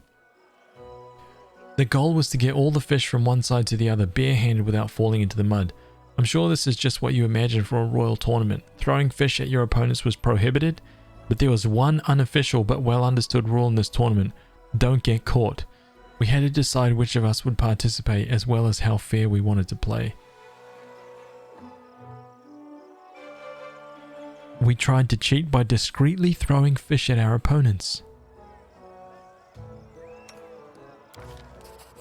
Succeeded. Competing honestly among such company would be more embarrassing than losing. As Knock Knock ran across the bridges with heaps of fish in his arms, he definitely tossed a fish beneath the feet of the Grelton competitor, who slipped and fell into the mud. Another fish found its way right into the dagger marks competitor's forehead, sending him down alongside the Greltoner. The judges didn't notice a thing. We won the first round. The second round was untying knots. Competitors would be tied up on poles resembling ship's masts, and they had to escape the ropes. We once again had to make a choice. Trickery 41. Stealth. We tried to cheat by sneaking a blade into the contest. Oh no. Perception check passed. Trickery 20. We noticed a sharpened coin glistening in the dagger mark competitor's mouth, and the Grelton participant had a blade in hand. We exposed the cheaters, leaving us with fewer rivals.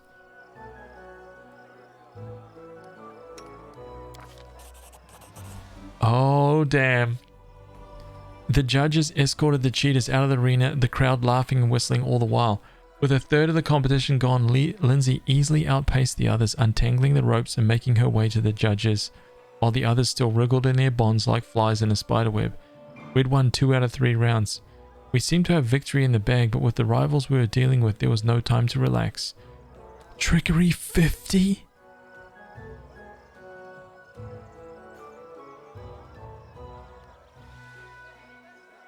Oh my god. The last round of the tournament was diving for river pearls. Huge tubs were filled with mussels and river water, and some empty jars had been placed on the sets of scales. We'd have to open the mussels with our bare hands, gather the pearls and deposit them in our team's jar. Of course, if playing fair wasn't a priority, we could try weighing down the jar with other things as well. Succeeded. Lindsay bravely dove into the muddy water and started opening shells, breaking her nails in the process. She put fistfuls of pearls into her jar as fast as she could, slipping in an occasional pebble, pinch of sand, or dollop of mud when possible. Once time was up, her jar was the heaviest, a victory for us. Soon we stood on the pedestal as the judges awarded our team the victory. We were wet, muddy, and smelled of fish, but we grinned with joy all the same. Damn. I'm maxed. I'm maxed on trickery, man. I can't have any more right now. So we got 960 for that. I'm going to load the game, right, and do that again. The second choice I made to like get rid of the cheats, I'm just going to see if I can get more EXP out of that one.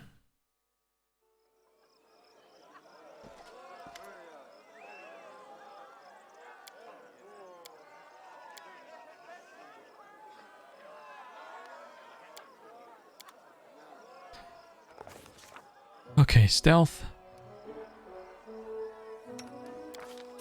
Boom. Stealth. See? Dude, we got 40, so I gained an extra like 680 EXP. It is well known that if you can't untie a nut, you just cut it. Knock Knock stealthily pulled the blade from his sleeve while his competition struggled to escape their bonds. He jumped to the ground and triumphantly walked over the judges. Trickery. We tried to cheat by slipping some pebbles into our jar. We decided to compete honestly. Can you imagine how difficult that would be? Oh my god.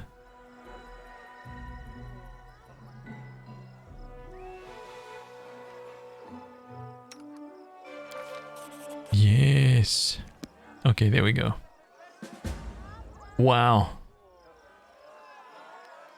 Participate in the second contest. Okay, so we're saving this.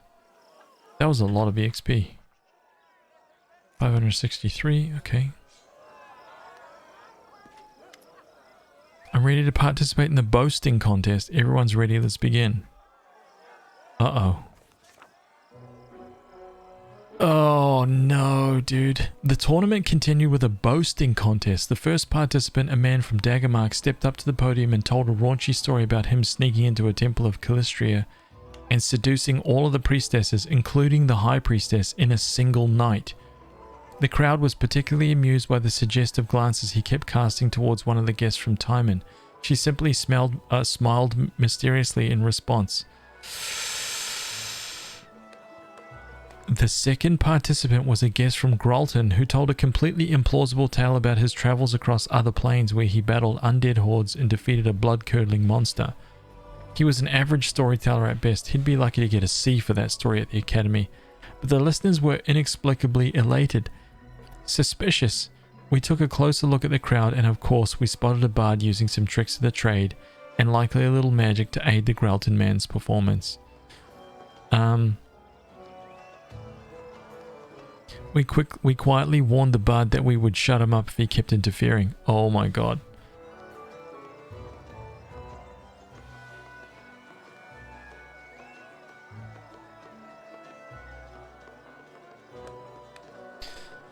Go for 50. Neutral evil. Just kill him. Intimidate. I need to roll a 10. This is not going to work. I need to roll a 15. Wow. We succeeded. The bard got the message and quickly disappeared. Without the bard's support, the guest from Gralton immediately lost the audience's approval. As he grew more nervous, he began mumbling and stumbling over his words, and he eventually left the podium among the jeers and whistles. Okay, 4,000 there. When it was Pytax's turn, the kingdom's honor was represented by Animede Balavra, a sweet-voiced singer whose smile could win over the most withered of hearts. Oh, Animede, but while her voice was smoother than silk, her words stung like arrows. With a soft smile, Animede told everyone how she'd spent months in our kingdom learning our secrets and instigating a riot. Oh, really? Of course, the honest trade of the bard and the shady dealings of the spy often go hand in hand, but... Oh, Animede. Who could have expected such an ugly blow from such a lovely lady? She described in surprising and exceptionally critical detail how much the citizens of our young state suffered under the atrocities of the troll assaults and the magic plague. She never stooped to actual lies, but she made it sound as though our queen, Baroness at the time, was simply drinking and debauching while her subjects struggled. She made our crusade against Vortikai look like a cunning conquest of Varnhold, and the war with the Tiger Lords was characterized as an irresponsible venture. Talk about cruel and unfair. When enemy had finished and left the stage, it was our turn to perform. And what feats did our participant desire to tell in their performance? Oh man. Oh man, we're gonna have to roll some serious stuff here.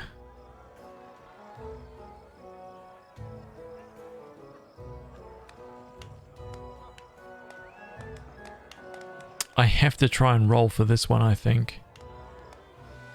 I'm gonna have to be loading save game. I have to save scum here a lot. I knew it. No. No. Damn you. Change the dice, man. I need to get my secret dice.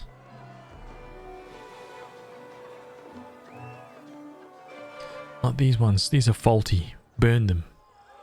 Right? Burn these dice to the ground. Okay. I should try to go for the highest rolls. Oh, God.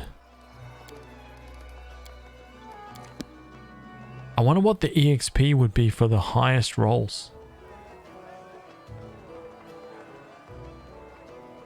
I got 3,840 for the 10 roll. Wonder what it's like for the 15. Should I try and get it? I need a 15 or higher.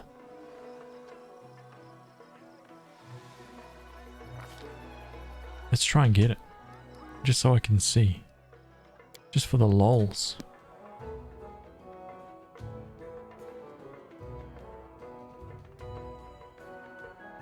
Can you even get better than a 30 for a score modifier? I don't think so. I mean, if you were wearing like these like crazy items, you probably could.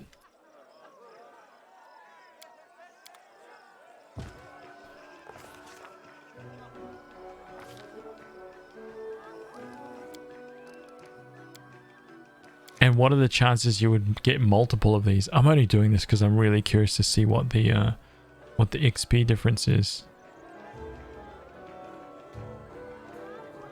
Imagine if it's like 10,000 EXP or something like that. Oh my god.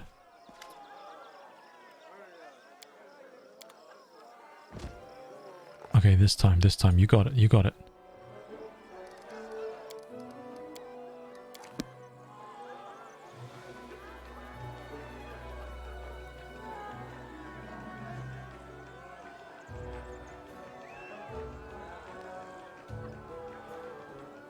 Plus 50, huh? Well, I mean, Knock Knock's at plus 40 for stealth.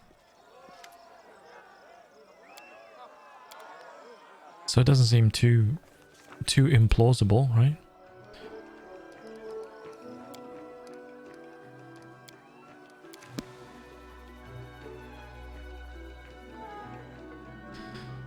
She only needs to roll a 15 or higher, by the way. 15 or higher, man. 15 or higher, come on, man. I'll get some dice out and I'll roll with, right?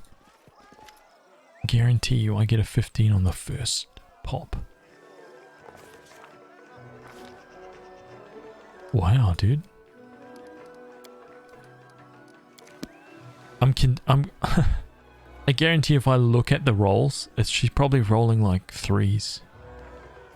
Every time. 3, 4, 2, 3, 3, 4. Like, come on.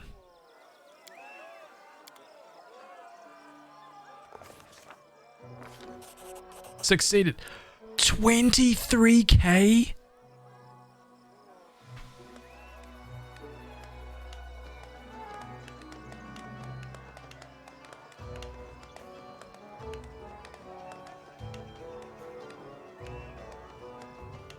Oh, what?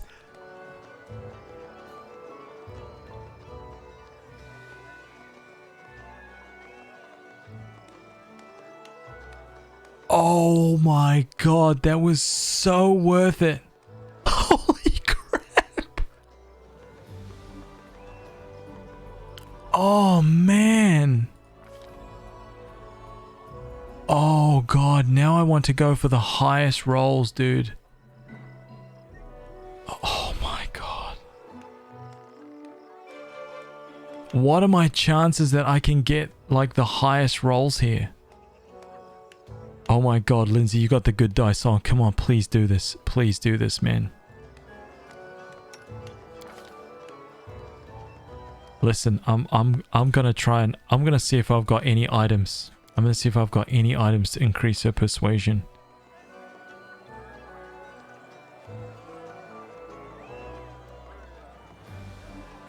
I'm determined now. That was a lot, and I feel bad now because I've already gone past the first one. Holy crap, we could have had so much more EXP. So much more. So what is her charisma is 24.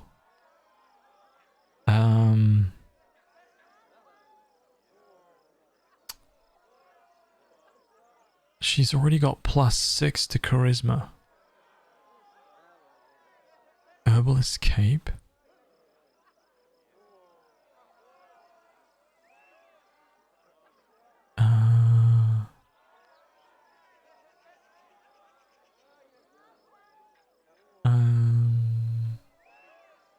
Time to start the entire game over again from the beginning.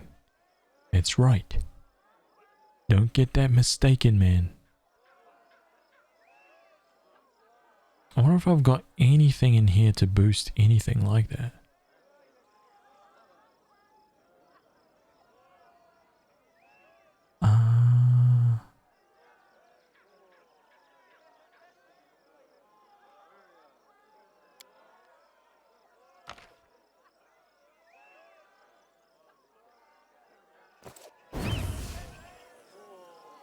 It doesn't rain.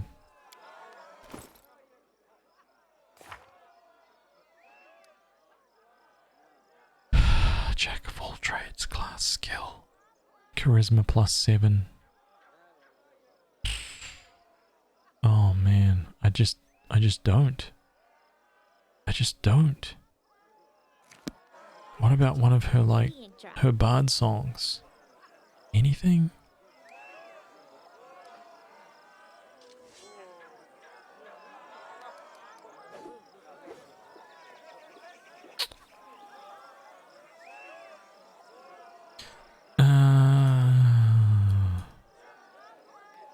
I don't think that there's really anything I can do. I think it is what it is right now.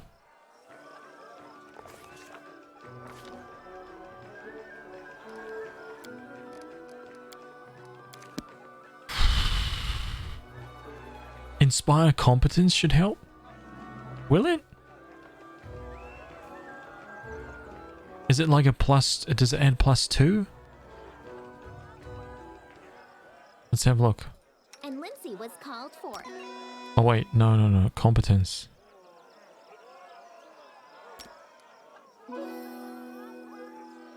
I'm listening. I'll take care of it.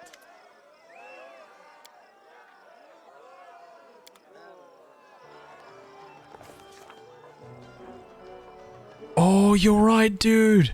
You're right. Oh. Still didn't work. She still failed. That added +4. That's a good one.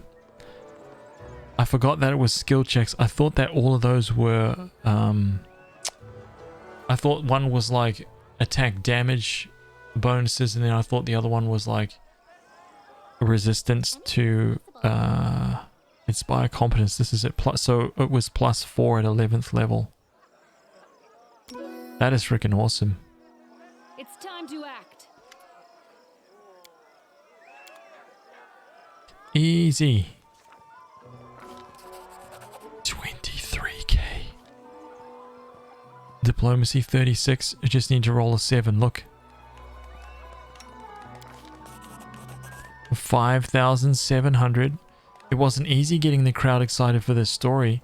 They were all glorious feats, of course, but that was the problem. The audience had already heard them time and time again.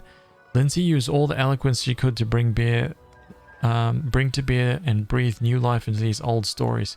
The audience hung on their every word, sometimes laughing uncontrollably, sometimes holding their breath to avoid missing anything. Lindsay finally brought the story to an end, and the viewers gave her a standing ovation as if she left the podium. The woman from Timon, the priestess of Calistria, went last. She told stories of her love affairs in faraway countries and on other planes, casually mentioning an unpleasant disease she had contracted over her journeys that took her a long time to get rid of. Hearing that, the participant from Daggermark paled and grabbed at his belt, bringing roaring laughter from the rest of the audience. And finally, the judges announced the winner, Lindsay. She walked up to the podium to thunderous applause and took another bow. Hell yeah, man. Just letting the ink dry.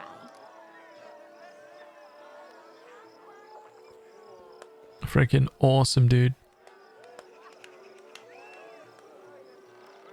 So good. So 460. That went from 560 to 590. Holy crap.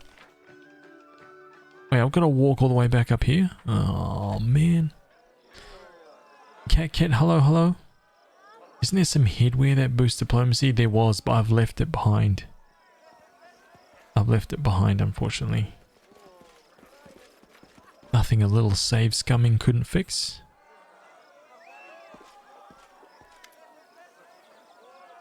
Drunken melee. Then let's begin. It will be splendid. Right, let's see what this is all about. Their life ends here. Von Hammerhands. Wait.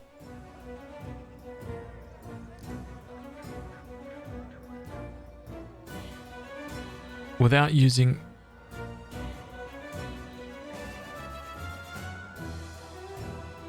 Oh. Level 5 chaotic evil.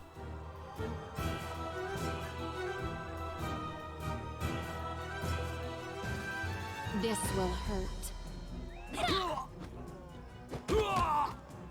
I should have equipped those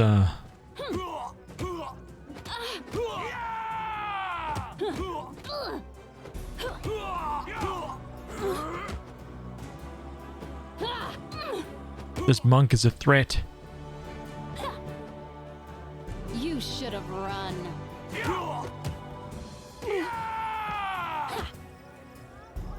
Snap kick to the chops.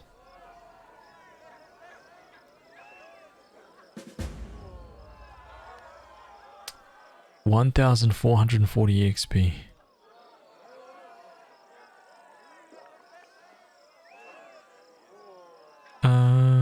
See the results? The tournament is finished, isn't it? I'd like to know who won. Yes, His Highness is just about to make a speech announcing the winner. Look, everyone's gathering around now. Lords and ladies, another Rustlight tournament has come to an end. I'd like to thank all of you who honored this event with your presence.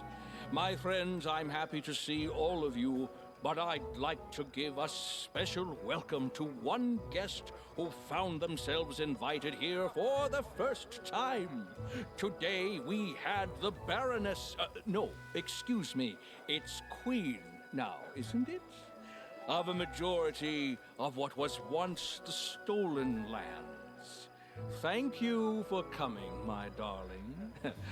I can call you that, right? I thank you with all my heart. Oh my god. This guy, dude. We need a blade to his throat immediately. Right, let's not muck around. Ari, hello, good morning. How are you?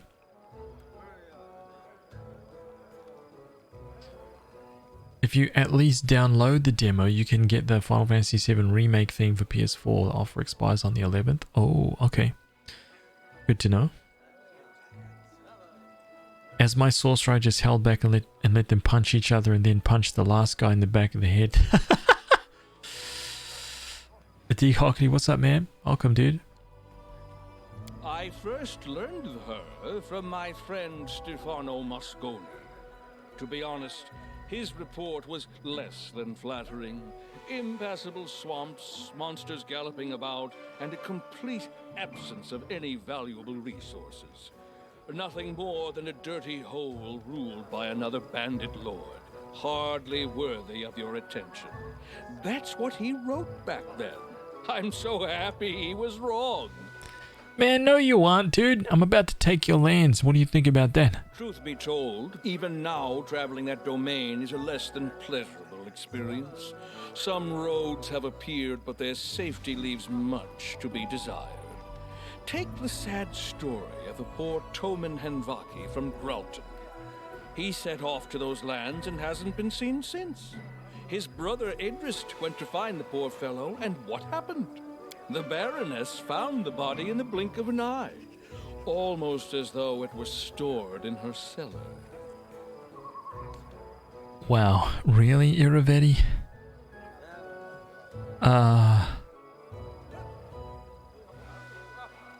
I'm flattered by your borderline disturbing attention to my persona, but why don't we include you in the discussion as well? For example, I heard an amusing story from some students from your academy. Oh. Iravetti, my friend, it's uncomfortable how much attention you lavish upon me. How about your kingdom? How many bodies are found in Pitax's harbors each year?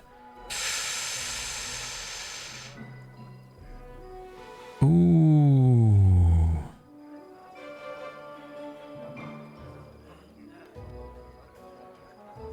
Intimidate. I'm doing good. This has become my morning routine. Always looking forward to it. Oh, that's cool. I like to hear that.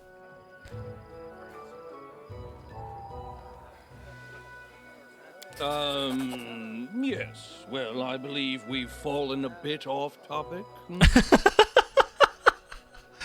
He's like, yes. Okay, let's not worry about that. All I really wanted to get at was that Her Highness is a personage truly as extraordinary as her lands, and I'm happy to see her at this celebration. And now it's time to announce the winner of the tournament. That's right. This year, all 3 contests were won by guests from one kingdom. I'm not sure what charms, tricks, or divine intervention helped her, but let's hear it for the winner! Your Highness, if you please. I know you're not exactly a master of ceremonies, but please try to say something articulate to my guests. Oh my god. We received a lesser ring of ultimate protection. What the hell is that? Thank you, but I'm not fond of public speaking or ceremonies. I'll remain silent if you please. Your Highness, dear guests, attending this tournament was a great honor and a true pleasure. I thank you all for an unforgettable day. Bluff. I hope my victory didn't offend. I do apologize. It's hard to tone down all this talent. I love it. I love it, dude. The power of scum saving. The mightiest of all powers. Hell yeah. Hell yeah, man. You gotta get those fat rolls, dude. This game would be really, really interesting to play through. With absolutely no options, right? Like imagine there is no saves coming, right? You get one roll, one choice. You can't reload anything. You just keep moving forward, right? So it's kind of like an Iron Man mode, but you can, if you die, like if you're fighting monsters, you fight something really tough, you run at them, you die, you can load your save game. But every single option that you choose here is like a one-time thing. Whatever you pick, you roll, you get it, you fail, you failed, you succeed, you succeed. That would be a fun way to play through, I think. That last option, Iravetti, I tire of your rudeness. To the abyss with your insults. Oh my god, dude. Let's try this one. Despite Irovetti's efforts to smear you in the eyes of the guests, the audience is elated. Your speech garners a hearty round of applause. And now, with the competition over and the prize awarded, let's get on with the main part of the celebration. The banquet! I can hear your stomachs growling from here. Let's get to the table, and later we'll see an unforgettable fireworks show. The food's all poisoned, yeah? Gotta be. It's all drugged.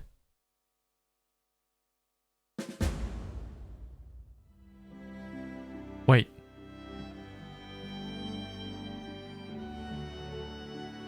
Wait, that's it? The Rushlight Tournament. The tournament's over. King Irovetti wasn't very friendly, but overall everything was settled peacefully. Perhaps this invitation wasn't a dirty trick after all. No, I can't believe that. There must be some kind of catch, or it wouldn't be Irovetti. I think we'll be hearing some news from Pitax in the near future. Yeah, that's right. The river pirates plagued the people of Pitax. Aymar, dramaturge and patriot, has spoken of a pirates camp located not far from Littletown. Let's go there and show these scoundrels some proper river justice. Yes. Is Haz wearing a great axe? No.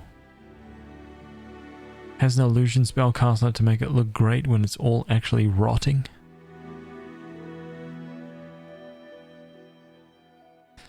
Sounds exactly like something he would do. Havoc, how are you, man?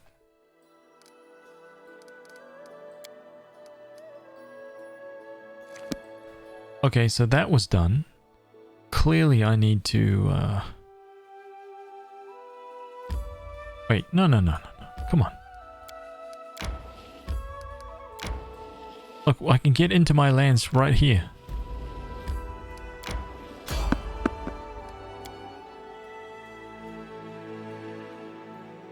Alright, we can beat these guys and we'll sneak into our own lands. Epic pose? I need inspiration.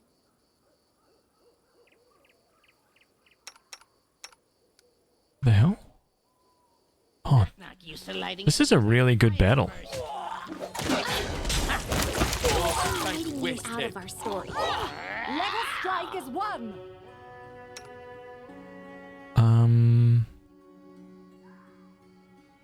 Is it this one? Competence bonus on attack rolls.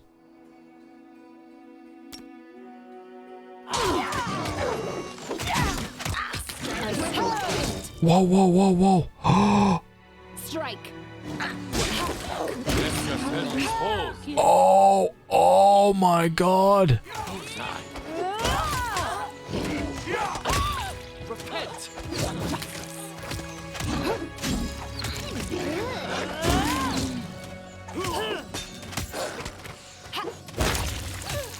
Do not falter. My training pays off. You forced my hand.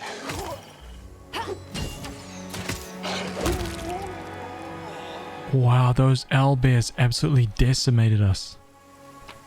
Holy crap.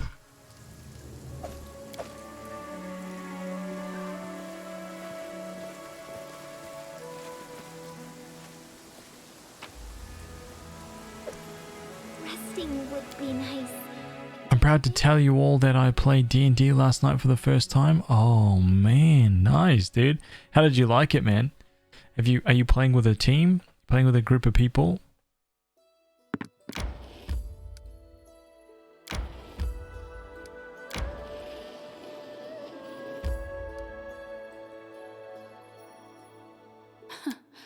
Adventures can wait. The Rushlight Tournament has begun. Oh, that's all it was. Okay, I'm waiting for one day. One day we've got a couple of things to go.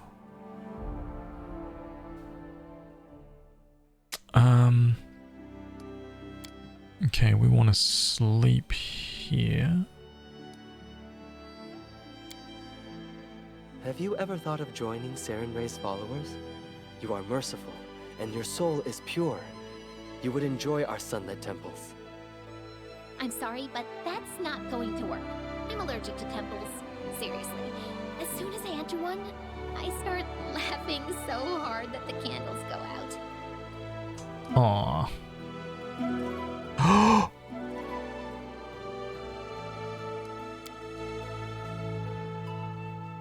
Oh, so good, so good. Yes, yes, yes. Okay.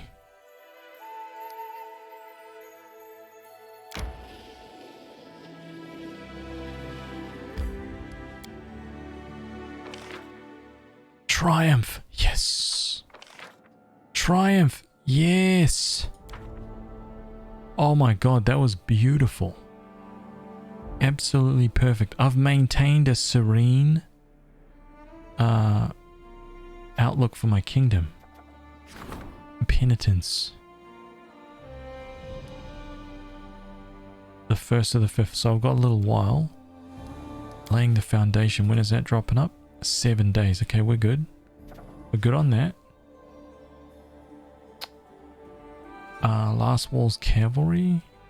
Ekin. 10 days. Forest Fae.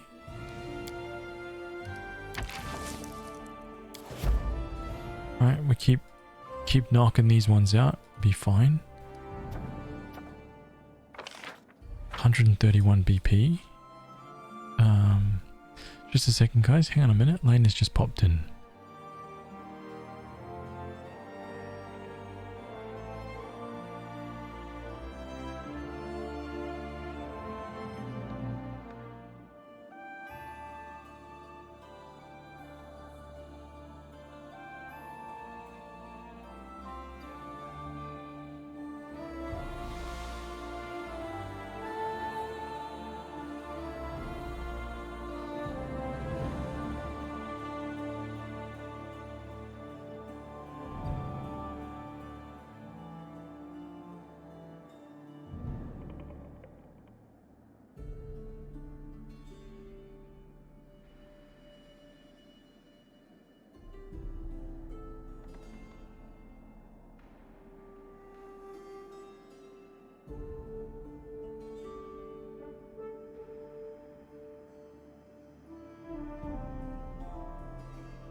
You're playing 5th edition. Oh, a cleric hill dwarf was my racing class. Nice. I used a prefab character for learning purposes. I learn better by doing. Yeah, that's cool, man.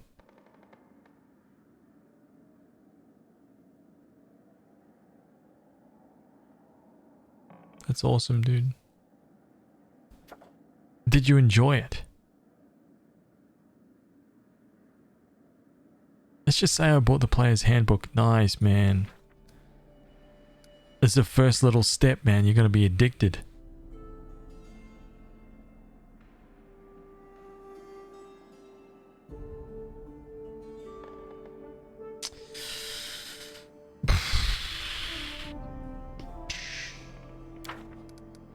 Curse is training. Strengthen the storyteller. Ooh, Juby's actually ready to roll.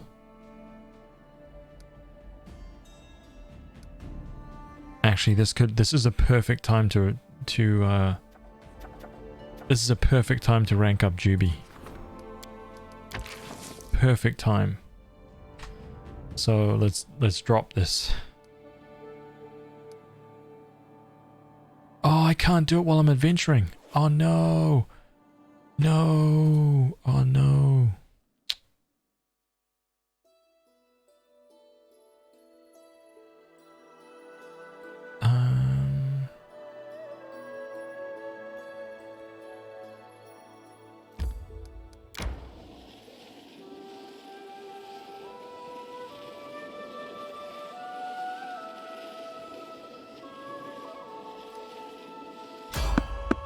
Oh, really? It was awesome? That's cool, man. Wow, it's these guys again. Serves you right.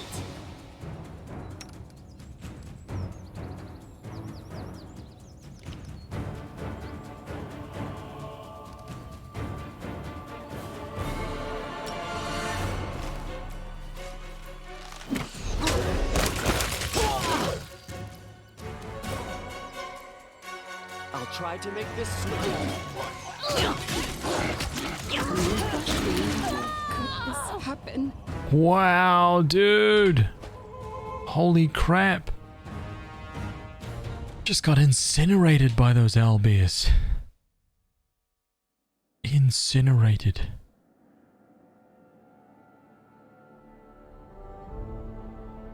Ross, what's up, man? How you, dude?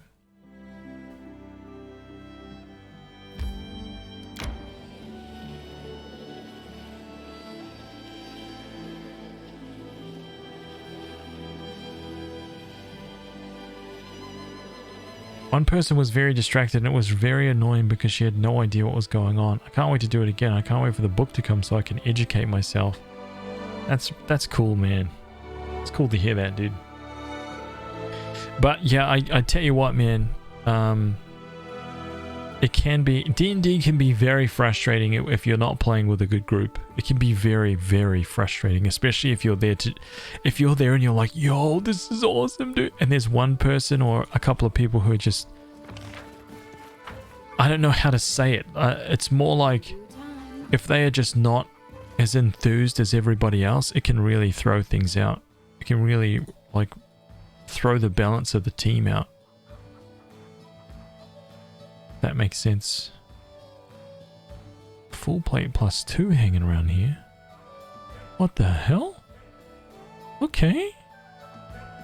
Shit.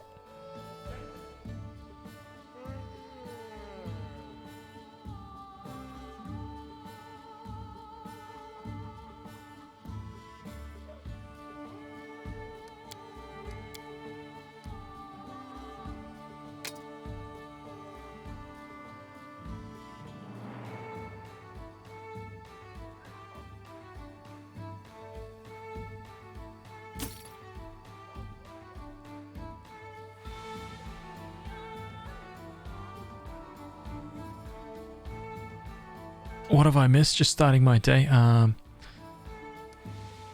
You missed a big tournament.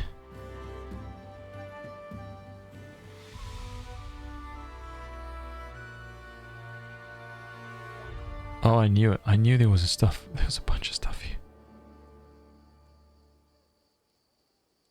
Wait, what the hell? Oh, my character was fighting with her fists, dude.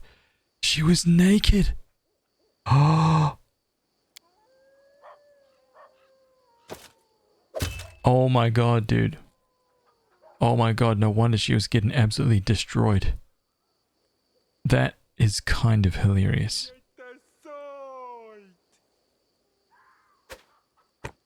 Let's take that. Let's take that. Let's take that. Let's take those two.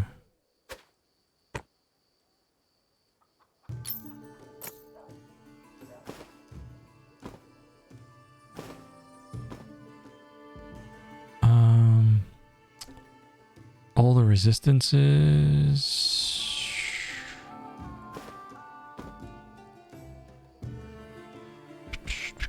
Lesser Ring of Ultimate Protection. +4 resistance bonus to all saving throws. A +4 deflection bonus to AC. Wow. Holy crap.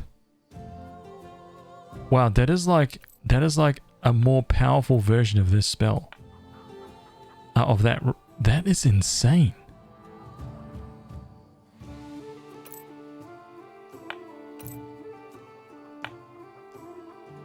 Holy crap.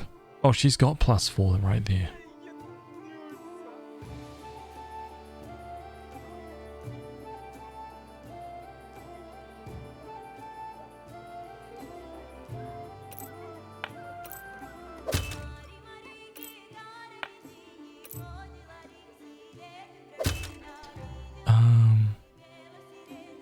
Spell resistance 14. That's all that's really going to add. I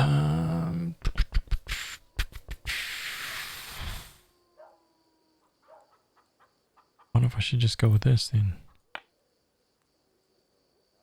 A luck bonus.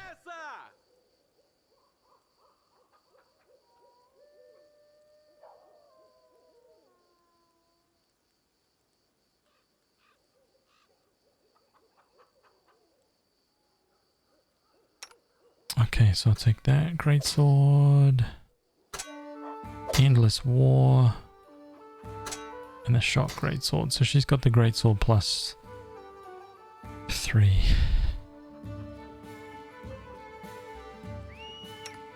AC 48. Oh yeah, so we got Adamantine Full Plate +4.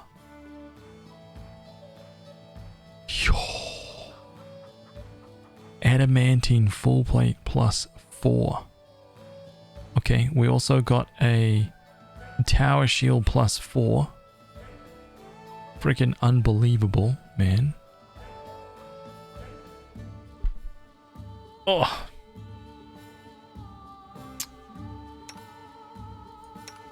Okay, so what's the deal here? Knock knock, I wonder if this is good. A +2 bonus to attack rolls with melee. Fortunate Fencer. Ring of Protection +3. Ooh.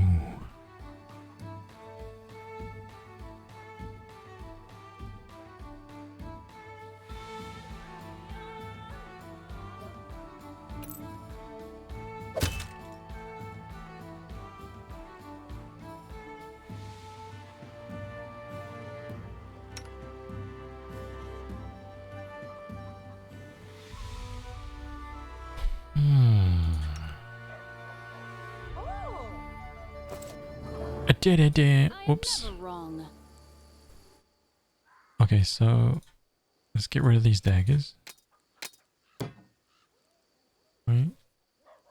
Let's get rid of these breastplate +2.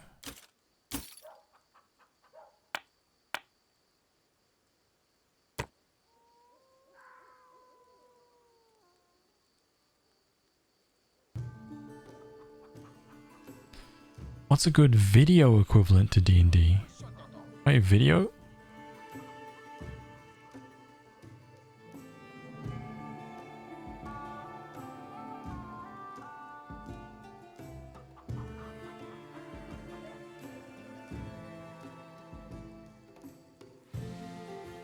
I think I'm going to just sell those.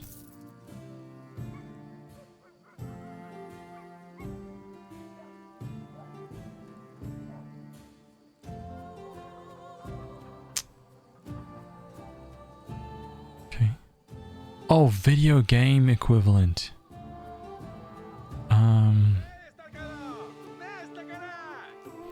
It's tough, man, honestly. For now, this is it for me. For now, this is the best approximation for me. This is the best approximation that is real time with pause. The best turn-based one, the closest that I can probably think of would be Divinity Original Sin 2. Even though it's not D&D, the whole turn-based aspect of it is Wait, I haven't played Pillars. Can you play Pillars turn-based? If you can play Pillars turn-based, then that would be it.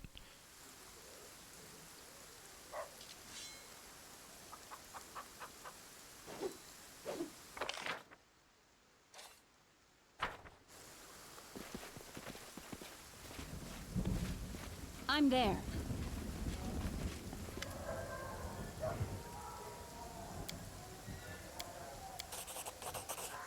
A spear fragment.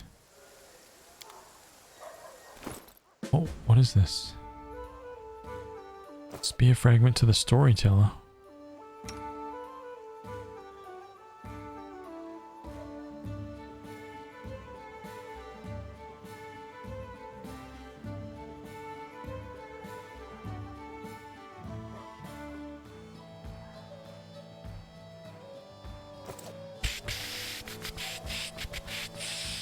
You need a bunch of games to really do D&D. Your DM can create anything as a world and give you lots of combat or puzzles or riddles or hearsay to work through. You never know till you know. Yeah, more or less.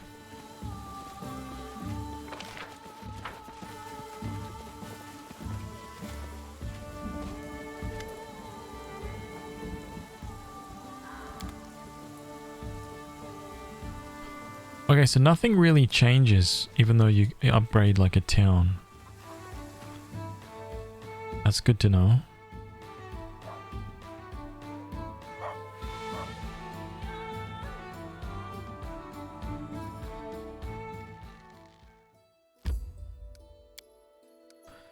Teleport to Tuskdale.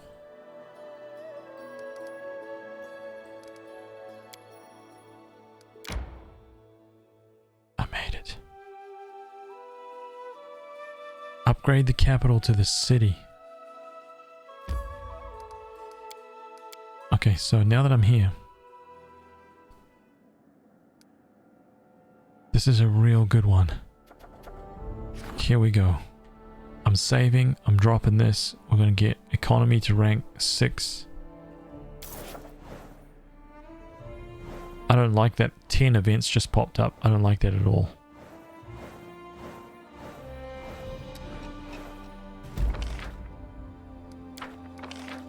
A disaster. A disaster.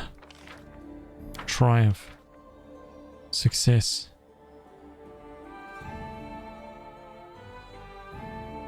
You haven't upgraded your capital yet? No, it's only just, like I've literally just had the project to do it. Like right now. It just popped up. Oh well, earlier today.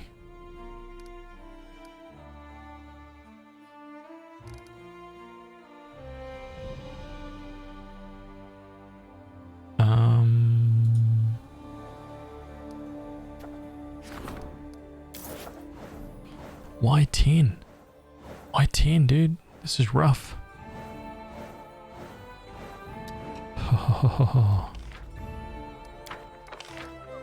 A disaster. Why, dude? He'd be rolling 3s again.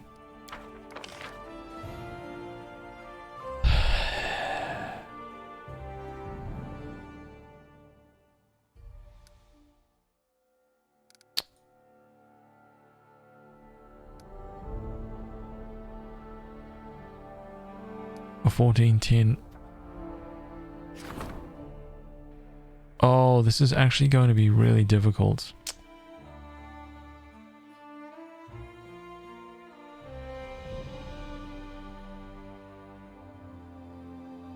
That's so random. I got the option after the Varnhold vanishing. Oh, really? Well, I mean, that maybe you're talking about the upgrade to the town, not the village. Like you can, as far as I know, I mean, according to what this game says, right, is that you need 3 villages to have 1 town, and then you need 3 towns to have 1 city. So there's no way that you could have had, because Varnhold is a town. So you need 3 towns to even make this a city. So you couldn't have had any towns before Varnhold. You could have had 3 towns before Varnhold.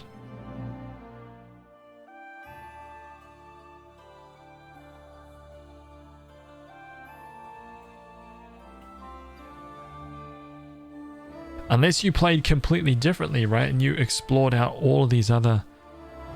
unless you explored all these other places, right? But like beforehand, before you even got Varnhold,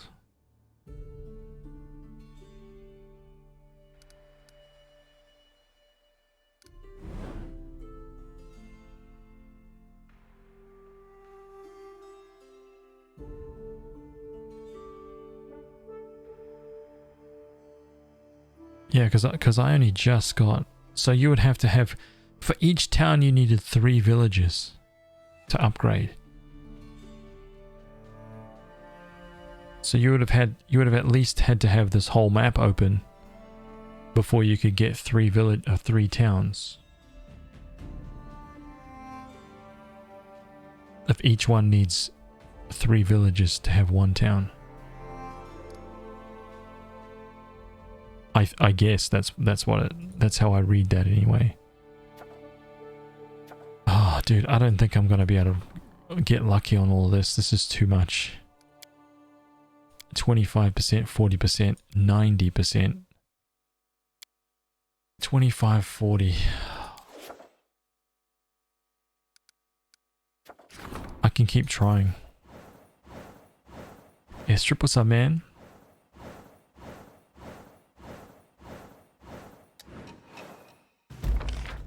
Success. Disaster.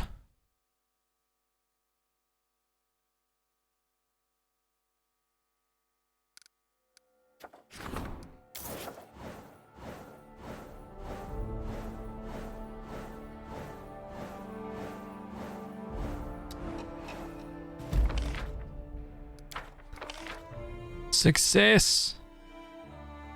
Hell yeah, dude. Come on. A disaster.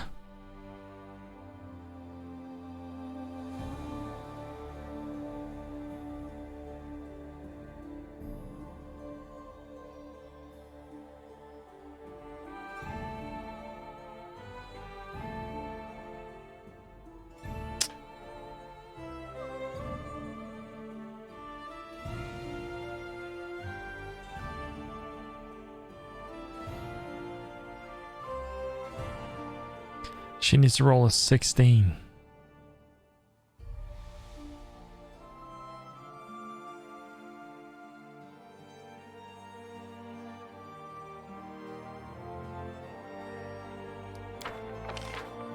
And a triumph.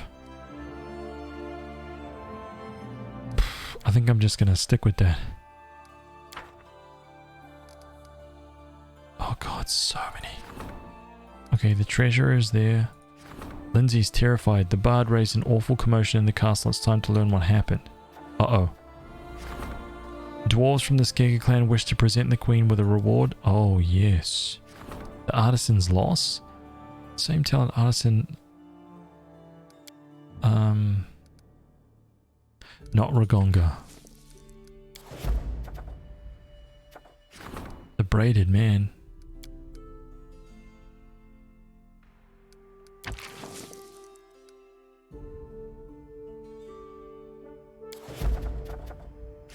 Forest for the elves.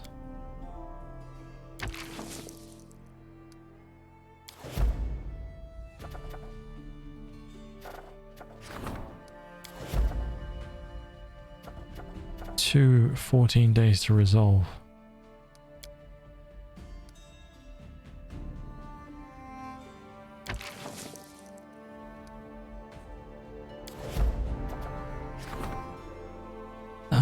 First of the 5th, this is the Ragonga one.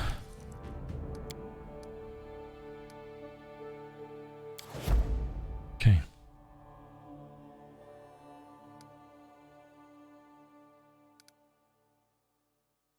Three days.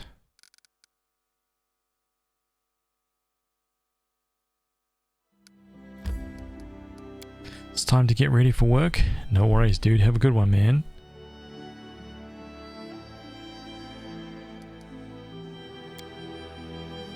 Oh man, there's gonna be a whole handful of people in here waiting for me.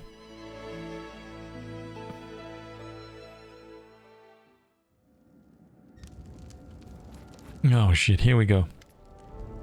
Lindsay's eyes glitter and her nostrils flare with rage, but for some reason she speaks in a whisper. Such insolence, such unforgettable, monstrous, unimaginable insolence. What happened? The throne, the royal throne, it... This is unexpected. Who took my seat? I'm surprised by your self-control. If I were you, I'd go on a rampage. Shameless scum. How could they go and rob the royal palace with the queen still alive and well? In fact, our case is blatant and extraordinary, but hardly exceptional. Word on the streets is that the local population has become sick and tired of thieves. They break into people's homes, bypass the locks, latches, and steal everything they can, and now the scum has the guts to meddle with the royal property. We need to sort this out before they steal the whole kingdom one brick at a time. And we need to get back your throne. It's shameful. I really hope your people here won't go wagging their tongues and spreading filthy rumors. In your opinion, where should I begin this investigation? You should start with interrogating potential witnesses. I think the captain of the guard was in the palace when it happened. He was the one who discovered the throne was missing, at least. Then you should go to the city. I heard the smith was robbed recently too. Maybe he can give you some clues. Also, if I were you, I'd talk to the trader. He might have hints as to who may be selling stolen goods. And one more thing, don't forget to visit the innkeeper. Who better to glean information from any troubled locals finding themselves in need of a shoulder to cry on? If I manage to catch this thief. Whatever your upcoming plans were, retrieving the throne must be your top priority. I dread to think how loud our neighbors will laugh if they learn of this disgrace. What were my guards doing? George, take it easy, man. Have a good one, dude. Well, you weren't on the throne at the time it was stolen, right? And our guards are trained to guard people, not furniture. Sure, if the throne was stolen with you still sitting on it, things would have been much worse. It's not much consolation, though. Jesus. Come on, Lindsay. Unspeakable insolence. Runaway throne. Oh my god, dude. Oh my god. Runaway throne. Oh, okay, wait. Storyteller. What's up, dude? A Vidrani asked me to show you the spear fragment. Can you tell me anything about its owner? We've been walking for 10 days. The caravan's owner is swearing and scratching himself. Seems the fat slob got some bad mosquito bites. I think he's regretting his decision to bypass the border guard through a smuggling route. Half the porters have upset stomachs, likely due to drinking water from the stream I found yesterday. I guess there must have been a reason it reeked. I walk in the front trying to seem respectable and intimidating, otherwise they might realize I'm lost. The trouble really started 3 days ago. I only saw the map once, but there was definitely supposed to be just one path here. We found dozens. Only an experienced guide would be able to find the right one. Of course, the caravan owner thinks I'm such a guide. I told him I've been running this route for 10 years, that I know every bush by name. I really need the money. They won't let me run up my tab anymore. There's a whistle, then hooting from the bushes. Bandits, 12 ragged, filthy people with rotten teeth and sunken eyes. Not much worse than us now. Rise from the bushes, their hair and clothes a mess. I raise my spear and scream threateningly, which usually scares off the weaker ones, but not these bandits. They get close, I swing, I stumble. I'm falling and I hear something crack. Did I break a bone? No, it was the spear. I fell across the shaft, practically sitting on it, and it snapped. The bandits attacked, his bludgeon spinning overhead. Terrified, I crawl under the cart. Members of the caravan are being slaughtered around me like cattle. It was an evil hour where they chose to trust me. Vu Balak, a sham guide, a drunkard, and a sad coward who inadvertently led them all straight into a bandit ambush. The storyteller hands back the spear fragment, his forehead covered in sweat. What an unpleasant memory. I do not believe the owner of this piece was a meritorious individual. Dope. Okay, let's get those.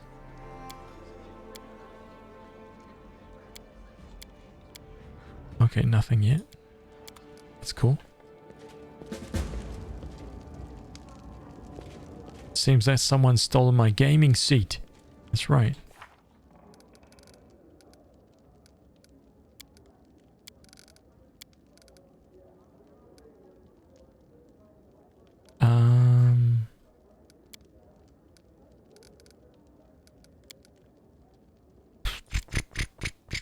Meet Ragongar's tribe, repair the sword, the bard's calling, Earbold the insightful. Here we go.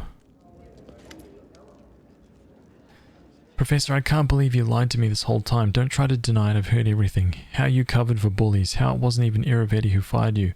It was Italia. How could you? Lindsay, please calm down. I didn't deceive you. You've never even asked about the circumstances of my dismissal, remember? It's a sensitive subject. I may not have been a good enough student to be one of your favorites like Alondi, but I do remember the basics. Like the 7 types of lies, and I definitely remember your lectures on lies of omission. You wanted me to write a book all about the atrocities going on within the walls of the academy, and you left out a pretty big one.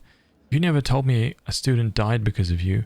What other sensitive subjects have you been avoiding? Lindsay, I beg you, please let me explain. Earbold, is this true? Yes, Your Highness, I'm afraid it is. As I devoted all of my attention to developing the talent of my students, I fear I neglected their moral development, and this led to tragic results. But with all due respect to Headmaster Gitarin, I don't believe it incorrigible villainy, especially not at such a young age. Shaylin teaches us not to renounce those who stumble, but to give them a chance to reform. I traveled to your lands in hopes of a new beginning for my student and for myself. How much of what you and Lindsay wrote about the Academy is actually true? There is no direct lie. I admit that, in some cases, I may have concealed or misrepresented some details to protect the innocent. But believe me, it was with noble intentions. Iravetti's atrocities are no secret to anyone, and this book may well bring about the fall of a tyrant. But I cannot allow the Academy to perish alongside Iravetti. There are too many innocents, wonderful artists, poets, and composers who have been tainted by Iravetti's crimes against their will. They stand to lose everything if we publish the truth in its entirety. So to put things simply, the book is full of lies, isn't it? Your innocent colleagues all pandered to Iravetti, and you want to shift all the blame onto him alone so they all come out clean. Oh. What I want is to protect the little good that King Iravetti brought into this world. The Academy is more than just wrongdoings and bullying. It's made up of many brilliant artists who have the potential to change the world for the better. Should we freely trample flowers just for the happening to grow out of a muck heap? Lindsay, what do you think? I don't know. Teacher, you told me so many times that the world isn't made of things, it's made of stories. And we ourselves are made of stories we tell and believe. But shouldn't those stories also be true? You said that people are essentially animals who love stories. Did you really mean that people are just lying beasts? Oh, straight to the bone. Well, what is the truth then? A precise statement of past events? We're not news hawks or historians bound to precision for the sake of precision. A bard must take into consideration how her story will affect her audience. Truth and fiction are our materials. They're as valuable to use as a rough marble to a sculptor. The same story used to evoke anger, envy, or fear can be turned to inspire bravery, love, and hope. Both versions told in full truth. The events at the base of the story aren't what's important. What's important is the lesson your listeners take from it. Oh, man. Big brain. Lindsay turns to you baffled. I don't know what to do. I want to burn the manuscript, start over, and write the whole dirty truth about the Academy. But maybe teacher is right, and that would be a horrible mistake. Maybe saving the good that the Academy brings is more important than punishing everyone who's guilty.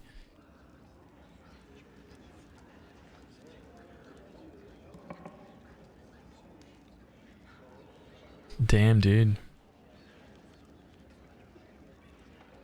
Ah, it is really good. It is really good. Ah.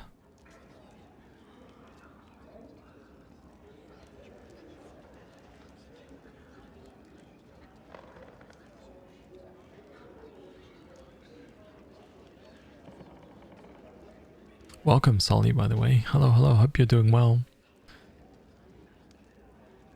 You own the South and North Nile Marshes. Okay, that's 2 cities. 2 villages, right? The outskirts. Cameland, Silver Step. So that's 4 villages total. Tuskdale and Tradeguard were towns.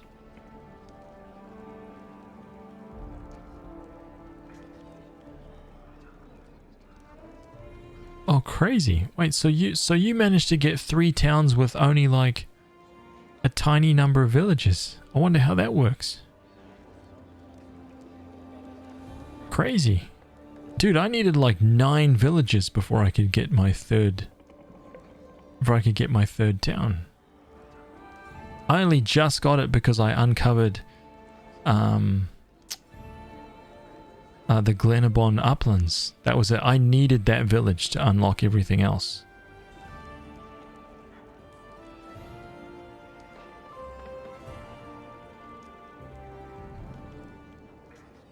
I got 2 towns in the 3rd town way free. Yeah, so I've got everything as fast as I could possibly get it. I got everything as fast as I could, and I've only just got a city now. So I have no idea, dude. Like, at the moment those options came up for me to like upgrade, I did them straight away.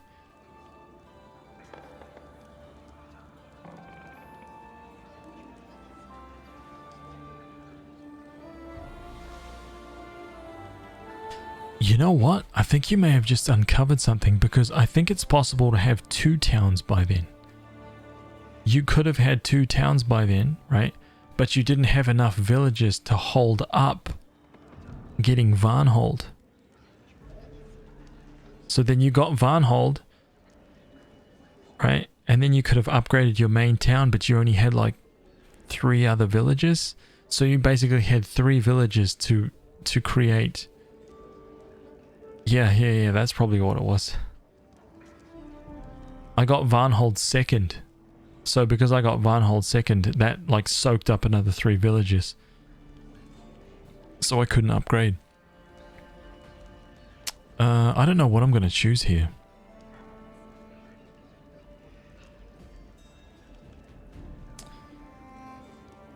Counter good. I think you're right, Lindsay. Earbold, one of the students who died because of your favorites. No one will ever see his creations, and he won't be getting a second chance either.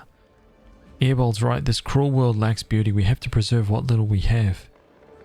I think you're right, Lindsay. So many beautiful words, but it all boils down to this. Earbold, you're trying to protect the guilty from being punished, aren't you?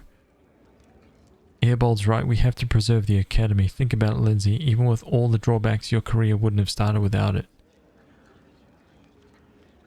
Oh, I kind of like that one too.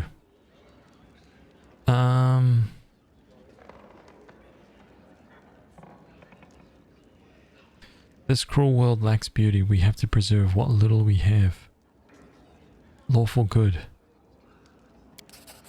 I guess so. Who walks without sin after all? If we were to suddenly learn the truth behind all our favorite poets, writers, artists, it'd probably ruin all their work for us. Now that's true vandalism. Fine, teacher, we'll finish the book as you planned, but promise me you'll at least tell me the truth without omissions. If a bard's calling requires knowing the truth and keeping silent about it, then I at least want to carry this burden with you. Thank you, Lindsay. I promise you'll know everything. We'll make the academy better, you'll see. And you, pack and leave. No, don't say a single word. I have no interest in your excuses or apologies. I just never want to see you again. Alondi shuts his mouth, swallowing his response before it started. With a single nod, he leaves without saying a word. Oh.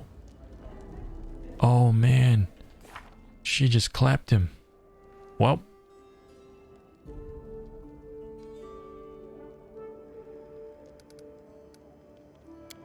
Wow. Okay. Okay, so there's some stuff here, obviously. See what happens.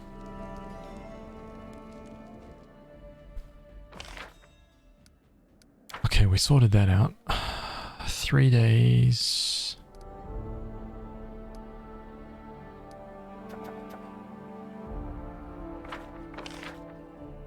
Okay, so we have rank 6 economy.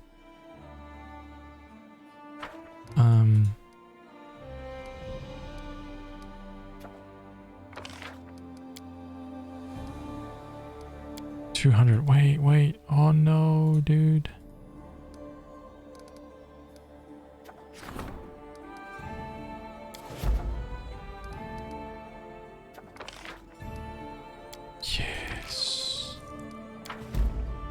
Okay, 7 days for that.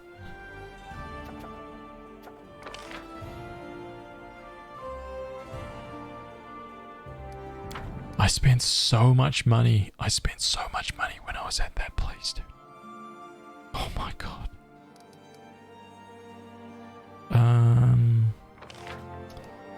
So I think community and economy is at the maximum right now.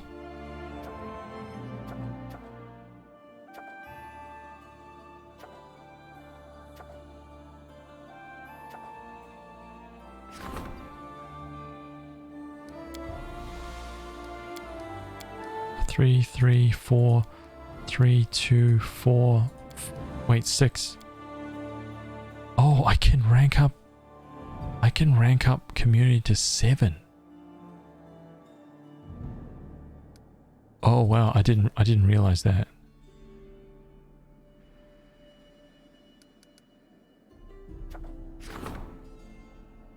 First to the 5th. Just got 5 days to go.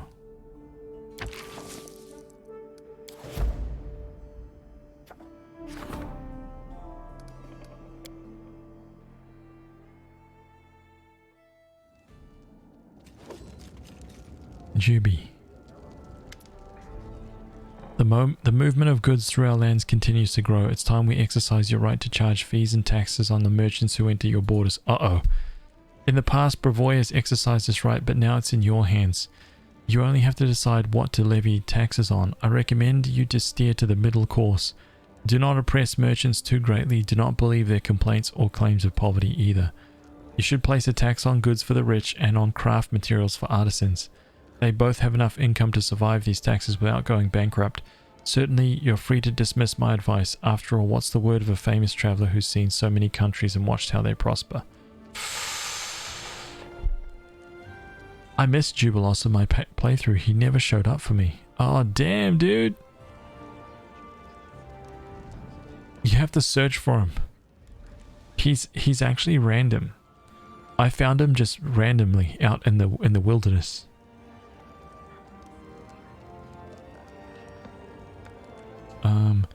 Let the merchants pay fees. Let the merchant pay fees only when importing luxury goods. Loyalty, economy, +1 BP per region, +2 BP upgraded region. Unrest state improves. Kingdom effect, wealth taxes. Each week a random kingdom status increased by 1. Also provides 3 BP per week for each upgraded region of the kingdom.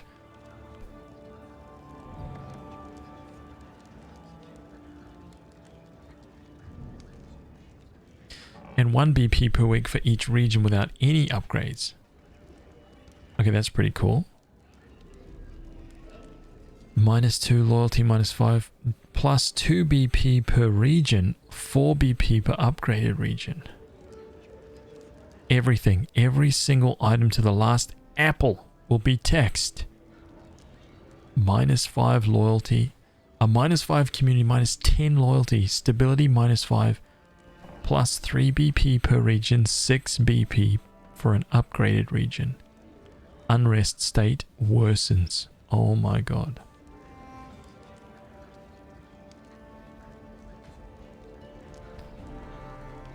There will be no taxes. I honor the river freedoms. No import taxes. Each month, unrest improves by 1 step each week. Loyalty increases by 1 and economy increases by 5. Provides +1 BP per week for every 20 economy points above 200. Up to 10 BP per week. Oh.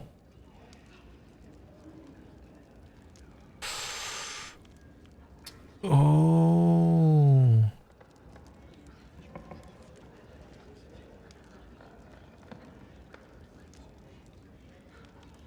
Hi Stardust. Hello, hello, welcome.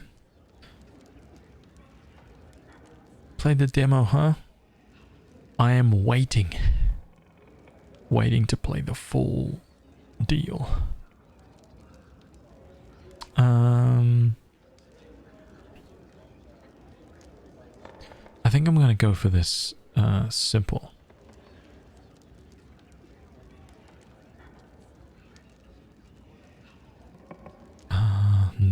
taxes sounds kind of cool as well.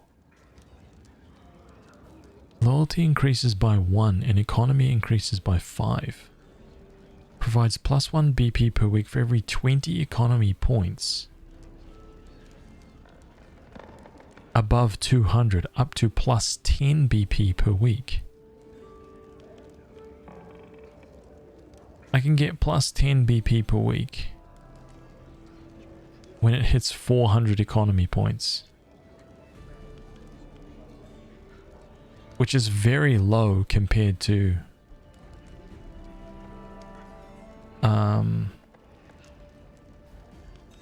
this, which will be +3 BP per week for each upgraded region and 1 for each region without any upgrades. So I think I've got 7 regions right now, so that's 7, and then I don't have any upgrades, so that's all I'm going to be getting. But each time I upgrade, this could turn into massive, right? Yes. Oh, Cormac. Hey, thank you. Cormac, man. Thank you for the raid, dude. I appreciate that. Welcome, everybody. The army of the north has arrived. Let's plunder. That shield wall, man. I love it. I love that emote. That's really good, man. Welcome, you guys. What were you playing, man? I've pre-ordered the snazzy version. I don't even have the PS4. Oh, man. I think I'm going to go with this first one, yeah? So that's how you want it. Alright then, at least it will make the people happy. Perhaps that's even more important than a few extra coins. Let's hope it works. Let's see what my income is. Uh-oh, we in trouble. We have been playing Deadpool, non-stop laughing, my belly aches and my jaw as well. Oh man, we are still playing Pathfinder. This is day 27 of Pathfinder. Right, we have plundered these lands dry. However, I may or may not have... Hey, my character's sitting! She is actually sitting on a throne that doesn't exist right now. Because it got stolen. But she's actually sitting there, dude. Listen, I went away to some kind of like tournament, right? And there may have been some merchants there who had the most unbelievable loot that I've seen in this game so far. So I may have spent all of my riches upgrading my armor and weapons, right? And I came back much poorer. And to the fact that my throne had been stolen. So I'm trying to figure out who stole it. But now that I'm dealing with some like some barony matters, it's funny that they've put her sitting in this like sitting pose without the chair. Is it a little stool? Maybe she's sitting on just a tiny little bar stool.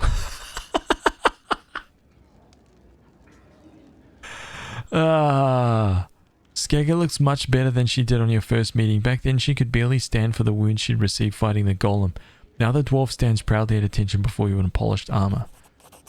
Your Highness, my dear Sir Harem, deeply respected servants of Grotus, the Skega clan has sent me to express our gratitude for everything you've done for us and present you with this humble gift. We crafted this for Sir Harem personally from the metal of artifacts unmade by him. Oh! Harem frowns, trying to hide his confusion, then nods and accepts the gift. Well, I'm glad you're alright. It's nice to see someone manage to make something useful out of those worthless scraps. I bet it's an awesome awesome helmet, dude. RPG champion. Oh, Dragon Lady Myth.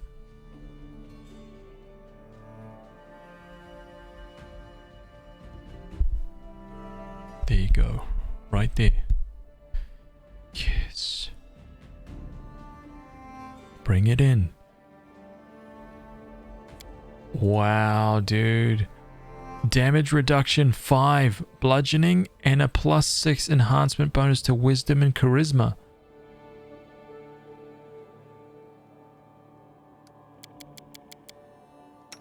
Dude, harem.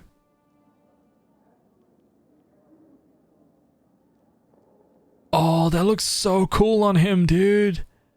Harem. Oh my god. That's so cool. That's so cool, man.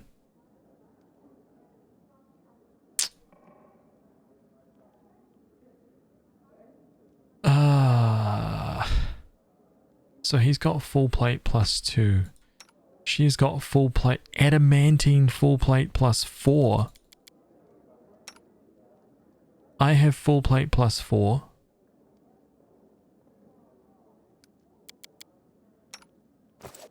Okay, very good. Jay, what's up, man?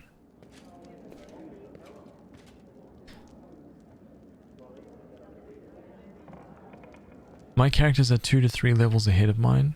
Oh, you playing this game off? You'll catch up in no time.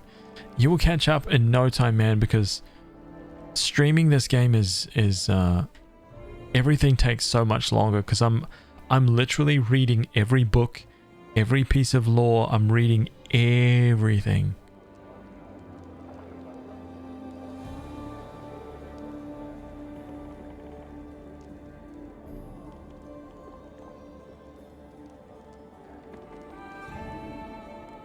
Skull.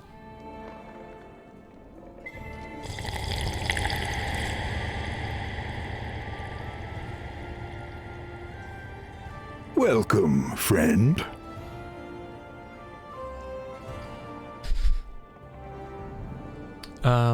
I like lore in games. Me too. Me too. I'm a real sucker for it. It can be the thing that there's a real funny thing that happens. So this is the first game that I've played where I've started reading everything. See, when I play an RPG, I actually do read everything. And it's a real nerd thing for me. I love it because it helps me like really get into this world, right? And I thought like streaming, I've been streaming RPGs now for almost a year. And I always kind of like didn't really read stuff. I just skipped through. So I just kind of like skipped through stuff and I just skipped it because I was streaming, right? But every time I did that, I was like, oh, I really don't want to do that. Like, I really don't want to do that. And this is the first game that I've ever just gone, you know what? Screw that. I'm reading everything. I'm going to play this game like how I would actually play it. And I started reading just everything. So the progress has been really slow. I don't skip anything. But it's been a lot more fun for me to play. Sadly, I will step out because of spoilers, but thank you for having. That's awesome, dude. No problem, man. Thank you for the raid, man. I really appreciate it. That sounds like me. I also giving everybody voice and reading everything out. That's cool. That's cool, man.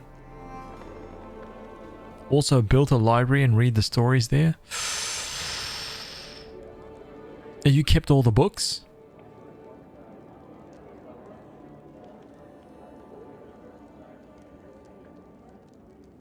Technically, you're playing it how they wanted. It actually shows that you're enjoying it. Yeah. I have to linger and examine every poster, image, textile. Just like, ooh, look at this map here. This is pretty cool. Yeah, look at Lindsay dancing right there. Right? Look at me taking a swig of whatever I was taking a swig of.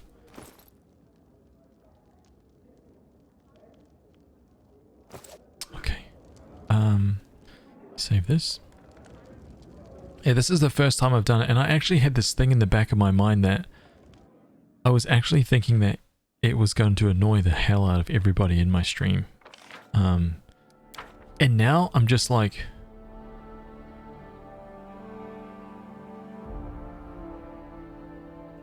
be annoyed. Now I just don't, I'm just like, I'm sorry. I'm sorry. It's just, you guys can deal with it. Deal with it. Wealth taxes. Yes.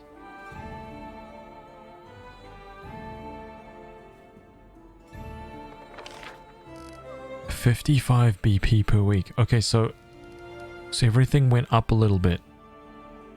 My kingdom is slowly growing, okay? I have 6 villages and 3 towns. I need to... There we go, 7 days. Capital city, man. It's time to grow and evolve. 7 days. So 3 days for this guy. Let's save it. I'll skip a couple days. Impossible to annoy me with law. That's I'm glad to hear that. I'm glad to hear that. Because I'm very much the same. Success, divine and arcane. Now we know for sure that the defaced sisters' affliction was a result of a curse which affected both their faces and their souls, corrupting and ruining them, and yet this curse affected each of the sisters differently. While some succumbed to evil without hesitation, others managed to retain some parts of their souls and kept them safe from... Wait, can I not click this? Oh. Kept them safe from the curse's power. This leads us to the interesting conclusion that the power of curses is not absolute. There's some way to fight it, although we don't know yet how. At least not yet. This research has increased our understanding of arcane and divine magic. We have acquired a deeper understanding of the nature of curses. Okay, cool. You know what I'm going to do? Oh, he can't. Why? Is it just BP? I could purchase like 250 BP. Whoa, that's not 250, dude. 250. 20,000.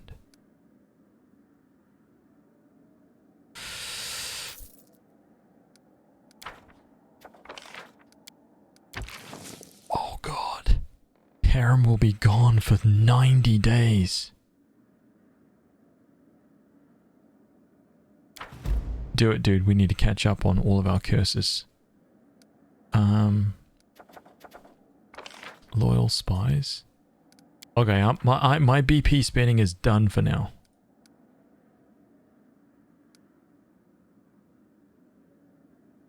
Four days.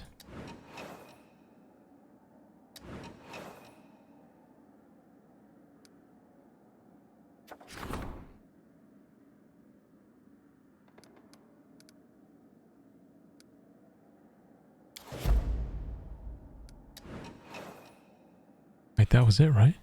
Oh, one more day.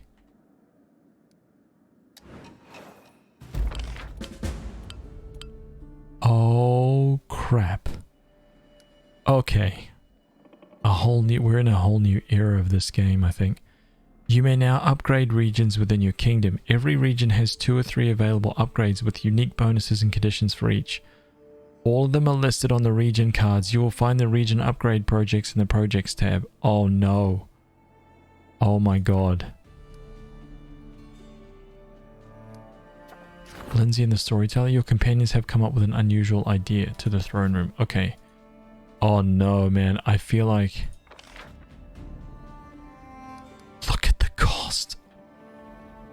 Oh, this is giving me...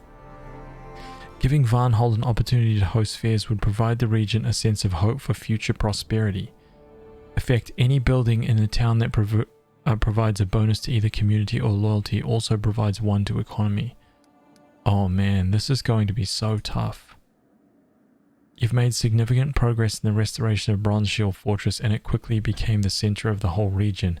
A prerequisite for the restoration of the Road of Shields project. No special effect. Oh my god. Enigmatic tales. The region of Silverstep is home to many mysteries. Even the Fae have their own tales of this place. You could turn it into a source of inspiration for your mages and priests.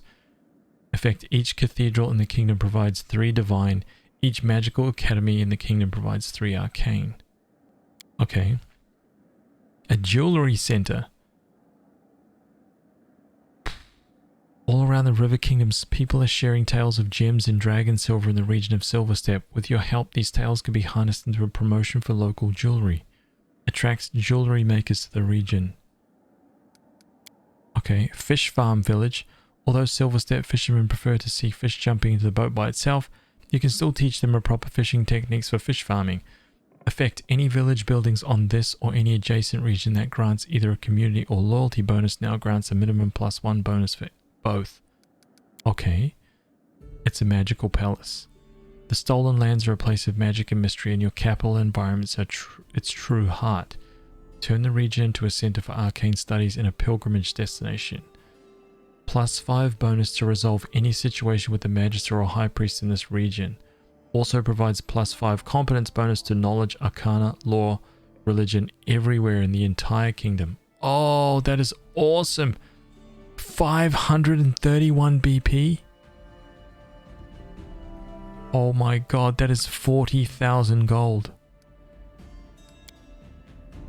Oh my god, diamond in the rough. The Shrike Hills are at the heart of your land and they should become a true trading and cultural center. Every 2-slot building in this or adjacent upgraded regions that provide bonuses to economy, relations, or culture increases those bonuses by 1.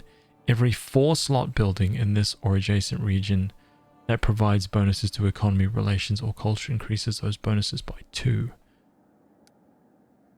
552? Oh my god. Wow, there is so much new stuff when you hit city. When you make a city, Oleg Levitin's example could encourage others to pursue a merchant's life in the region. With your help, the outskirts could become a center of trade between the merchants and local hunters. There's no special effect. Royal hunting grounds. A hunt is a form of entertainment that nobles consider essential. There is no special effect.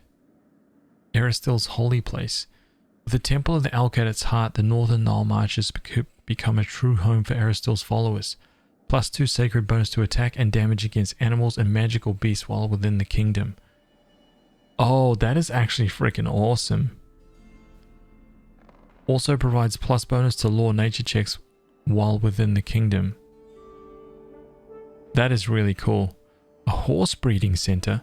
Horses from the Canelands are valued for their strength, speed, and sure-footedness. Support its horse breeders and you'll have the finest mounts in the kingdom for yourself and your companions. 20% to overland movement speed? Oh man, that's a big one. That is awesome. Magic of the Abandoned Keep. An otherworldly power once nested under the dome of the Abandoned Keep. Study it to provide your arcane specialist with new knowledge and experience. Effect +2 arcane to the academies of magic and +1 arcane to mage towers everywhere. I think that's it. Bread and circuses, that is it. Oh my god, the region upgrades were a lot. Oh wow. Okay.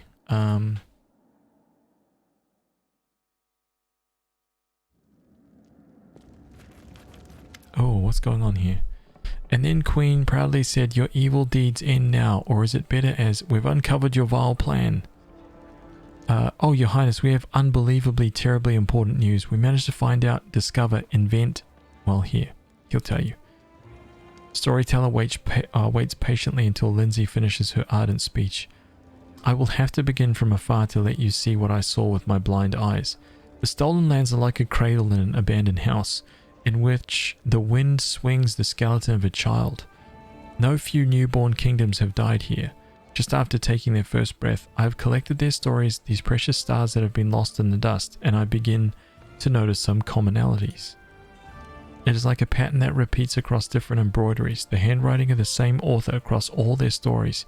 One word here, another hint here, false visions, references to a mysterious patroness, lover and mentor, tragic coincidences, strangely non-random. People and countries were brought to destruction along different roads, but behind them there always stood the same ominous shadow. And we know what the shadow is. It's Nyrissa. The name sounds ominous even in the mouth of a restless bard. The evil nymph who sent monsters to our lands and did all that stuff to Tristan. But that's not even the most important thing. Most importantly, if you help us a bit, we can get her. Wait, how did you even come up with this? Well, it all started with the fact that I really wanted to listen to the storyteller's stories. I've been following him for a long time and asked and told him about our adventures, and sometimes I just sat beside him and we chatted.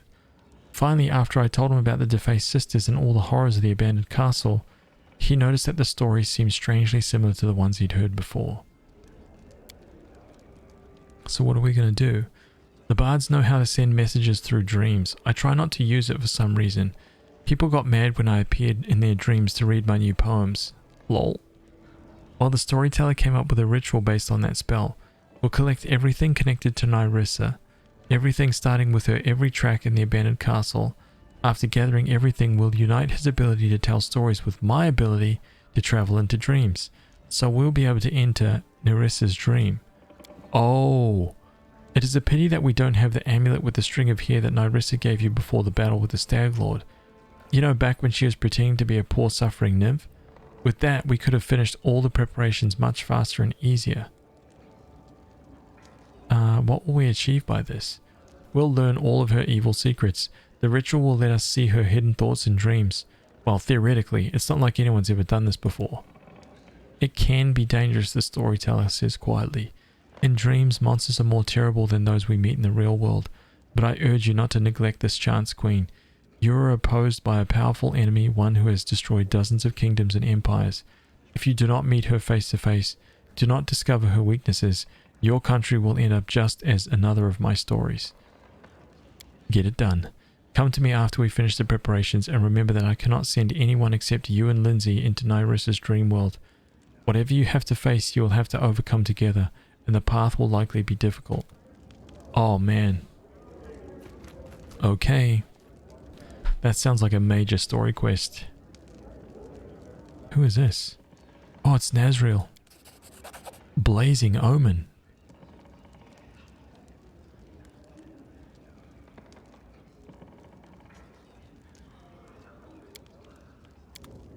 Wow, what was that? Okay, let's have a look.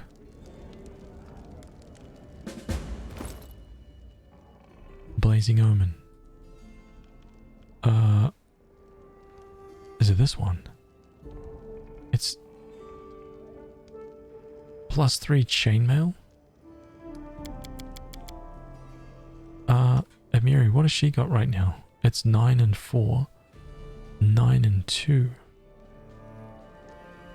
Yeah, that's miles better. Miles better. That is mine. You cannot have it. Keep your hands off my sword. That is mine. You cannot have it. Keep your hands off my sword. She won't let me take it. Oh no. I'm wondering how this game plays if you don't want to do the kingdom management. Oh. You have to. It's like you have to. Well, I mean, to a certain extent, I think you do. I'm there. Right? Maybe I'm wrong. No, I think you do.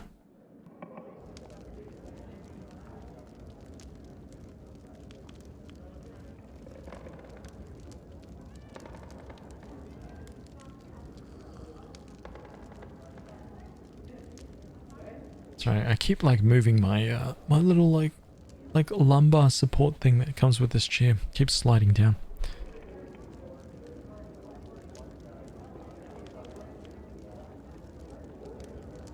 You can set the kingdom management to auto res up. Oh, I'm sorry. I thought you meant like just don't do anything. Like don't even like attend to it at all, and just watch it die kind of thing, and just carry on the game anyway.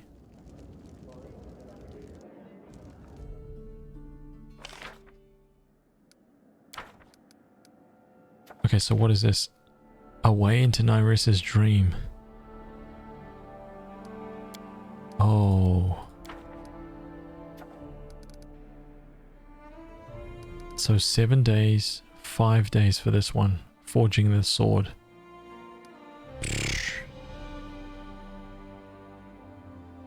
Then you're missing out on the feeling of forging your land and knowing that this is all because of you. Yeah. I love that they're making a sequel. Oh, wait. Wrath of the Righteous isn't even a sequel to this game. Right? It's just a whole other... It's just like a whole other story in an adjacent part of this world. It's really close. Wait, so where is Wrath of the Righteous? Is it like... is it like north?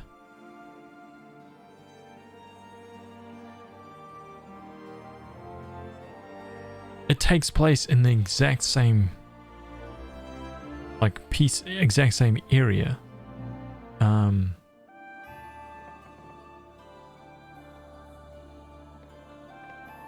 I can't remember. Someone was talking about it the other day. We had like a whole map.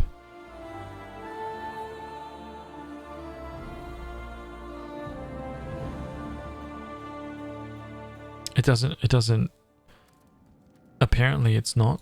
No. It's a brand new story. Which, I mean, I don't mind that. I kind of said that the other day. I was almost like, you know what? Like, it doesn't even bother me that, oh, there's a library. What? What is this?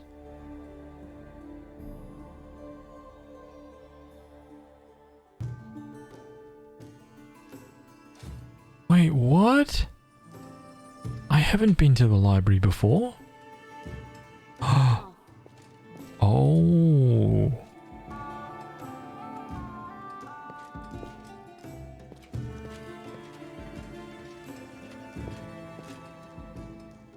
Okay, these are all just book names. Okay. Wow, this place is massive.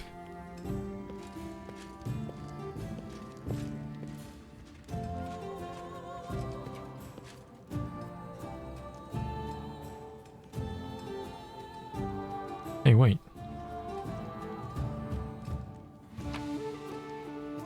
What is that? In due time.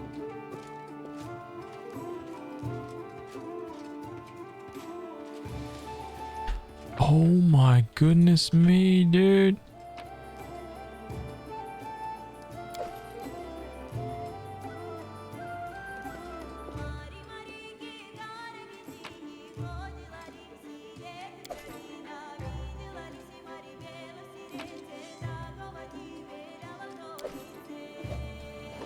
These probably all contain one copy of every book in the game. I am never wrong. Follow if you dare. Lore galore.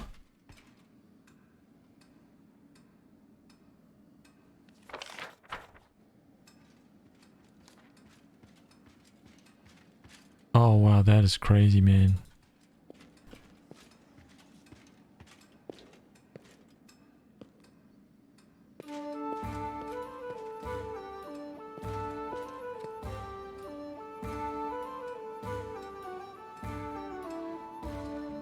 Sometimes it's really tricky to actually... I'm there.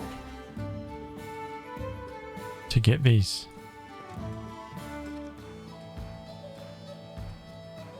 I can't get it. I can't get it. I can't...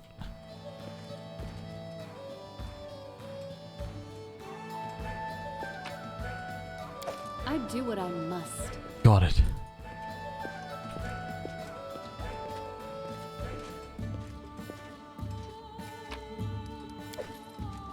Battle in the Valley of Fire. 1,000 revolutions. I'm off. Wait, the codex is written in unknown languages, thought to be the codex of some sort of secret society. The abbreviation RPG on its cover does nothing to illuminate this mystery. In due time. Temple of Roses.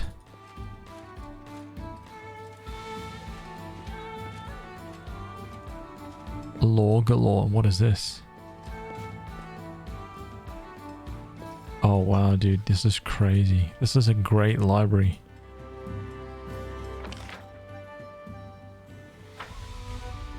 So cool, man.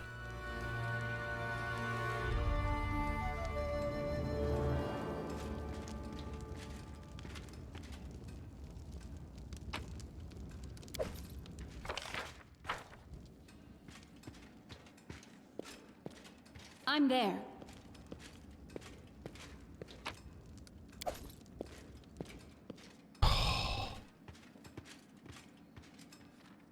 I've never been in there before. Not one time. I wonder how long that's been there.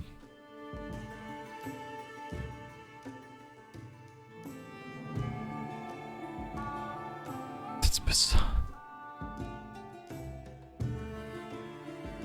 6 to 8 full map sizes between them, but it's to the northeast. Oh, wait, what? Wait, where am I? Harem. Wait, what is this? Oh my god, dude, my whole city's changed. That is so cool, dude. Oh, even the art down here, it's no longer like just some fields and stuff. Oh my god, that's so cool.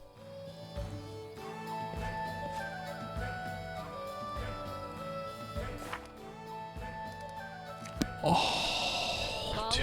If you dare. Harem, what's up, man? Have you made peace with your kin? Have I made peace? Made peace.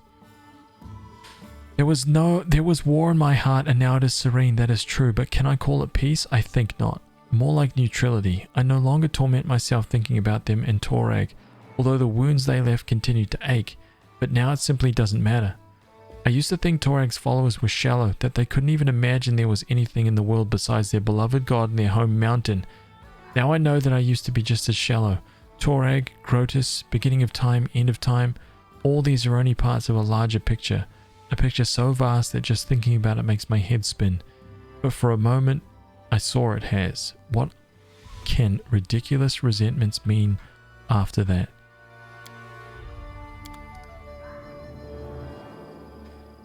Is this the first time seeing the city? Yeah. Absolutely. I do what I must. It's about 470 miles from Pitax to Canterbury. Oh. Okay, that's a lot further than I thought it was. I'm there. Oh my god, look at my city, dude. What? We have a freaking castle. Ragonga and Octavia are up here. Oh man. Tristan, I need to talk to Tristan.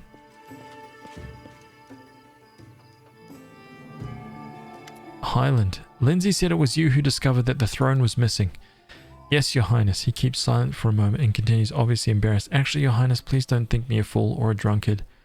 As I walked into the throne room, at first I thought it was a vision and I didn't think much of it. Well, I thought I saw your throne in the corridor and it was running away. Not by itself, of course. I just couldn't see who was carrying it. Perhaps by someone really tiny had gotten underneath it. It's gonna be knock knock, dude.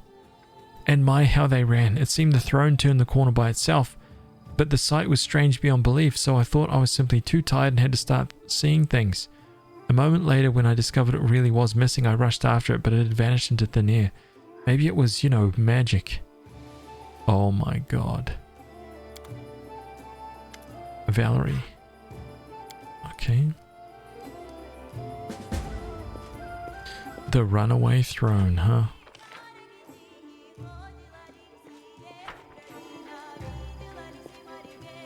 You're gonna have to play this with an evil character? Oh man. I still feel like an evil character playthrough would probably yield a lot of fun. Tristan and Jod. All this Nyrissa story, how did she capture you? My overconfidence and my foolishness are to blame for that. Once I believed I deserved much more than the soul of flame goddess assigned to me, and eventually I paid the price for my pride.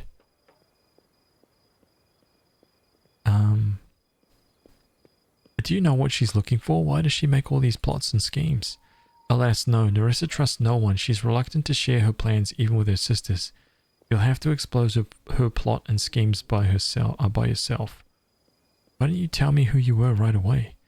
Nyrissa demanded unconditional submission. I couldn't. I didn't dare to confront her and put my divine sparkle at stake. A single step in the wrong direction and Nyrissa would destroy the very essence of me. She forbade me to uncover my true identity and made me do what she wanted me to. to help her create that flower, to plant it, but she never forbade me to help you fight the bloom. This is a weak excuse, but I did all I could to make sure my deeds won't do as much harm as she expected. You mentioned Nyressa sending a vision to Jod. It is so. Her goal was to orchestrate our meeting, and she knew nothing better but to deceive a faithful servant of Aristil with the hope of forgiveness. Tricks and frauds are her speciality indeed. The magical fog was her doing as well. She wanted you to go where she needed you to be. Wanted to gain your trust, fill your mind with lies, set you up for the fight with the Stag Lord. She fooled us all, playing our feelings of faith and duty, and I played my part in the heinous act. What did she do to make you serve her? She threatened she'd destroy my immortality and deprive me of my divine powers once and for all. I didn't dare to confront her. It was in her power to kill me, and then I'd go to Phrasma instead of my goddess. Of course, it all proved to be a lie, but you should understand me. When I awoke from my slumber, I already was trapped in a mortal body, and this crazy fae bragged her power over me and threatened me with eternal damnation. How did you get to Golarion? I've been traveling among the worlds when I noticed something strange. How should I describe it? It was like something that had pierced time and matter, leaving a slight trace. I should have turned back and told my brethren about my discovery, but I was sure I was able to find a reason of this strange phenomenon by myself, so I decided to go for it alone. The trace led me to Golarion, to the Temple of the Elk, and right into Nyressa's hands. She proved to be much stronger than I and defeated me in a heartbeat. Before I had time to realize what was happening, she put me into a magical slumber filled with nightmares and visions. Damn, dude. So what happened to you calling yourself the Chosen of the Sarenrae? This was yet another lie I was forced to tell you. It was Nyressa who protected me from harm, unwilling to lose her agent, her Skylark. I'm so sorry. Damn. That was a little bit of extra lore there. I serve you, Your Highness. It's hard to tell you this, but that vision that led you to the stolen lands Was merely the trick of some wicked fae from the First World. Tristan told me already, Your Grace, looking like a beaten puppy all the while. I cannot say that this late confession brought me much solace. Damn it all! So what if Erastil didn't leave me here? I didn't do all this traveling for naught. And yes, I forgave Tristan, have no doubt of that. Last thing I need is to bear a grudge against that dunce.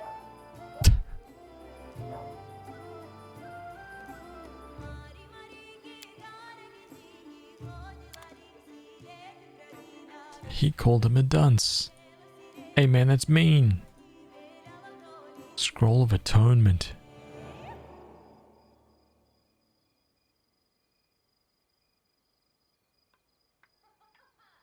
Nice.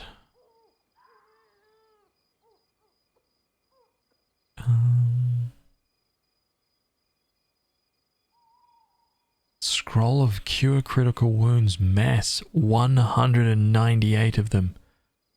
Wow. That's 500,000 gold. I can't go over my heart to be evil on purpose. I can't either. It's very difficult for me to play a game as an evil character. I just... When I see the options, they always... Sometimes they seem very, very funny to me, but I can't bring myself to choose them. I just can't bring myself to do it. I can't. Tessie the Quill.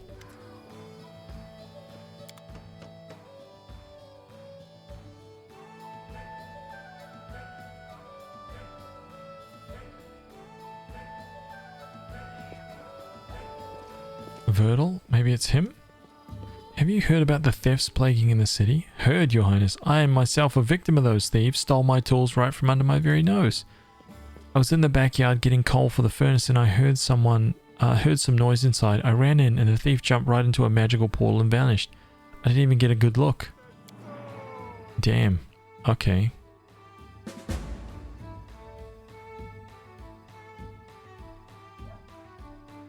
Great Club +2, huh?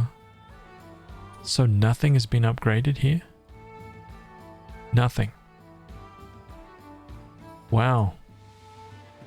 You don't have new stuff, dude? I upgraded the entire city. I do what I must. And your wares are exactly the same? Come on. Do you know where stolen goods are sold? How very polite you do not ask me directly. But no, I'm not involved in such shady dealings, although the local traders sometimes claim otherwise. Some say that anything that's lying about will be stolen in this city, but then cannot be found for sale.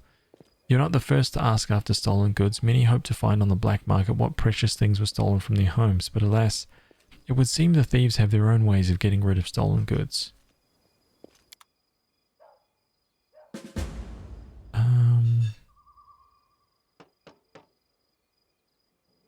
Heavy flail, huh?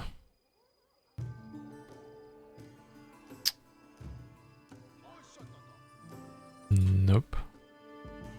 Blessed defense, bashing shield, dragon scale plate, mithril full plate, heavy shield +3. This is all stuff that I've given him.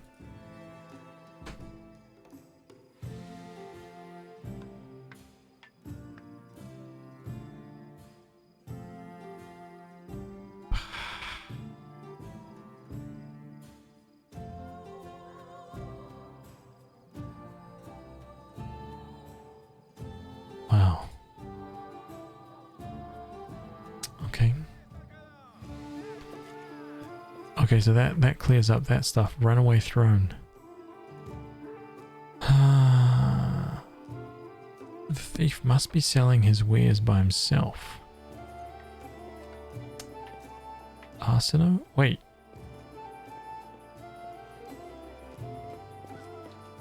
This is the priest guy, right?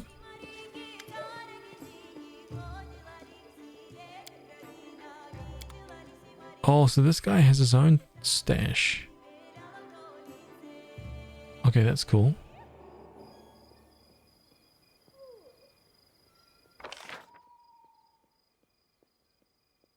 I wonder if each of these houses is a little different now.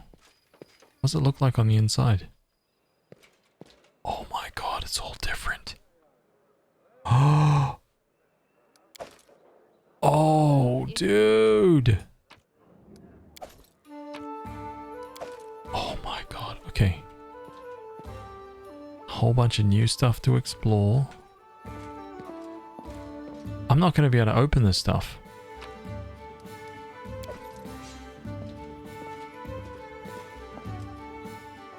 In due time. Ezekiel, what's up, man? I'd rather be here than watch every streamer play Final Fantasy VII Remake demo. Oh, welcome, dude.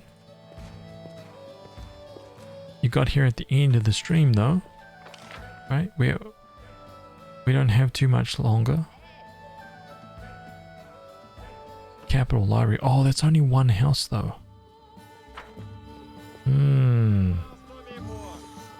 Ogbo.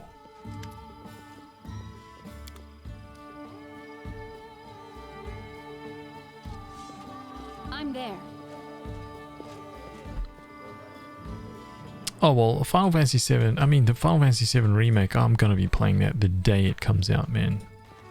I'm definitely not going to play that game. I cannot wait for it. I cannot wait. It's going to be amazing. But I'm not playing the demo. I don't want to spoil anything for myself. So when I do play it for real, everything is fresh.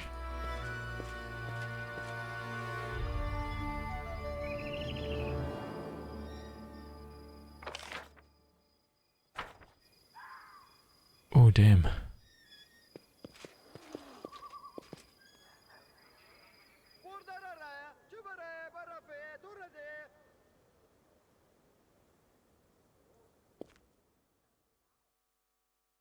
Did I just jump down a well?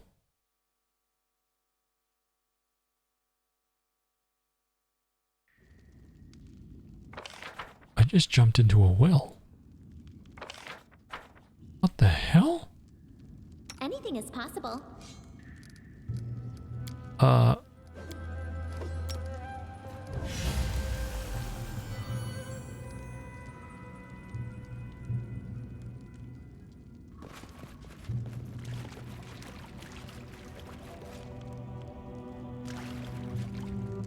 The remains of the well's water when the well was still full. Water dripped down into this room from the vaulted ceiling above. I do what I must. Rags and pieces of furniture destroyed by time and damp. What is this? The doorway is filled with earth and stone. It doesn't lead anywhere anymore. The water receded only recently, yet the papers on the table are untouched. It seems as though they are protected by magic. Oh! Farneris the Pensive. Message from the laboratory of Farneris and the key to the magical prison.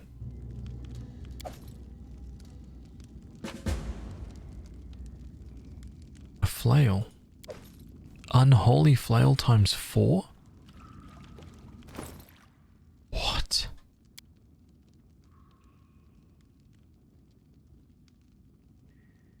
Bypasses the corresponding damage reduction. It deals an extra 2d6 points of damage against all creatures of good alignment. Wow. That's some nasty stuff, man.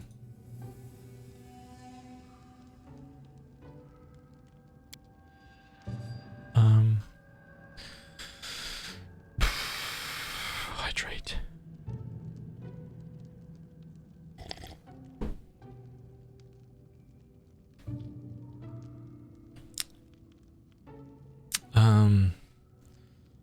It's just another remake without all the other stuff from Crisis Core and Dirge.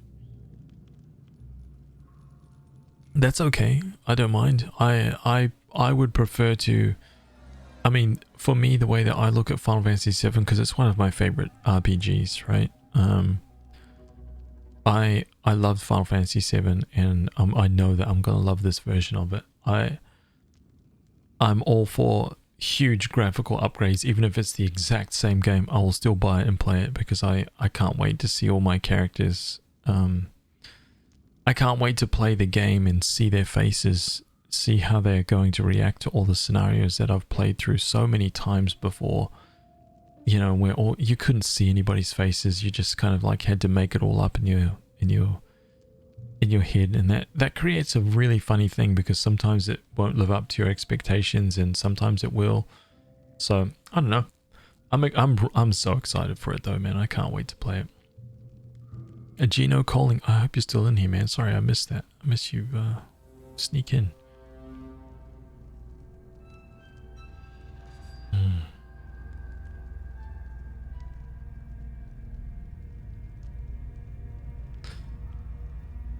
Okay, let's have a look here. You who reads these lines, whoever you are, please heed my words. I'm in need of desperate help. My name is Farneris the Pensive, and I'm a mage from a great empire of Eobaria. May the gods prolong the years of its prosperity. I retired to these wild lands in the furthest of our prominences to peacefully engage in magical experiments. But now a terrible danger looms over my work and even my life itself. I'm not even sure I'll have enough time to finish this message before it takes me. Oh, an unknown reader. Unknown reader, if this letter is in your hands, I am either dead or trapped in a magical prison in a barrow near the western spurs of the Tors of Lebanese. If you do not lack virtue, or at least desire to receive a well-deserved reward, then find the dungeon and save me, or recover my mortal remains. It will be difficult to open the door. Here in the laboratory, I saw a magic key you will need for this, but in addition to the key, the door is locked by a mighty spell. The door will only open for the one who defeats 45 monstrous creatures of all kinds. Magic tags their lairs with a special mark which you may have already seen on your way. It may be foolish to hope that there's a daredevil out there who is capable of overcoming dozens of monsters and combating the terrible power that has ruined me, but I still hope for a miracle. What? What the hell? This sounds crazy. Hey Hugo, what's up, man? How you, dude? The diary is badly damaged and some of its pages are torn out. The surviving fragments are written in a neat, large-lettered handwriting. 1. With each passing day, I'm even more glad of moving to this wild place. Yes, I have none of the comforts of the imperial cities, but the wilderness has its charms. Whenever I go out to the lake, I always witness some picturesque scene, like Nixies playing with a flock of elementals in the coastal waters. When evening comes, parades of will-o-wisps I pulled to my doorstep, dancing under the windows of the tower, making the night as bright as day and always smelling of a thunderstorm. I can just watch their games or lazily throw lightning at them from the balcony. It is only just for fun. These creatures are nearly immune to magic, but they are very funny to observe when they sparkle and grow angry, realizing they challenge me at their peril. 3. Despite all my efforts, the last of the thieves who broke into the tower has died. It is my fault, of course. I must configure the guardian golem better. The thief kept cursing me in 3 languages to his last breath. I didn't understand half of his threats. Something about the worst enemy that is already at my door. In the name of all the doorsteps of Eobaria, I came to this wilderness to get away from all this. But the hotheads still find you, push themselves into trouble, and then curse you while you try to heal their wounds. It's such a shame. 5. This is odd, but the guardian golem isn't working. It's not destroyed, but quite disabled. And of course, I don't even have a tenth of what I need for repairs. What could have happened? I checked out the whole tower and all the protective spells, but I cannot find anything amiss. 7. The body disappeared right from the tower cellar, and the only one who can get down there is me. Well, I can certainly be distracted now and again, but this is still most strange. Uh-oh. 9. I wonder what I shall do with the elven girl who I rescued from the wyvern. Her mind seems to be failing. She follows my every step, asks strange questions, and she asks if I sleep well at night. Thank you. I'm not complaining. Well, at least her wounds are not so serious. A little more magic and she'll be as good as new. What?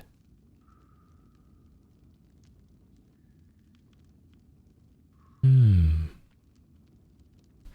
11. I haven't opened this diary for nearly a month. I've been too busy with my investigation. Strange events have followed each other. A fire in my alchemical warehouse.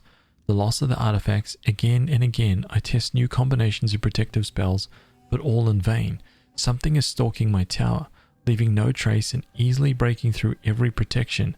I cannot imagine what skill and power this creature must possess. Also, I cannot comprehend why, owning such great power, it still hasn't killed me. 13. I do not sleep well at night. Sometimes I pass out in the middle of the day and return to consciousness on the floor of the laboratory or on the ground just past the doorstep. 15. I'm a fool. I should have listened more carefully to what the dying thief said. I know what's after me and I don't have much time to figure out how to fight it. Oh man. I wonder what happened to this guy. Trapped. Hugo, yeah, absolutely, man. Absolutely, dude. Oh, this is crazy.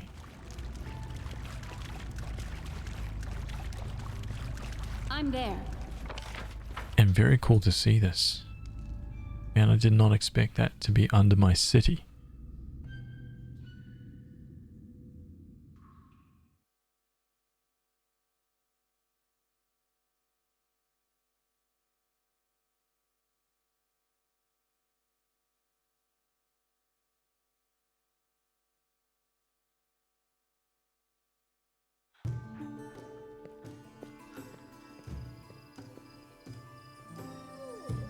So, what about this one? Nice.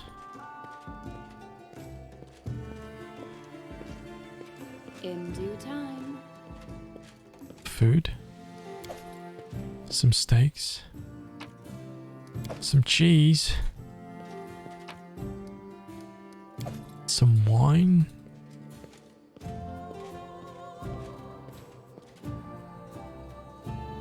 Follow if you dare.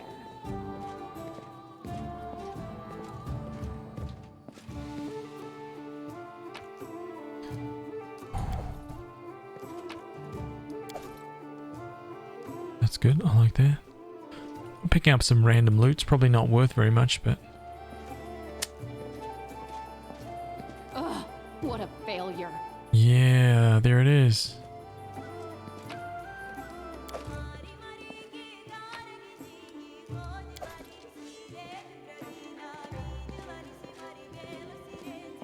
I'm there. It's past my bedtime. Loot's taking over my soul. Kind of is past my bedtime.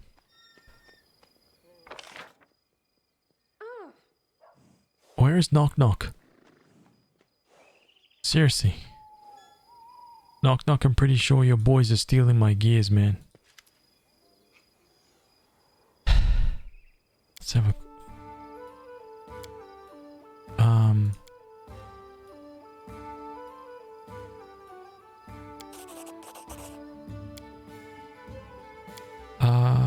So this stuff... Damn it. Okay. I do what I must. So it wasn't knock knock.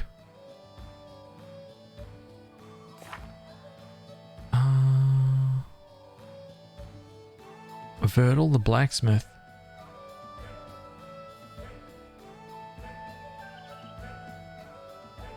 The innkeeper. That's right. Let's go to the inn.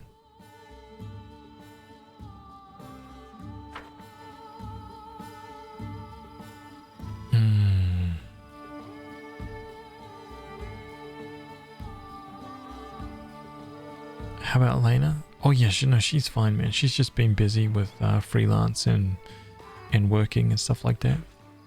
Yeah, she stopped streaming about 4 months ago, something like that. I'm off. No, she's doing absolutely fine, dude. There are people who really do love Crisis Core and Dirge of Cerberus and Advent Children. Why just throw it aside like into part of... Oh well, I mean, we don't really know yet. We don't know what's happening with Final Fantasy VII yet. So, who knows? Let's talk to Alina. Alina, I need to find a rare book. Do you know where in this city I should look? You've probably asked the vendors, haven't you? If not, then do that. Then if you have, well, I know who you should ask. Talk to Vertil the blacksmith. He's quite the reader. Can't live a day without a book. I heard there's been a number of thefts in this town. Do you know anything about it? Of course I heard about that. Many houses have been robbed, and here's what's a strange thing. No picklocks, no broken windows. Those thieves are real masters of getting into other people's houses, and they steal whatever they find. At one house they stole the silverware, and at another they left money, but they took the children's toys. Strange thieves. What's new around here? Oh, I was right when I said that Pytax is full of shameless foxes dressed like people. Lately, there's so many folks from Pytax, more than mosquitoes in the spring, and they're sticking their noses in everywhere. Oh, I see. Okay. Wait until the throne appears for sale?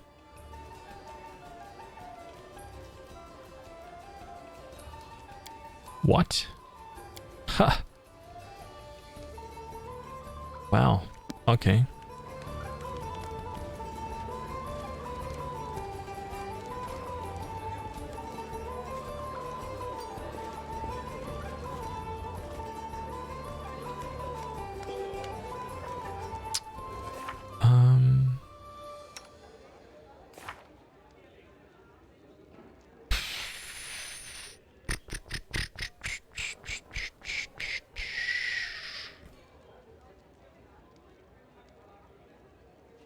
I wonder if I can get a...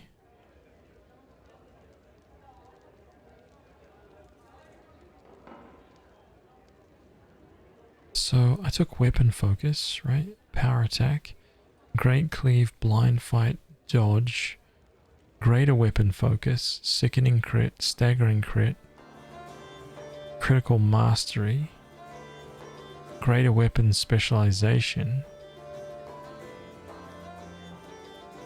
critical focus, improved crit, cleaving finish, weapon specialization, cleaving finish, cleave, backswing,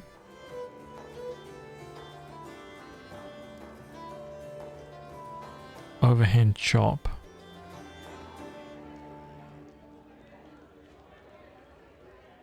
pile driver. Next is greater power attack, and then devastating blow.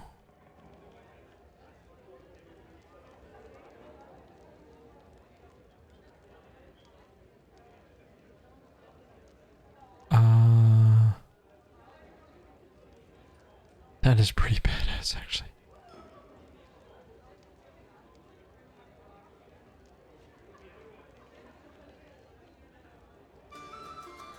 Weapon mastery. That's so cool. Any attacks made with that weapon automatically confirm all critical threats and have their damage multiplier increased by 1.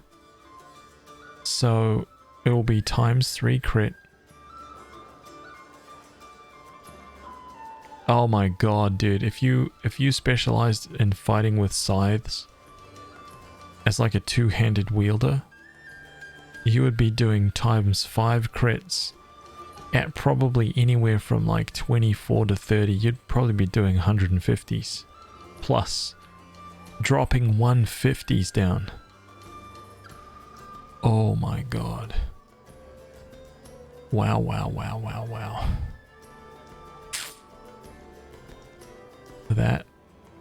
That is awesome.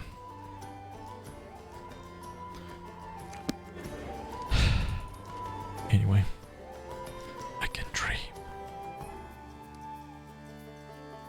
Exit library, tavern, main square.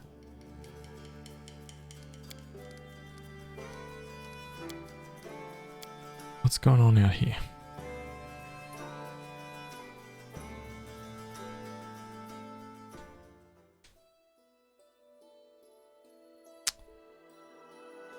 Okay, Lonely Barrow. Wait, what is this? The magical prison is inside the Lonely Barrow?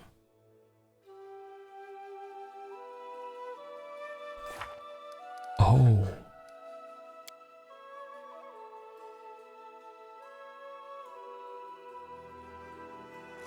Oh my god. Okay, let's have a look at this. I'm really curious now.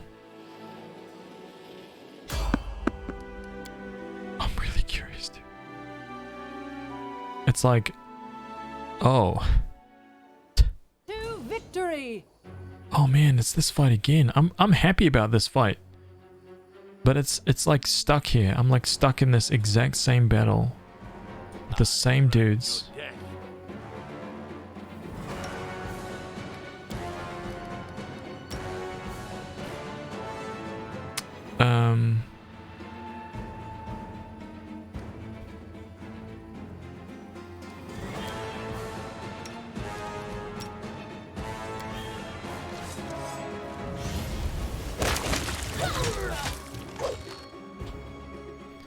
This will hurt. Oh. This is gonna be bad. This is gonna be real bad. Let us strike as one.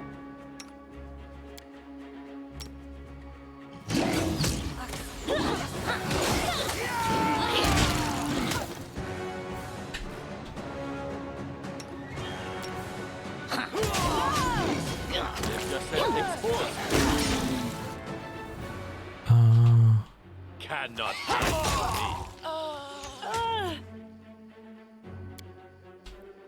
Do not falter.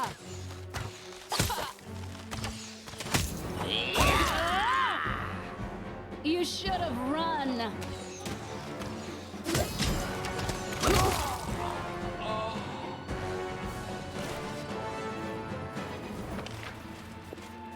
Poor guys.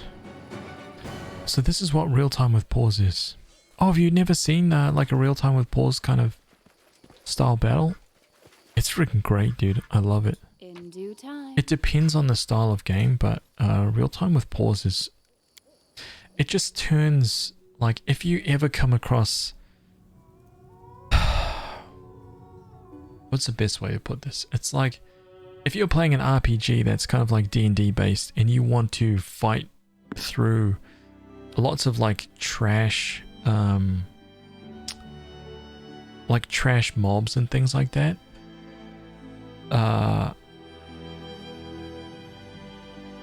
Turn-based games tend to make that exact scenario just a slog because it just takes too long. Real time with pause makes that scenario right there just nice and quick. And when you get to real tricky boss fights, it becomes almost like a different style of play where you kind of like, you pause things, you set everything in motion, and then you let it play out. But you can pause as many times as you want, obviously, to kind of like interrupt things and stop and kind of like direct things how you want, but the moment you let it go, things are just happening, right? But again, it's very dependent on the kind of game and how the entire structure of the game is set up to work that way or not. It makes a big difference. Do you play first time? No spoilers. Yeah. This is my first time playing. Definitely no spoilers. Wait, so what happened, dude? Oh.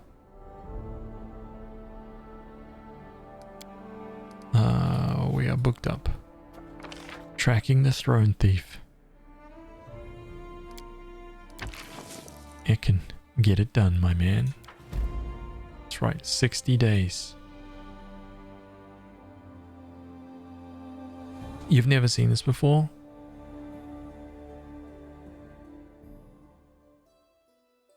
Yeah, it's a different style of play. I personally, I love it. I freaking love this kind of style, especially for D&D. Like, I feel like this is a...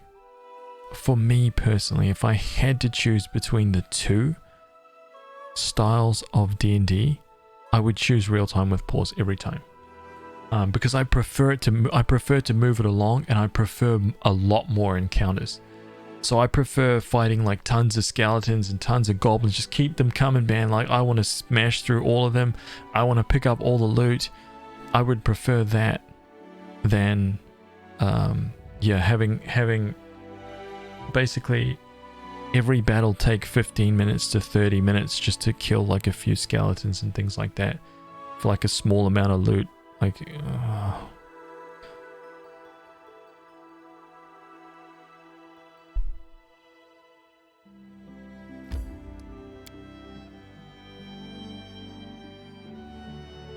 we'll see what happens here.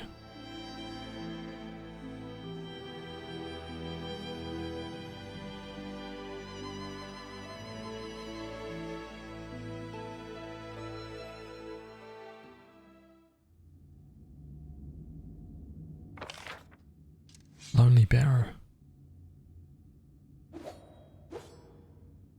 Oh, this is the Lonely Barrow? Oh, dude.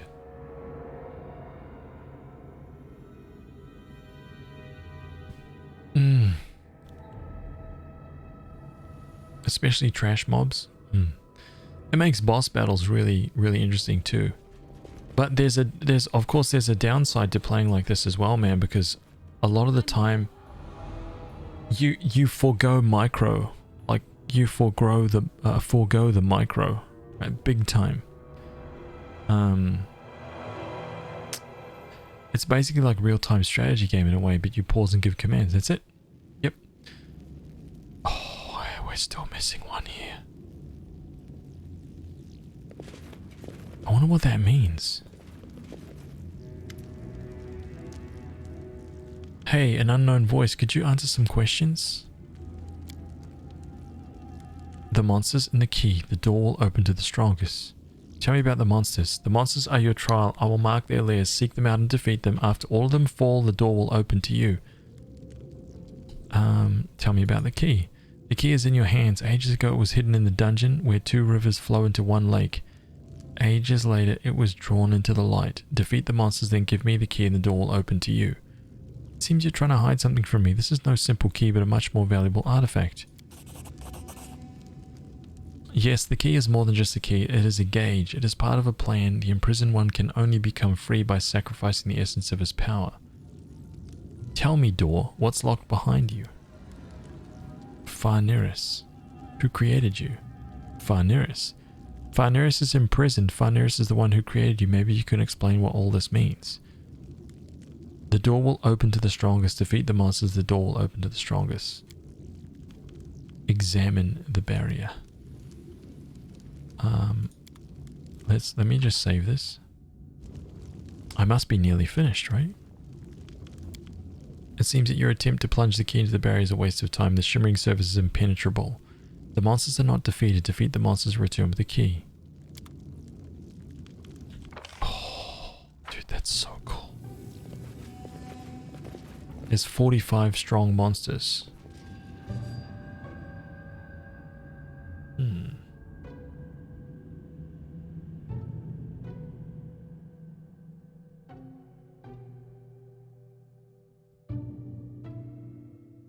Interesting.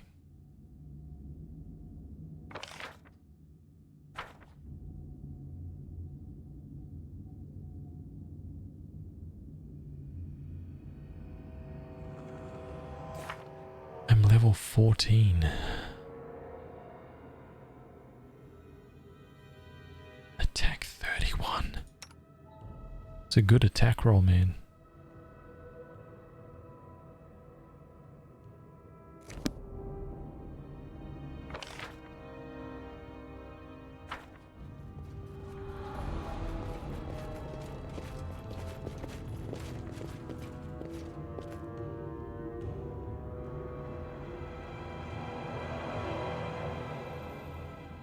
The monsters have been marked. They better be marked on the map.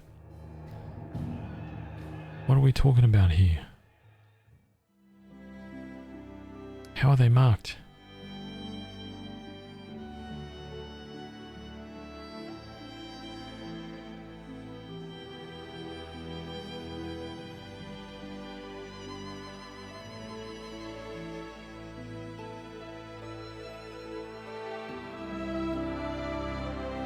And this guy's not marking nothing. Freaking lying bum.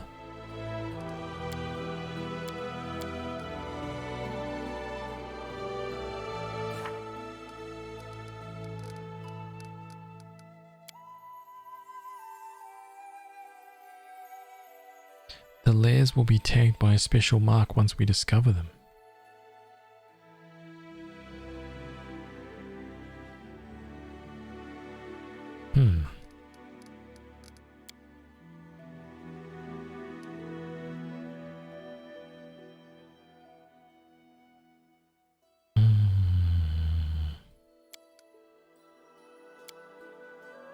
Okay, I have to sort that out.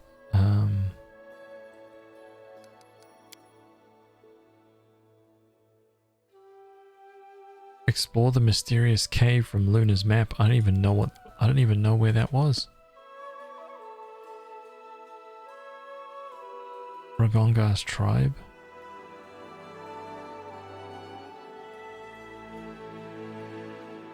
Dispose of the river pirates. Oh, cave from Luna's map. Where?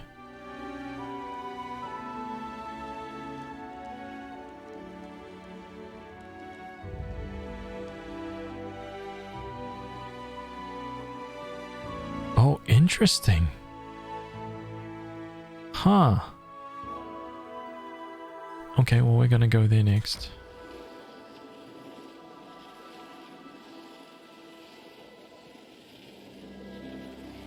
False promises. Lies. Right? Liars. Cheats. Thieves.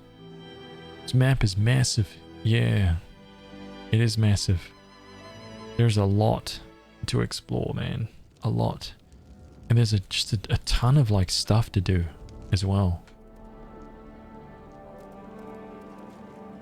So I'm going to just dump a bunch of this stuff here. I'm going to spend some time tomorrow sorting through this. Trying to figure out Blazing Omen, Blessed Path, let's put those away. Chain Shirt +4, Hide Armor +3. Let's put the Eyes of the Eagle away. Let's put that away. Put that away.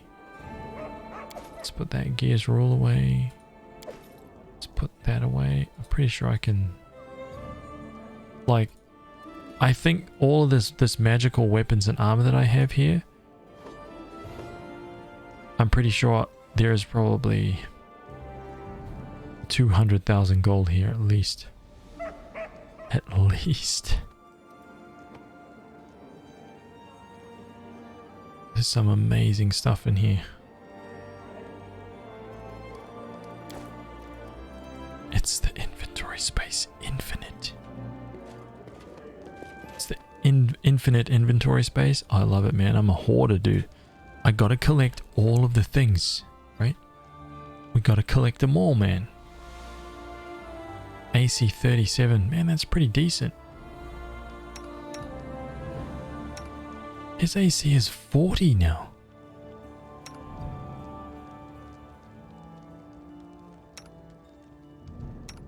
Dude, Oakbow's AC is insane. His intelligence is 2.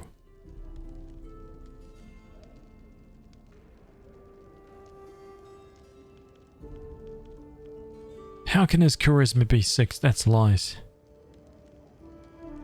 Lies, cheats. I don't believe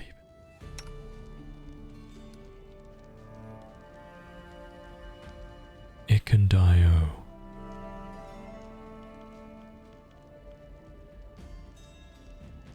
Okay. Anyway, guys, that's it, man. That's it for me, dudes. I gotta get out of here. 8-hour stream. Right. Save this here. Boom. I'm gonna go through and delete a whole bunch of my save games tomorrow. Clean things up a little bit. Alright.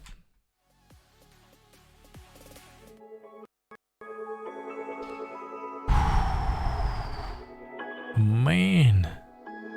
Oh no, wait. Tomorrow's my day off. Yes, think about that. Almost trapped me. Another successful week done of streaming Pathfinder. Oh my god. Oh. I'll take tomorrow off. I got a bunch of stuff. I'm hoping to make some new YouTube content tomorrow. Get some more games up on the collection wall back here, right? Keep chipping away at this collection. Keep adding new games to it. I've got a long way to go. Tasks, man. Timmy's day off? I don't believe you. Timmy doesn't get a day off, man. Timmy gets no days off, dude. None. Right? Get that guy working. Slacker. Right? Timmy's a slacker. Unbelievable.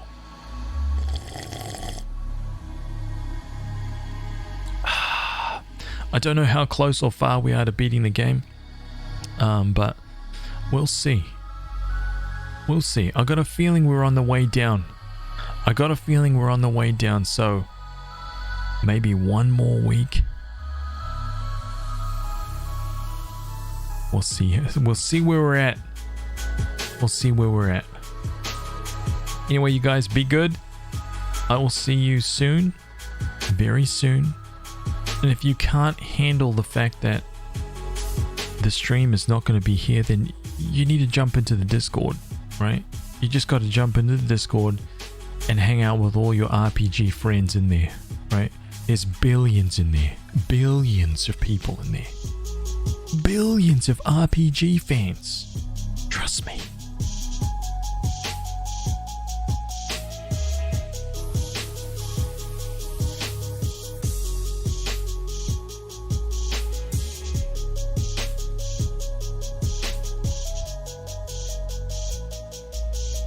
We'll see you guys soon.